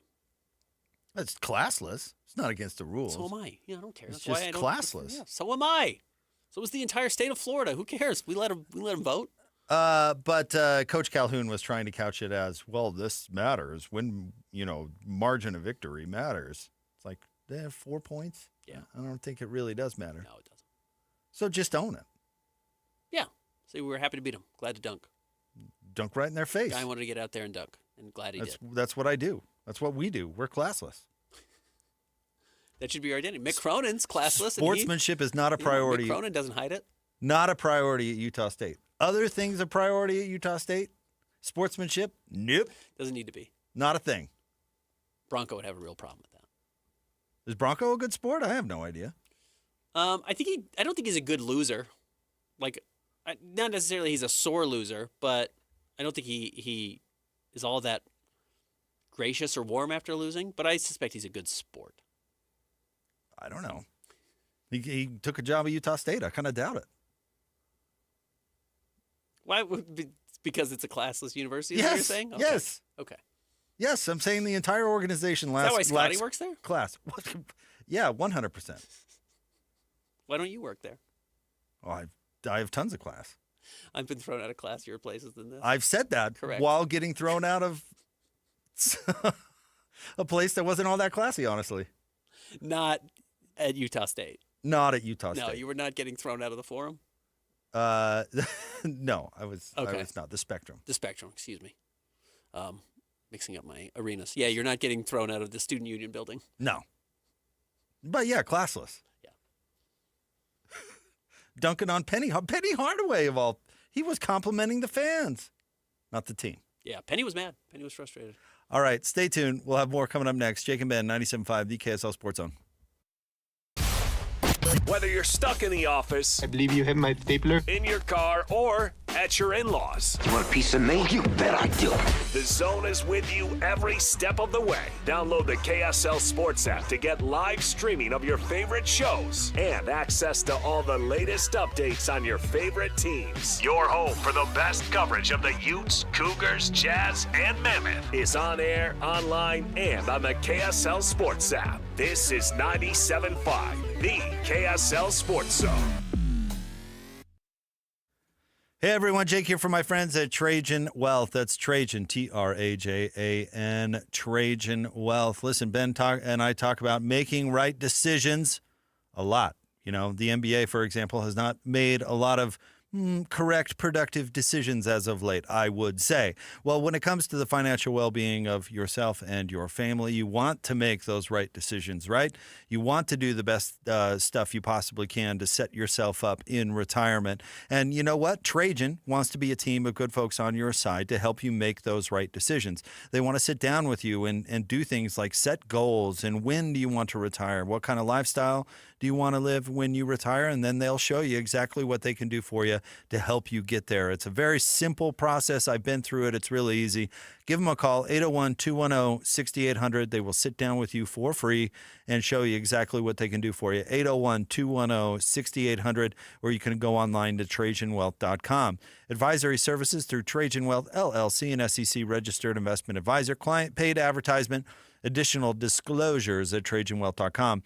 801-210-6800 or TrajanWealth.com. Dev Simplify are your software pros. Whether it's websites, mobile apps, or complex custom systems, Dev Simplify is here to make it work and make it easy on you. Need help building software or ongoing management? You've got both. DevSimplify.com designs, develops, and manages the process so your deadline stops slipping and your team stops guessing. Maybe you're stuck in the middle. AI can start a project. Freelancers can build pieces of it. But without real project management, teams get stranded halfway through. DevSimplify.com brings the roadmap, the pit crew, and the finish line. When a software project slows down, breaks down, or stalls out entirely, DevSimplify, the software pros, can turn that chaos into to beautiful completion. DevSimplified.com. From the start or in the middle to finish and beyond. Ready to move? At DevSimplified.com, you can always schedule a quick and free project assessment. But right now, you can get a complimentary discovery session with 5 hours free. DevSimplified.com, your software pros. Helping your money do more means putting yourself in the financial driver's seat. Oh, yeah. And there's no better or more literal way to do that than with a low-rate auto loan from America First Credit Union. Plus, for a limited time, when you finance your new vehicle with America First, you'll enjoy no payments for 90 days. And that means getting more mileage out of every cent you spend. So make your money move. Head to AmericaFirst.com to apply for pre-approval of your low-rate auto loan today. Eligibility, terms, conditions, and creditworthiness apply. Subject to change. Federally insured by NCUA. Equal opportunity lender. Utah, you know sports. And nobody connects with fans like the KSL Sports Zone. Every day, our loyal listeners tune in for the latest on the Jazz and the Mammoth, Utes, Cougars, and Aggies, high school sports, all of it live and local. If you're a business owner looking to grow, this is your audience. Engaged, passionate, ready to respond. And when you combine the power of the zone with digital tools like social, display, streaming audio, geo-targeting, and retargeting, you get a smart, full-funnel strategy built for any budget. Tap into the energy of Utah sports fans and drive real results. Learn more at kslsports.com/advertise. Hey guys, it's Woodrow from Mint Medical Clinic. Are you struggling with ED? Well, you are not alone, and now there's a real solution that treats the root cause, not just the symptoms. Introducing our trifecta approach, a breakthrough combination of acoustic wave therapy, hormone replacement, and cryotherapy, all designed to restore blood flow, boost performance, and rebalance your hormones. Whether it's ED or hormonal imbalance, if you're ready to reignite your love life, this treatment helps bring back your energy, your drive, and your confidence. And right now, when you call, you'll receive a free consultation, a blood flow ultrasound, and an intimacy gift. That's a $650 value, absolutely free. And here's the bonus.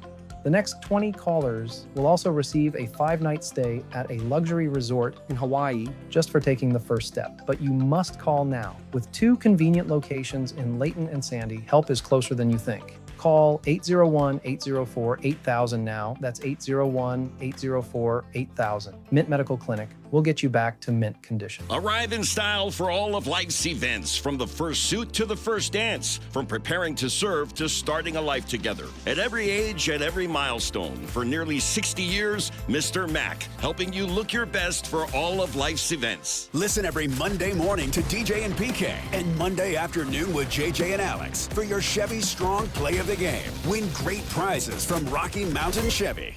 97.5 KZNS FM Colville, 1280 KZNS AM Salt Lake City, and KSL FM HD2 Salt Lake City Midvale. This is 97.5, the KSL Sports Zone.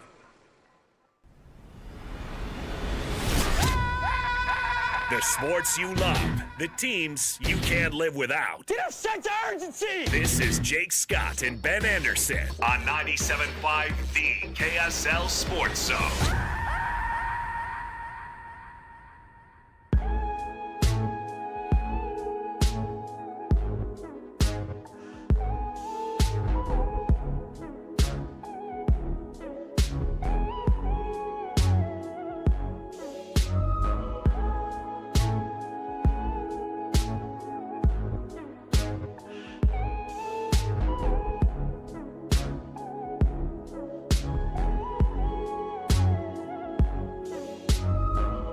Finding ways to articulate the feeling I'm going through.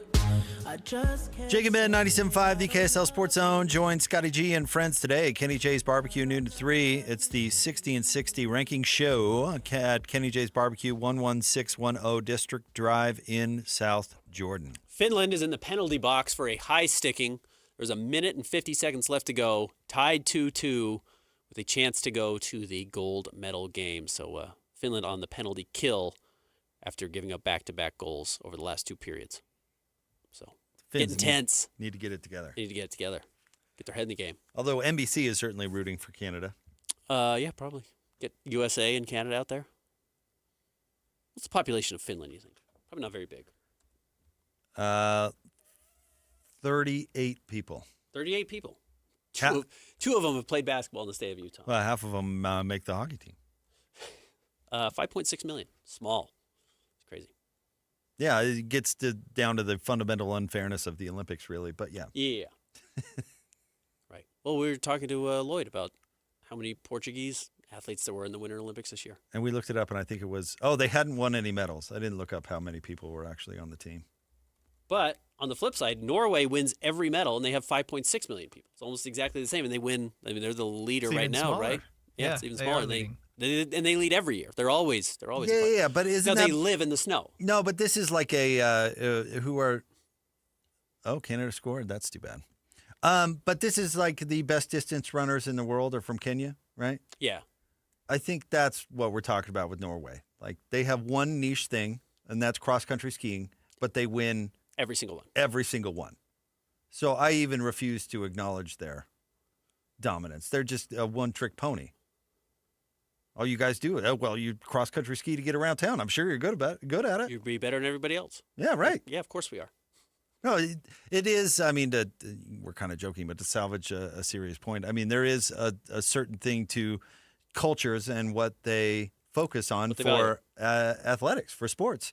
And I've long made the argument, because people go, clown the U.S. in soccer. Can you imagine if we were a soccer-dominated culture? We would never lose. Yeah. If Michael Vick played soccer, if all of our best athletes played soccer. Yeah, and it was, in developing those skills and everything was a focal point of our American culture, we'd smoke everybody. Yeah, but we don't care. But it's like 9th on the list or whatever. Although youth soccer is so big, I always have bought into the fact that it is a sport with more potential, but it will never be the number one sport in our culture.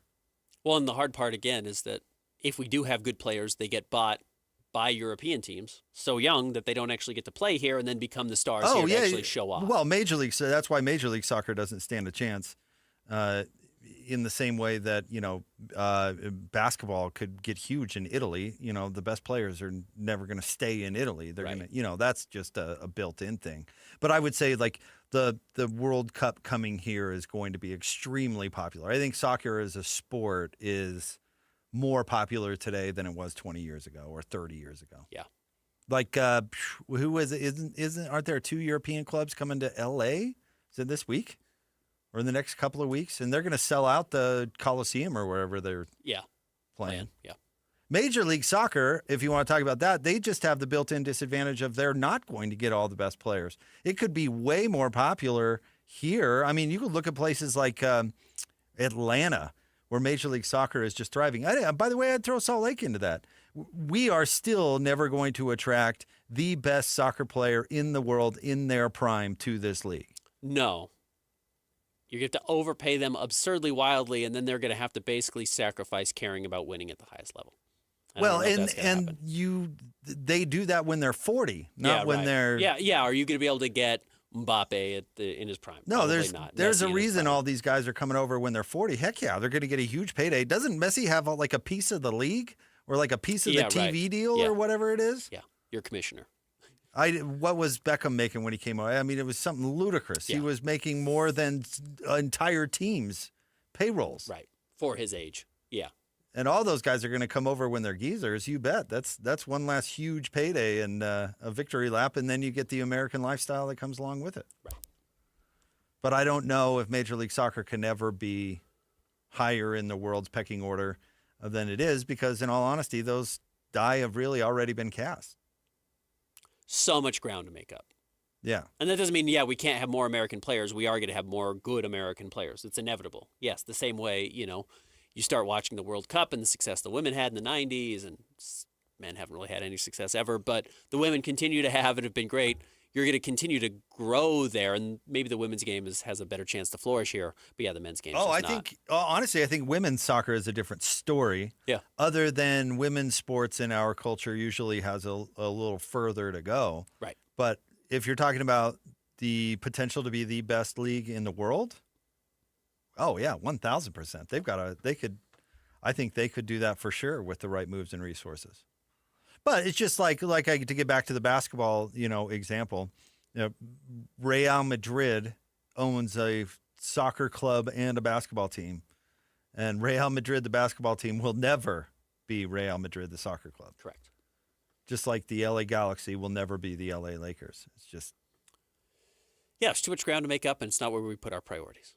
But you know what it is funny about the Olympics is that all of a sudden we really do start caring about sports that we do not care about at all in the slightest, to you locking down to figure skating I yesterday. woke up this morning and watched curling. I woke up this morning and did it. But the platform is compelling. It's really hard to do. I think a lot of people bet on that falsely. They're like, What do oh, you mean? if we just put the platform out there, people will care, and it's so regularly. Oh, not you the wouldn't case. see what you're talking about as live golf. You know, the argument was always about the golfer or the platform. What's more important? You know, what's worth more, the PGA Tour or Phil Mickelson? Yeah. And the answer is the platform. The platform, yeah. And that's why, honestly, the Olympics can be as corrupt as they want, and everybody still loves it because the platform is. We grant some value to it, probably artificially. To your point of, yeah, you have countries with billion-dollar investments in their athletes and a pool of 300 million people going up against a country that's 4 million people in it and zero financial resources. Yeah, the Jamaican bobsled and team. we're like, even Steven. Yeah. This is the platform. Right. But we put so much weight, like when it comes to your sport, figure skating, the worlds, or whatever they call them, are a way bigger indicator on who's actually the best figure skater on the And they're planet. going on all the time. And they go on like every year. Yeah, right. If not every other year at worst. But yeah, they are constantly going. Nobody cares. Nope. But you throw those rings on there, and I would bet, as far as televised events go on the year, the long, whatever they call a long program. That was yesterday, right? Yeah, 4-minute program. Is probably a top 20 event on TV for the year. You know? Well, maybe not with all those football games that seem to dominate the top of it. But you get my point. Your point is, yeah, correct. Like, all of a sudden, America is glued to this sport they actually don't care about in the slightest. But once every 4 years, you can go, oh, I can buy in for the pageantry and the gold and all this stuff. And, hey, don't get me wrong, I'm not complaining. But I'm also not signing up to watch any cross-country skiing ever. But I watched it the other day. Yeah, I couldn't care any less about swimming 365 days a year, 3 years a week. Or three years out of 3. But for 1 week out of every 4 years, swimming is the only thing I care about. American men's swimming, women's men's swimming, Katie Ledecky, Michael Phelps, whoever, become celebrities, yeah. But it's only because of the platform titled the Olympics. Because they're still swimming.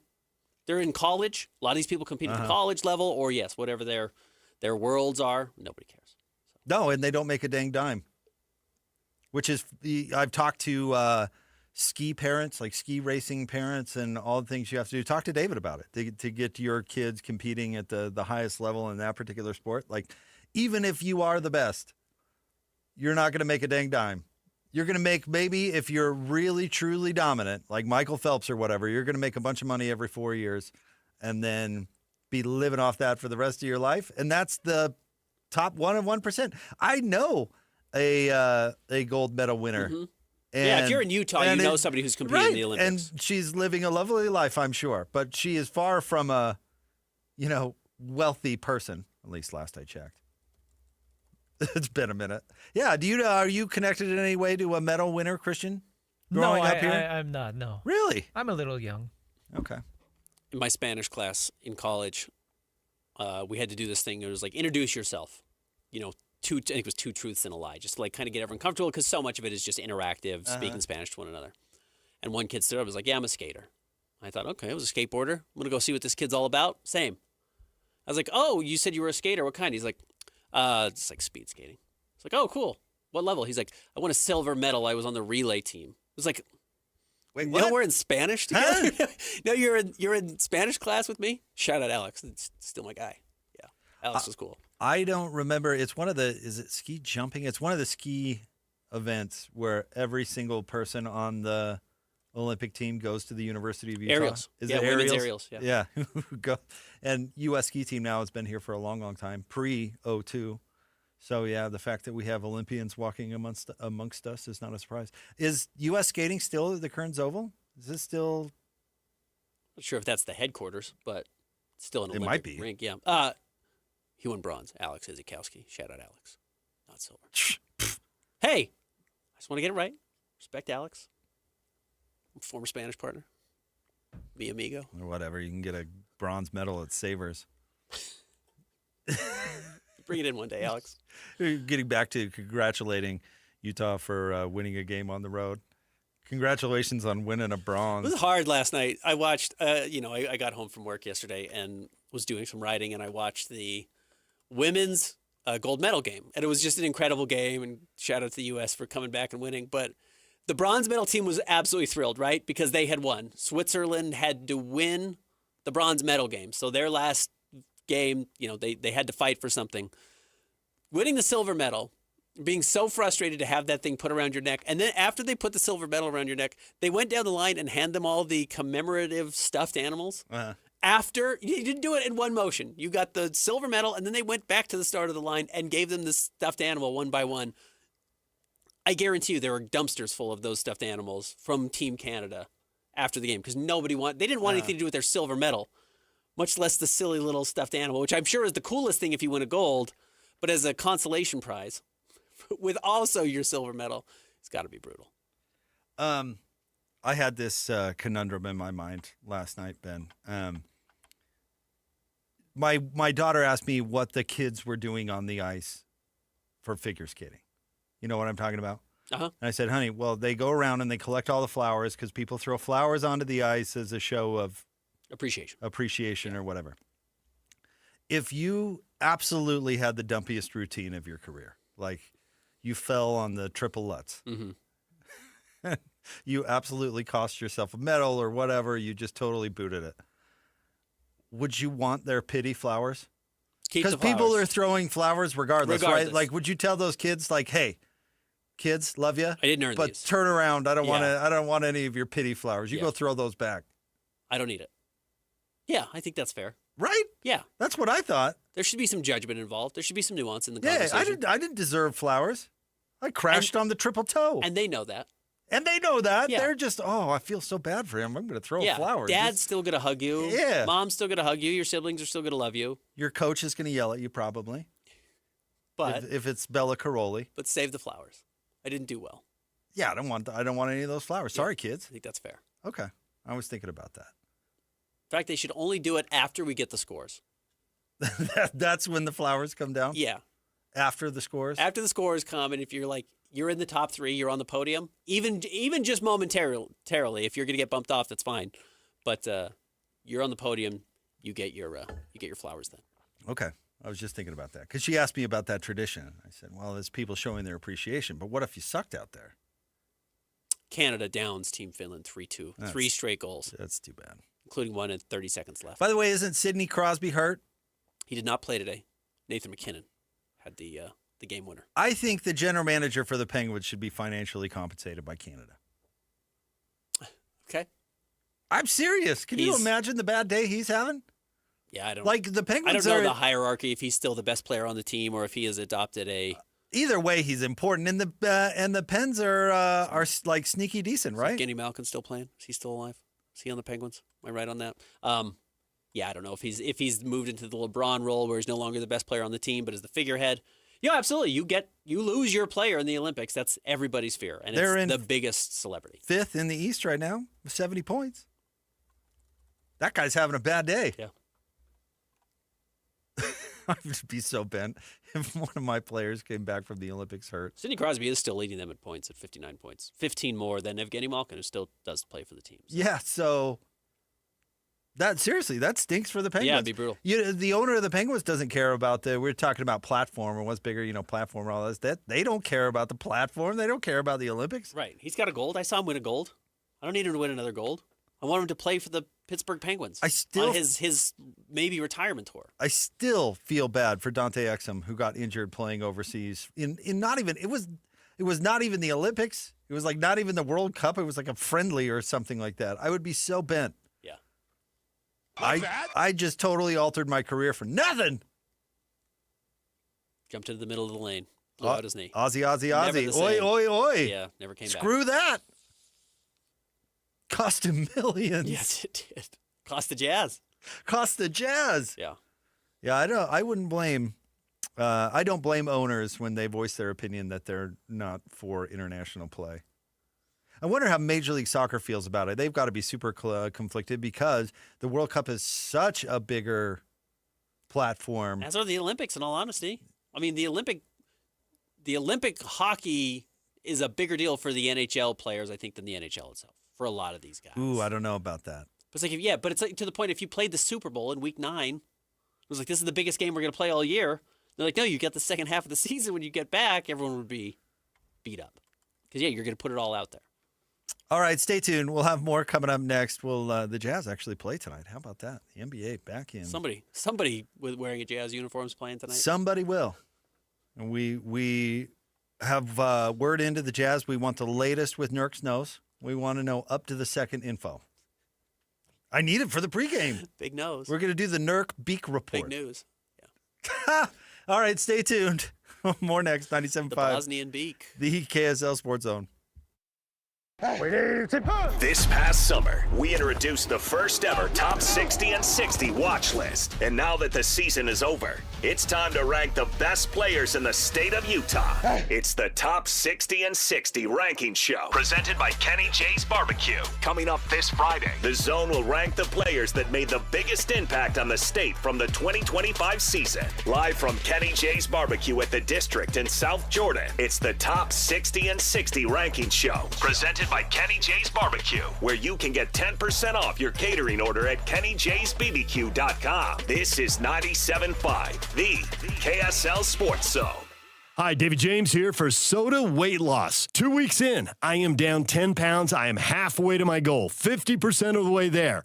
Why have I made such progress? Because Soda has put me in contact with a nutritionist who's got a program set up just for me. If I got to travel for a couple days, all kinds of tips to help make sure that I keep that sugar and sodium out of my diet, because that is why I gained the weight. The nutritionist is key. No shots, no pills, which is great because I don't want to take the shots and the pills. And also they're expensive. You want to be paying for that forever? Keep that money in your pocket. Learn how to eat right and exercise right. Take that knowledge and save money for a lifetime. Learn how to eat right with the help of a Soda nutritionist. You can find them online at sodaweightloss.com. That's SOTA, weightloss.com. Or call 866-800-SODA and talk to a nutritionist now. 866-800-SOTA, Soda Weight Loss. Join us for a short time to have results that last a lifetime. Wesley Financial Group is not a law firm. Ask yourself this question. Is it really worth holding on to that timeshare that you know you need to get rid of? Here's the truth. The average maintenance fee just went up over 17%. That could have been 117%, and there's nothing you can do about it. When you buy a timeshare, you give them a blank check for annual maintenance and assessment fees. I'm Chuck McDowell, founder of Wesley Financial Group. For 15 years, I've helped over 50,000 families cancel their timeshare. Not sell it, not transfer it, cancel it.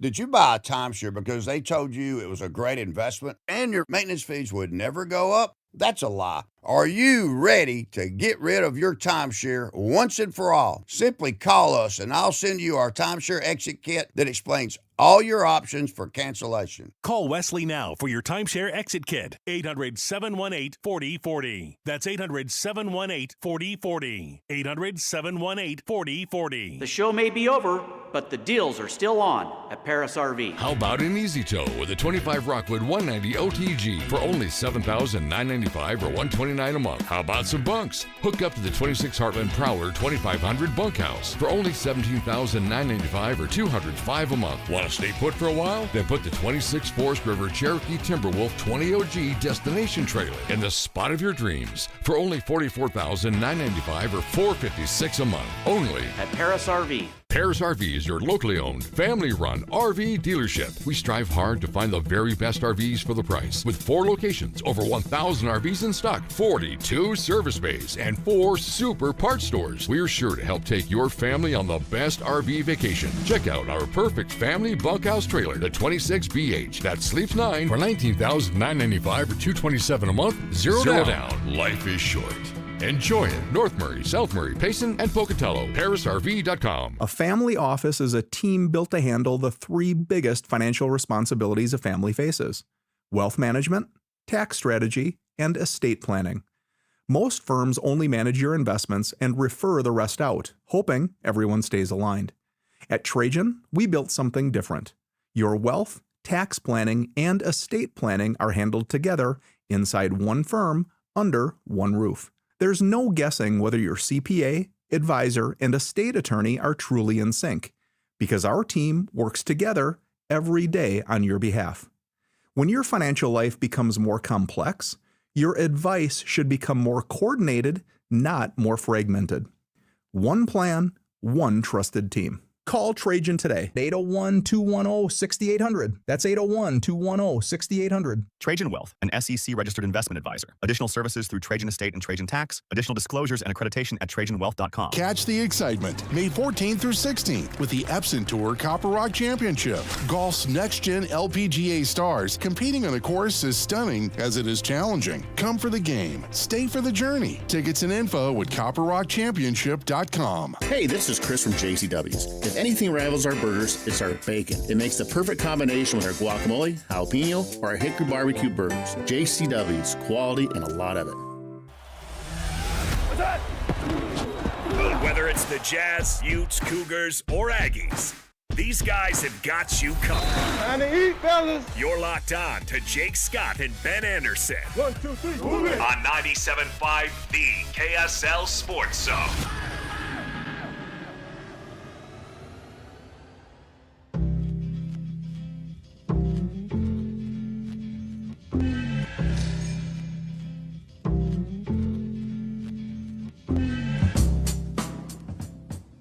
This message is for Jake and Ben. You guys, I think here's an outrageous way to mess with the draft. And what I'm saying is take all the cats out of the wall and then put my 2 cats in there and see what happens. Because my cats say that you give the bottom last place team 10th pick all the way up to number 10. They get 10, 9, 8, 7, 6, 5, 4, 3. And the 10th pick, the 10th team gets the first pick. So 9, 10, and 11, those 3 teams will be playing games to get that 10th pick, right? Or 9th pick or whatever. Yeah. And what'll happen is it will be so obvious that they're jostling around, the NBA will be able to find teams that are screwing with it. But the bottom 5 teams are going to be playing their butts off to move up the scale. Then the top teams are going to play their butts off to keep the wins. All right, that's from our guy Dazed C. I think I'm picking up what he's putting down. Yeah, absolutely. And honestly, this is an idea that's been toyed with. And you know, can you reward teams that are actually trying and miss the playoffs by giving them the type of piece that they need? It encourages a lot of teams to miss the playoffs still, right? Be really good and just barely miss the playoffs. Because if you're the 8th seed, or again, to your point, if you're the 4th best team in your conference, how often does the 4th seed actually win the championship? Very rarely. You're better off than falling to the 10th spot and being like, well, we were actually, who's the 4th in the West right now? It's like, let's say it's the Houston Rockets. Rockets are way better off falling to 10. Out of the playoffs. Ruining the playoffs in a sense, because then you're missing out on 2 good playoff series, 4-5 generally pretty good, and then 4-1 potentially good. Because you want to go out there and add the number 1 overall pick. Again, it's just like everything on face value, fine, and then the next step, you pull the rug out from the functionality of it all. Yeah, because the idea of a draft is actually a bad concept. Anything that rewards aiming for a specific spot in the standings is going to force teams to lose games. Full stop. End of story. Well, the ability to force a player to play for your franchise, if you want to look at it that way, is a little broken. If you want to be in the league, we're going to force you to play somewhere, and we're going to decide where that is. I have less of a problem with that. I know people say, like, that's the problem. It's like if you work for a business and they say you have to go on a business trip, you go on the business trip, or you get fired. I'm saying like you don't have to make yourself mutually attractive to a player. You can just force them to come. Yeah. That's more what I'm getting at. Yeah. Not necessarily from the right to work standpoint, but from the standpoint of, you know, if it were a normal situation, we'd have to make our facilities great and it'd be a winning team, and we'd have to make ourselves attractive to you for a fit and all this stuff. You don't have to do any of that. In fact, it's the opposite. You want to make yourself just bare bones crappy, because that's how you force a player to play for you. You force a good player to come play for you by being as crappy as possible. Like, that is broken. it's pretty anti-labor. Not what you're saying. The NBA entirely is pretty anti-labor. Other than these guys make so much money, it's insane. And that way, all that argument of it being anti-labor or whatever gets thrown out the window. The real way to fix it, again, is the only thing that actually matters to anybody, which is money. So one of the problems, again, is that everybody is making money hand over fist. Everybody's printing money if you're in the NBA. Not as much as the NFL, but nobody's going broke owning an NBA team right now, right? Ryan Smith bought a team for whatever $2 billion valuation. It's already worth $4 billion, So everyone's making money. So in that sense, like, competing for a championship is kind of an ancillary part of it. It's fun. Yeah, tank. Great. We're going to make money regardless. Like, the Pelicans are atrocious this year. They don't even have their pick. They're not losing money this season. Kings aren't losing any money this season. So it doesn't matter to them if they're actually terrible, because they can say, well, we can lose in the name of trying to win a championship, and great. That's going to be good for us in the long term if we win a title. But it's not we have to win a title to make money. That's not the value for anybody. It's just kind of the fun part of it if you're an owner. Well, what you're talking about is the Donald Sterling approach, which for years he just met the league minimum from a salary standpoint. He didn't care about attendance, didn't care about any of that, because his margins would be great because he'd get TV money and all that from the league, and it would be fine. As long as I'm making $10 million a year, what do I care, right? And I think that's actually more common in the NBA than you would guess. But the structure now of the NBA with the hard caps and all that stuff kind of lets that owner off the hook. I mean, again, we think for small markets, things like salary caps and all that are a good thing. And I'd listen to an argument that they are, but I could also make an argument that it's a bad thing. How do you come get somebody to play in Utah? Well, you can pay them more than anybody else. Right.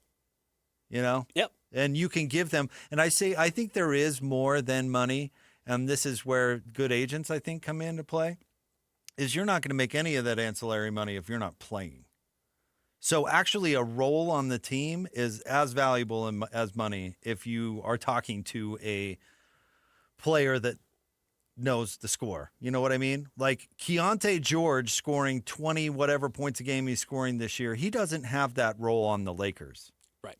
He doesn't have that role on the Thunder. Yeah. He doesn't have that role in New York. What would Keontae George's points per game be this year if he played for the Knicks? Yeah, 14. 12. Oh, I'd go less. Yeah, he's your sixth man. Seventh man, probably. Right. Yeah. He's scoring 8, 9 points. Well, how many shoe companies are going to be banging down his door if he has that role on even a big market New York team? If I'm selling, I don't know, what do you want to say? Well, let's just go Cooper Flagg. If I'm selling Cooper Flagg, I'm saying, dude, you're going to come here. You're going to have the ball the whole game. We're going to make you the highest paid player on the team right away. And you're going to be the centerpiece of the franchise and all this and that. You can do that, or you can go to L.A. and take Luka's leavings. How many shoe companies are going to be loving you when you're scoring 14 points a game? It goes back to it's your argument about daylight savings. If you've listened to the show long enough, you've heard it. It goes back to the example I always bring up is the Knicks tried to play a game one time without any music in the arena. Like, let's do a throwback. It's like the reason we got to the place we are today was on purpose. There was a reason. And then we get to the finish line and we're like, oh, this is flawed where we are. This finish line is flawed. Let's throw the whole thing out. It's like, no, the reason why the draft actually does exist is because the money you make in Utah is not equal to them. If all the money is the same, which is your point about the salary cap being bad for small markets, which is if I can only make $40 million in Oklahoma City, why not make $40 million in New York or $40 million in Miami or $40 million in LA? Those are more fun cities for my lifestyle. Why would I want to do that in OKC or Salt Lake City or Portland when I could do it in Dallas or Atlanta or wherever I think is wherever more I want to, or LeBron in Cleveland because he's from there. Yeah, right. Yeah, wherever I want to be, whatever serves me personally. Why would I go to Utah and make that same amount of money when I can make the same at a better place? So that is why we got to a point where the league said, no, you have to have a draft, and you have to have a draft that assigns players that they have to play in these spots. So not everyone can just avoid living in Utah or avoid living in Oklahoma City or avoid living in Milwaukee. And as a result, over the last couple of years, Oklahoma City has a championship and Milwaukee has a championship. That they actually are beneficial. Now, those teams didn't exclusively build it through the draft, but Milwaukee has a title because they drafted Giannis, but they didn't get him in the lottery. Oklahoma City has a championship in part because they drafted Chet and they drafted Jalen Williams. not exclusively, because they also had to trade for Shea. It's like there's not a one solution that will fix. There's not one fix that will finish all these issues that the NBA has. But we did get here on purpose. Mm-hmm. This is not random that we have a draft right now with this design. And yes, it's obviously laden with issues, very clearly. Everyone can see it. It doesn't take a genius. And we knew these issues would arise as soon as the lottery came up, that you're going to encourage teams to lose games to get a higher draft pick. But it's just the short-sighted nature that we always have. It's like, oh, well, I didn't like it today, so I want to get rid of the entire system. It's like, well, we got here because the last system was actually worse. Yeah, I agree. To the point, though, on salary cap real quick, I would never, and I've been doing this a long time and following these, sports in this market for a long time, I would never have predicted that BYU would become a college basketball power. They weren't in the right league. They couldn't attract the right players. Talk to Tim Lacombe about the difficulty of recruiting to Provo and to BYU. Right. But what happens? You take off the salary cap, so to speak. In college is a little bit different. And now every bozo on Silicon Slopes can buy a basketball player for BYU. And they do the impossible. And BYU, and I'm not saying they've arrived as a basketball power, but for the intents and purposes of this convo, I think you see what I'm saying. Like, in a weird way, our tech industry is an advantage, or should be an advantage. There's a lot of growing potential economic stuff going on here and has been going on for a while now. And you know what? This is Salt Lake City, kind of a random pocket of dough all of a sudden. So if Ryan Smith could spend whatever he wanted on any young player, I mean, wouldn't that be an easier way to get a superstar than? Somewhat ironically is, I think you would end up weeding out the Ryan Smiths of the world, which is, it would have to go to the super, super billionaires. And Ryan's a billionaire. I'm not worried about Ryan's money, but it would go to truly the top 30 highest paid people on the planet would buy the NBA team and be like, well, I can put as much money into it, and I'm just going to flaunt how much money I have. That's what it's about now, is just flaunting what I have. It's not actually about any reasonable payment, which, you can argue if paying an NBA player $40 million is reasonable. I'm not trying to get into that conversation. But yeah, it would be, you hear about people in Abu Dhabi. Do you know what the license plate thing is in Abu Dhabi? So you can buy license plates with a single digit. And people will buy a license plate for their $2 million Bugatti that has the number 2 on it or 1 on it because it was the first one printed, and they will spend an extra $8 million on a license plate just to show off how luxurious, how much money they have. That's what the league would turn into. It's just like, look, I did sign the player for $180 million a season just to show you that I have the ability to do it because I'm the richest man from whatever country anywhere in the world, and you would get rid of local ownership almost entirely. It would just be a parade of wealth, and it would greatly benefit the players. It would alienate probably everybody, but I think that might happen if you get rid of the salary cap. Except for salary isn't the whole story. It's not. And it hasn't been in baseball. Now baseball is a different sport, and the Dodgers are certainly attempting to prove me wrong. But historically, that hasn't necessarily been the case. The Yankees don't win every year. No, they don't. And again, baseball is a different sport with a different structure, and one player cannot get you over the hump like it can in basketball. So I get what you're saying, but I don't know. Salary cap's not going anywhere. No, it's not. And it's the players would have to go on strike forever. To get that. So that's not going to happen. But it does create some disadvantages for Utah because players can decide where to play based on other things other than money. Yep. And the best way to do it. And now they can force trades in the NBA and all this stuff where they can get their way regardless without even becoming a free agent. So the best way to do it is before they have that power, when they're coming to the league, assign them to a team. The best way to do it is find a sponsor that is in the environmental protection space. And fund them directly for the purpose of them paying additional monies to your player. Under the table. In clandestine fashion. Without actually requiring them to do any work. Got to be a little smarter about it than others, but that's the way to do it. That's the only way to do it. That's it. How do the Jazz land the next great thing? Yeah. Kawhi Leonard? Well, that's it. Tree planting. It's all about carbon credits. Figure that out. Very lucrative. Or maybe not so much. Might end up costing you in the long run. No, I definitely think if we want to get to things that the NBA and Adam Silver do and do not want to do anything about, they do not want to touch that unless they have to. Yeah. Every time that Torre guy makes a podcast, they get upset because it comes back into the zeitgeist. Yeah, he's going to be banned from every professional sport because his ability to investigate everything. But, yeah, neither here nor there. I don't know what type of problems you're going to do, or I don't know what solutions you're going to come up with that fix tanking versus just change tanking. And I think that's all we're talking about, which is the ultimate cat in the wall. Yep. It's not fixing it. It's just changing the conversation. And for right now, that's probably the 3-card Monty that Adam Silver is willing to play. It's just, I'm going to move the cards around and you're going to think it's a different game, but it's the same thing over and over. And it's not, I hesitate to say the word rigged because I don't believe the lottery necessarily is rigged, but the idea that nothing's actually being fixed, but you think it's different. You think something actually gives you a chance to do something that, or you think they're trying, which is or you all think they're trying, which is what he cares about. Which is what he cares about. He cares that you think he cares. He doesn't actually care, right? And really, and he has said this. He wants the teams to pretend they're trying, knowing that they're not trying, but he wants to put the lipstick on the pig of tanking, which is like, can you at least make it look like it? Meaning, the answer is no.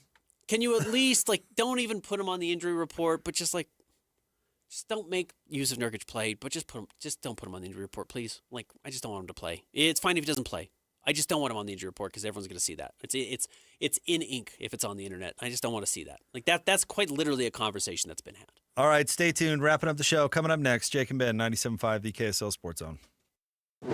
Whirls around and down. 97.5, the KSL Sports Zone is your exclusive home of the Utah Jazz. And we want to send you to the Delta Center to see the Jazz in action. Listen every Tuesday for the Jazz Ticket Tuesday Sounder at 30 past the hour, every hour, all day long. And if you're caller number 12, you'll be on your way to an upcoming game. Buy one, you'll get one free. It's Jazz Ticket Tuesday, every Tuesday throughout the NBA season on your radio home for the Utah Jazz. 97.5, the KSL Sports Zone. Which cookie is best? Oh, add cream to your soda or not? Well, here's something we can all agree on. We care about Utah, and it's in danger because Great Salt Lake is drying up, crippling our economy and ecosystem. Even worse, toxic dust containing arsenic and mercury will blow from the exposed lake bed, threatening the health and safety of local communities. This isn't a future problem, it's already happening. You still have time to make a difference. Visit growgsl.org to learn how you can help save the lake. Life is busy and honestly, sometimes a little chaotic. Between work, school drop-offs, sports, and everything in between, some days feel completely upside down. Dinner used to be one of the hardest parts of my day. Now, it's the easiest. When life feels upside down, Beehive Meals helps keep me grounded with home-cooked freezer meals that are ready when I am. No planning, no scrambling, just real food my family loves. Head to beehivemeals.com and stock your freezer with your solution to easy, delicious dinners and a little peace of mind. Start the new year strong with a Hercules Gold Tier checking account. Earn up to 4.25% APY and make your money work harder for you. This account combines high rewards with everyday convenience so you can reach your goals faster. Open your Gold Tier checking account today and let's grow stronger together in 2026. Visit HerculesCU.com to learn more. Hercules First Federal Credit Union. Growing stronger together for 80 years. Bar Dub Grill is where roadside classics meet ranch-raised flavor. Sink your teeth into juicy, handcrafted burgers made with premium Bar W beef straight from the local Utah farm. From the bold cowboy barbecue burger to the sweet and savory Aloha burger, paired with crispy cowboy fries, hand-spun shakes, or signature spud nuts. Soft, airy, and unforgettable. Bar Dub Grill delivers honesties with cowboy swagger. Bar Dub Grill in Nephi with easy access right off exit 222 in Nephi.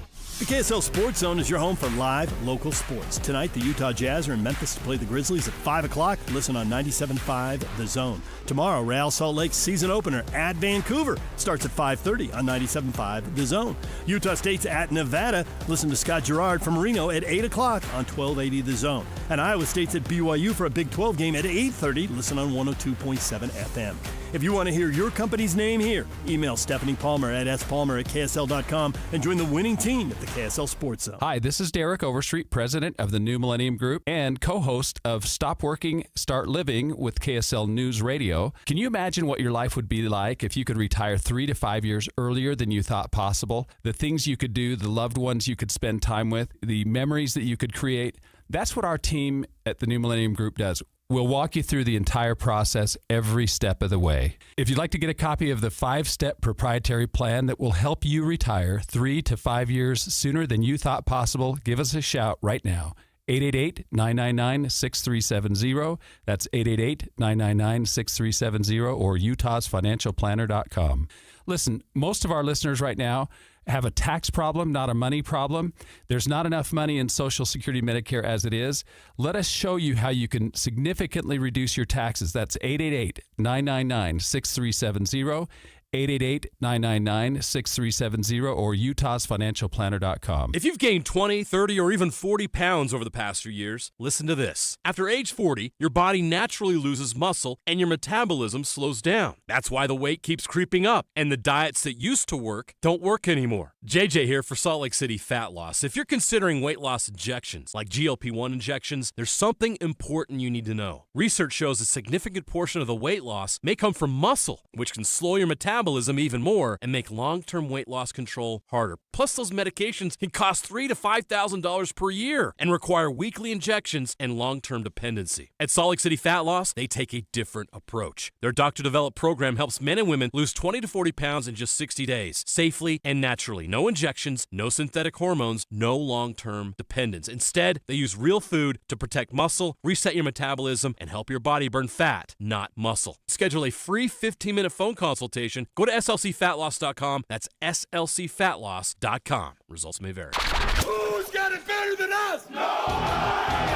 Your home for the best sports coverage in Utah. You're listening to Jake Scott and Ben Anderson on 97.5 The KSL Sports Zone. Two niggas on the airways, talking sports. They got him made Jackson on soul. Loves his tie guy, Ben's got style with his scarf. Oh my. Hey, this is for Jake and Ben. My name is Coleman, and I just wanted to give you guys a shout out. My girlfriend, who never really listens to sports, I turn on you guys, and she's like, "Hey, are these the two radio bozos that you listen to?" I actually kind of like them, so just wanted to give you guys a little shout out there. I love what you guys do. What a compliment. Thank you, Coleman, and to your lovely, did you say girlfriend? It's girlfriend. Put a ring on it, dog. Put a ring on it. Lock that down, Coleman. You got the right girl. Yeah. Obviously, she has fantastic taste in radio bozos. I love the call-in feature. Not just for the compliments. The call-in feature is so amazing. Yeah. So thanks for doing that, Coleman. And if you're listening, whether it's live over the air, whether it's streaming, whether it's on the YouTube, whether it's our friends in the future via podcast, send in a call-in. Say it's for Jake and Ben. Shout out to Coleman and Colewoman. Well, I see. The two of them. I see what you did there. What am I supposed to be reading, Christian? Oh, I'd be happy to. I want to remind you of our friends at University of Utah Health. Hope is in our DNA. Learn more at uofuhealth.org. Mick Cronin has apologized. I know you got more to do. Mick Cronin has apologized for ejecting his own player in the other game, in a game a couple nights ago. You know what's funny? That's like the one thing I actually liked that he did. It was stupid because the kid didn't do anything wrong. He committed a hard foul on a fast break, but he didn't undercut anybody. He swung at the ball. And then the guy got in his face and he said, what? I can't foul you? It's part of the game. This is Mick Cronin trying to be a tough guy. Yeah, maybe, but like in-game discipline for something, like I honestly don't have any particular problem with that. Everybody said, "Oh, I've never seen this before in my life." You've never seen a player that gets benched? It's the same thing. It is, but ejecting a player specifically singles him out. So it would have been better if you just sat him down? Yes, 100%. Why? Because A, the kid didn't do anything wrong, so you acted with a in very harsh your judgment. Even in his judgment, he says he apologized to the kid because he realized he made a mistake. You eject a kid for doing nothing wrong. You put all this blame on his shoulders. You make him a target. And it's a kid. It's a college student. This is a student that you threw out of a game because you're a clown, which, again, we're going to end the show with me yelling about Mick Cronin being a loser. But Mick Cronin's a loser and got mad at this kid with obviously extraordinarily poor judgment. And not the kid had poor judgment. Mick Cronin had poor judgment. So good for him for walking it back and realizing he made a mistake. But yes, Mick, this is your problem. You shoot from the hip, and you're regularly wrong, and that's the problem when you shoot from the hip. That's the issue with taking an extreme measure like ejecting a player. That's the problem. We do want to remind you about the Beehive Meals Hero of the Week. We're teaming up with Beehive Meals to honor people that impact youth sports volunteers or youth sports in our communities. Nominate the youth sports volunteer for the Beehive Meals Hero of the Week at kslsports.com/contest. And listen every Thursday to JJ and Alex for the winner. It's the Beehive Meals Hero of the Week. Mick also said, sometimes I'm too candid. I'm lucky to coach here. This brand matters. The last thing I want to do is bring negative publicity. Sorry, Mick. Too late. You do that every time you talk in the microphone. We've got another call-in on tanking. You want to hit that, Christian? Go ahead. This is Mike sending in his suggestion. Hey, Jake and Ben, it's Mike. I have an idea to help with the tanking. If a team falls in the lottery to a top 3 pick, and they pick in the top 3, the next year, if they fall again into the top 3, they automatically forfeit that pick. No matter what kind of trades they made, if they had a protected pick, that pick is just gone. They cannot have a top 3 pick 2 years in a row.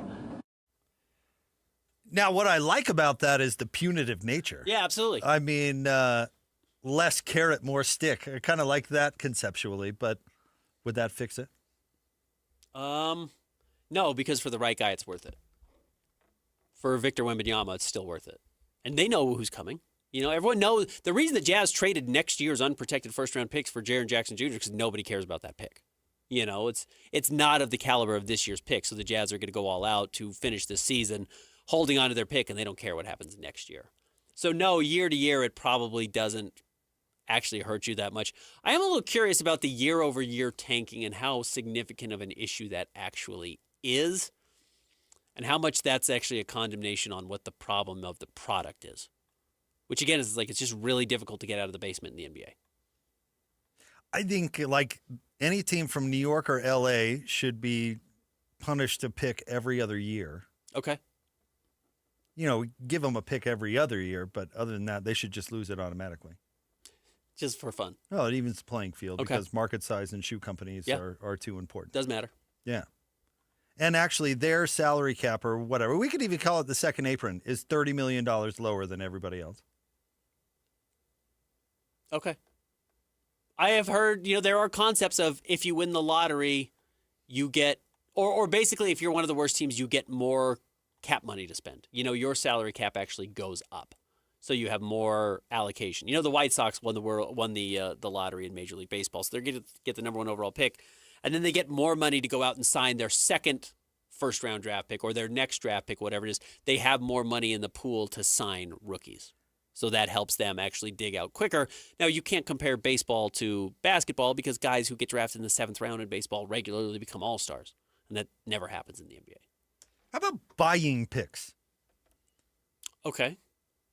You just have to pony You have up to dough. bid You have up to a- be you the have to bid on a highest pick. the highest bidder to get a pick, and that money just goes into the wind. And that does prevent teams from buying specific players. I know it sounds similar, or basically it prevents free agency. Because if you do free agency right out of college, yes, the superstar player is never going to choose Salt Lake City. They're going to choose Miami or whatever. They're not going to choose Utah, even if Utah has the most money. But if the team wants to spend the most money on the draft pick and then that player has to go wherever, that's actually kind of interesting. You bid on those picks. You bid on the pick. And then you could say, spread that money out to every other team, not you, so they get a financial windfall from it or whatever. Money. Everyone gets some money. Everyone gets a little And if you don't dough. want the pick, you get a little money back. And if you wanted to really even it out, you could say that money, whatever, counts against some sort of cap. Yeah, that money gets immediately taken out of your salary cap. Yeah. So if you spend $30 million on a draft pick, that money comes out of your cap that year and goes to everybody else. That's kind of interesting. Because, you would spend $100 million on Victor Wembanyama. Honestly, Absolutely. You would. But you would be without a roster that year. You would give up so much money. You're basically, all of your earnings. You start at not only minus $100 million that you spent to get him, but you don't get any of the revenue share from the NBA. You have to pay his salary on top of it. That's fun. I kind of like it. Fun. It, again, is going to reward ultra-rich owners who don't care. But maybe you buy the third pick instead of the first pick. No, right. Say, no, there is some real strategy to it of saying, are you better off getting the fifth pick for $25 million than the first pick for $100? Right. Yeah. And if it's Zachary Rizachet, well, then that pick will be much cheaper. Right. And if that money has to come out of your salary cap or goes on top of your luxury tax, like your repeater tax, then you're spending you have a $600 million roster if you're not careful, meaning with the repeater tax. Like Cleveland this year before the trade deadline was looking at something like $180 million luxury tax bill. It was crazy, and they ended up getting it down to 60 with all the trades that they made, including the Jazz with Lonzo Ball. But even the richest owners don't like funding their competition. Funding the competition ideally helps them with existing free agents, which actually makes you better. Like, that money shouldn't just go into the owner's pocket. That money should have to be going to the players on the floor.